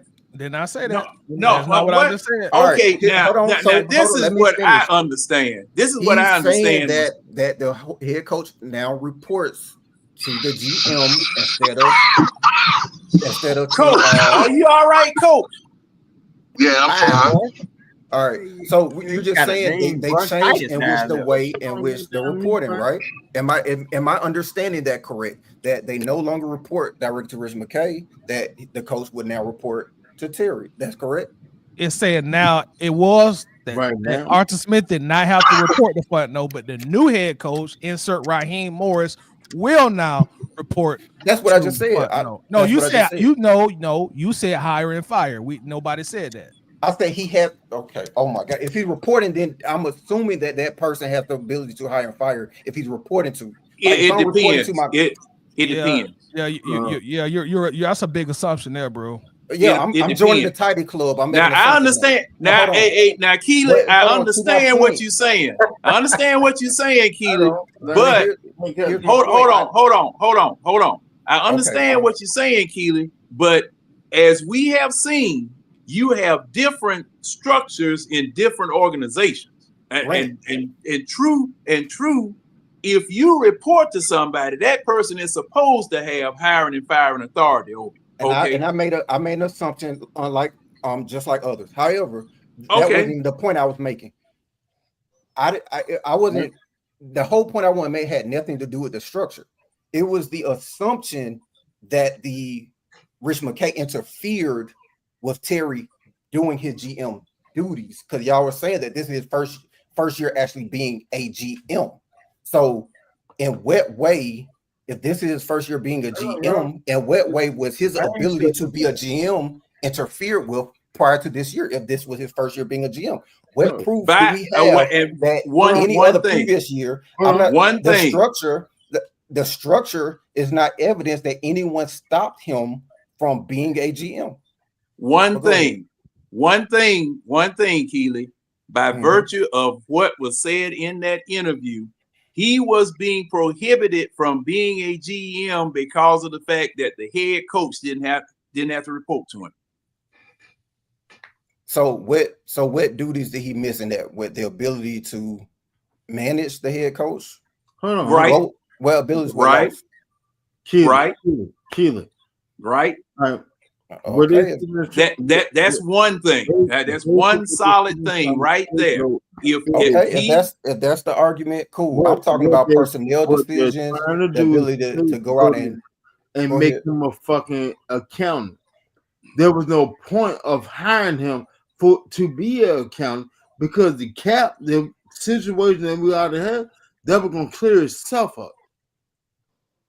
Everybody sit there and glorify Terry for clearing the cap up. That's bullshit. The cap was gonna fix itself. It was gonna solve itself. Exactly. I made that point so long ago. Like I've never debated that. All right. So now, if you're not making picks, then what the fuck are you doing? Who said he wasn't making picks? That's my whole question. Y'all just said that. Who said that? You did. I didn't. I said who. I never said he.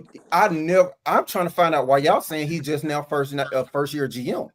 Oh no. I had the assumption that he was a GM this whole time. They said it. We done said they said it. They said that. They said this is his first year being a GM. Who said no. They called him, they hired him as general manager. Okay. And they hired him as general manager. Hold on before you ask that question. When they hired Terry Fontenot, they hired Terry Fontenot general manager. Okay. In 2021. Right. Now the Falcons, their definition of GM is far and above and way out there, and we don't know what your job is. We don't know what's going on. We'll find out. We'll work it out. We'll get to it when we get to it. That's the way that the Falcons have been. Okay. Now, what year did he gain the ability to make personnel decisions? Did it just start this year, or did it start in 2021? I think it based on what has happened. Okay, the previous three from 2021 until now, I can't say. I really can't say, because your hierarchy was messed up until this year. The hierarchy was messed up until this year. And did the hierarchy affect his ability to make personnel decisions? I would say so. I would say so. Because see, the thing is, I don't see how the coach reporting changes his ability to make I'll tell you how. I'll tell you how. If you got to bring everything to a Rich McKay, if you got to bring everything to a Rich McKay, because we just established that he reported to Rich McKay along with the head coach. Okay. Now, by virtue of the fact that you got to report to Rich McKay before you do anything, that affects your ability to do your job. All right. So, John, it's very simple to me. Winston is our manager, right? John, me and you, we're co-workers. Winston is our manager. We got to report to Winston. I'm the dishwasher. You're the dryer. Please tell me how, if I'm washing dishes and you're drying, we both report to Winston. How does you being the dryer interfere with my ability to wash dishes? Because me not liking you. Hey, you didn't get all the dirt. How the hierarchy. Hey, can I jump in there? Can I jump in? If you ain't gonna cough on us, beyond all that, all right. If you are a GM, when your coach, and if you bring in different coordinators, and they sit and say, I'm planning on running this scheme. I'm planning on running this scheme. I need this type of player. I need this type of player. Okay, no problem. Your job as a GM is to isolate then isolate. These are the type of players that goddamn fit y'all shit. Do you like this one? You like that one? Okay, I'm going to go get them. That's GM 101. Point blank period. Thank you, Wallace. Like people overcomplicate the scenario. He's been trash. I'm sorry. He's been trash. It is what it is. Okay. Go ahead, Coach. Your audio messed up, Coach. So, is it still messed up? Can you hear me? Yeah. Are you on Bluetooth? We can hear you, but what you talking on? You on the computer or on the phone? Yeah. Hold on. Let me turn the Bluetooth off. Yeah. Take out the Bluetooth. All right, okay. What about now? Yeah. That's good. Hold up. Damn it! Now I can't hear you. Hold on. Give me 1 second. Man, go ahead, spit your piece. We can hear you. He said he couldn't hear us, but okay. He went out. Coach went out. All right, but see, this is the thing. This is the thing with me. Okay, by virtue of the fact that now let me go back. Let me go back to Wallace's comment here. He said Terry been making decisions since he was hired as our GM and making personnel decisions even when Terry and Arthur Smith were reported to McKay. All right, now I'm gonna. Oh, that's Coach trying to come back in. Let me get Coach. Hey, John. Yeah. Love you to death, but brother, I gotta shoot out here. I gotta. Hey, go ahead. I'm getting ready. We gonna wrap this up. I got a meeting at 6:30. Jesus Christ! But get it. I talk to you later on, bro. Where you should have. Hey man, I'm a rock with you. I love all the conversation. Like Raheem, man, you got bad time management. Nah, man. Hey, look, I know how to do this. That's what he doing. He calling time. He hollering Red Rock. Hollering Red Rock. That's time management. It's almost 2:30. Whoa, it is. Man, we don't win a half hour more than we did last week. Good grief, man. Y'all gonna kill me. Hey, look. But hey, Coach, you back. I just want to say I love all y'all. Thank y'all for coming through. Everybody in the chat. Everybody that's on the panel. I love y'all. Man, everybody be safe. Make it through the next day and 100 million more. You feel me? Thank y'all for tuning in with us. We'll be right back here. Well, we have a special episode coming up sometime soon. I don't know when, but it's going to happen. Outside of that, man, Wednesday night, 10 p.m., same bat channel, same bat location. Y'all catch everybody here. John, brother. All right, Wilson. Every time it's a pleasure. Everybody, yes, sir. Love y'all. Love y'all. Love y'all. But I gotta go lay it down. Yes, sir. Go ahead. Go ahead, man. Peace, Okay, God. Okay, Bruce Wayne. Take it easy, Winston. Church. Good night, John boy. At least we didn't see that Hugh Hefner road tonight. Oh, now, hey, look, I'm about to hop in it. Hold on. No, that's all right. We don't even see that. Out of here, dude. Don't see your smoking road. I know, right? Like we want to see him in a road. Like he did. Taddy, you shouldn't even brought it up, Taddy. Because you know where we're going. Coach.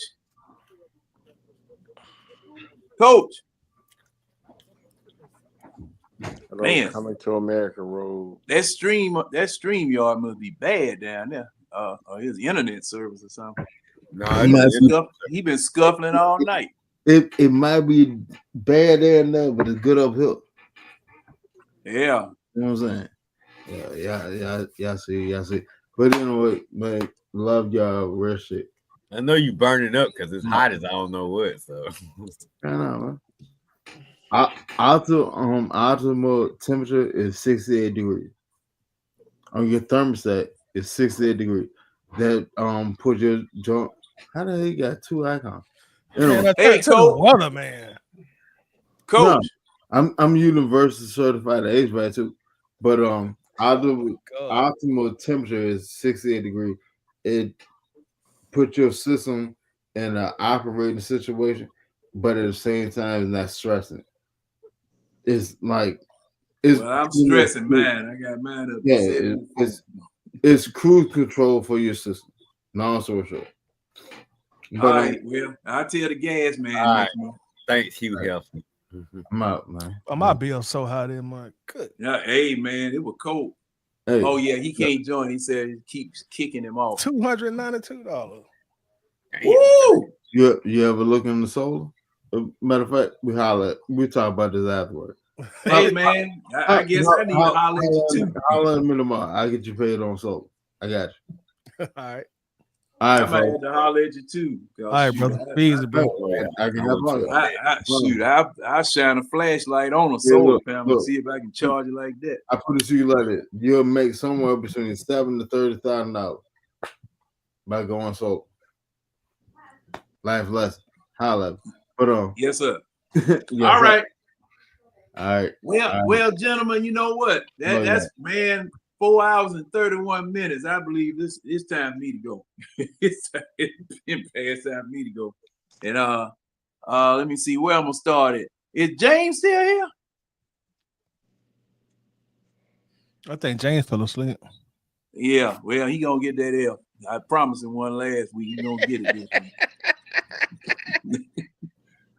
Shoot. Let me see. Tonio still here. Yeah. Who else is there?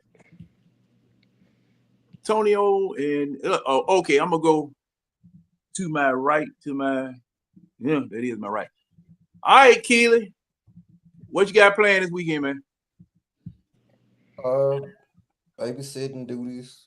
And I got a tournament this weekend. The IDPA pistol tournament. Is that in the state? Yeah, it's in Gainesville. Oh, okay. Is that a police training spot there? It's what is it, Cherokee? That's the name, Cherokee Gun Club. Okay. All right. What about you, Tonio? What you doing this weekend, man? Gotta go do some bids on some bathrooms that I'm got coming up on my schedule. How much you usually charge for a bathroom, man? Depends on what you want. Okay. Well, I guess I got to get some ideas because I'm getting old right now. I might have to get that doggone walk-in tub. A walk-in shower, whatever it is. Yeah, you better off getting a walk-in shower. John, that sounds like some freaky dick activities.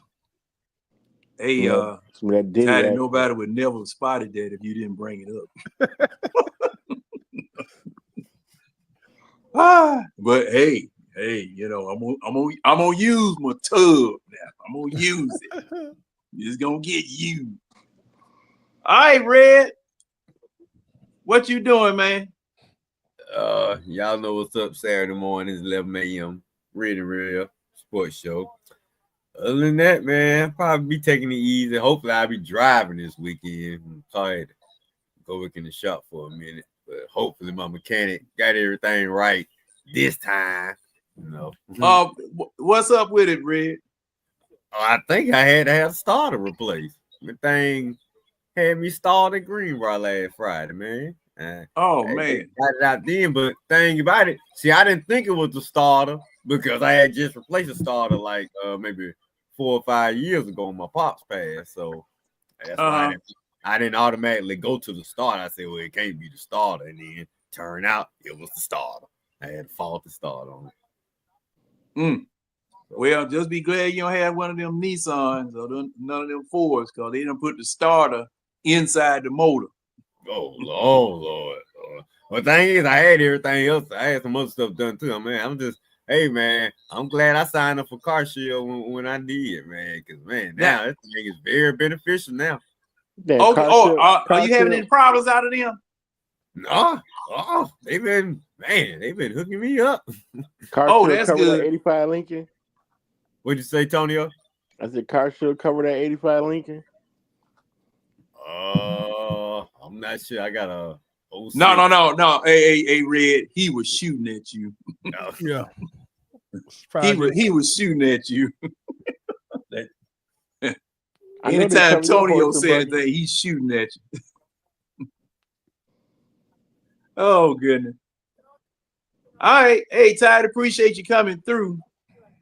And let them know where you at and what we gonna be doing. Well, as always, thank you for having me. Definitely enjoyed it tonight. Gonna try to plan on coming on again on Monday night sometime.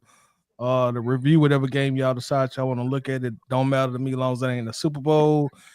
Looking forward to some warmer weather because like I say, my utility bill $300 a month. So we are back in the mid 70s, y'all. Yeah, man. So I hate going to work with both jackets, man. I'm like, I got my big jacket and my big jacket. It got so cold I had to have both of them on one night, and I still freeze. That's because you were still wearing the members only jackets at work. Crazy boy. I don't even want to show you the jacket I got, man. I still got mine. I ain't giving it up because it's coming back. I know it. I know it coming back. I just say KB24, Tonio. All right. And James, last call for you, James. You up? Last call for alcohol. Well, going once, James. Going twice. The red light district is closed. Yeah, he gonna get that F with a star on it. Like they used to do. Atlanta He gonna have to hit up Fulton Industrial tonight. Yeah. I just came from there about 4 or 5 hours. Yeah, he gonna get that F with a star. But I was up closer to a bankhead, not down to where you talking about. Yeah, okay. Yeah. Tell me anything. No. Well, they don't move. Hey, well, wait a minute. What they do down there at Marvin Miller Drive, Red? They still down there, but it's just like it's not that many folks there though. Most okay. Came to the big building. Oh man, hey, Tidy, they built a great big old doggone UPS plant up there where Red talking about. Where? It's just off of Bankhead and Bolton Road. What side of Bankhead? That's a really important question. South side. Oh, okay. Southside, if you take Bowden Road, headed down where it turns into Fulton Industrial. Well, it turns into Fulton Industrial after you cross over Bankhead. He was hoping you meant the other side. Down Yeah, no, it's on the north side of 20. Yeah. I need the Austell area back. Yeah, that's what I'm saying. That's what he yeah. was hoping you would he was hoping you meant the Mableton part of Bankhead. Yeah. No. I need a Cobb County side. Oh, okay. Well, let me see. No, you ain't crossed the river yet. You ain't crossed the river yet. Tidy, that's where my mechanic at though. He down that way. You ain't crossed the river. On the good side of Bankhead. Or you got a shade tree mechanic. What you say, Tony? Man. You got a shade tree mechanic. Hey man, I sure wish mine was still alive, man. Good grief, man. This joker would do anything for $200. I mean, put a motor in, change all 4 brakes, the flush the coolant and all that. Hey man, just give me a couple $100. We be all right. Hey man, woo wee. But gentlemen, speaking for my partner Winston, I want to thank everybody for coming in, all the people in the chat. Coach, even though he was going in and out, I'm gonna give him James, the aid that James was gonna get. Coach gonna get it because he was trying. At least Coach was trying, So, like I said, ladies and gentlemen, thank you, panel. Appreciate you riding with us. Appreciate you. Yes, sir. Tonyo, I'm out. Yeah. All right, boys, enjoy your night. All right, and all right, ladies and gentlemen, keep your head on a swivel. Make it to the next week. Make it to the next day. Make it to the next year. Thank you so very much for tuning in. We gone.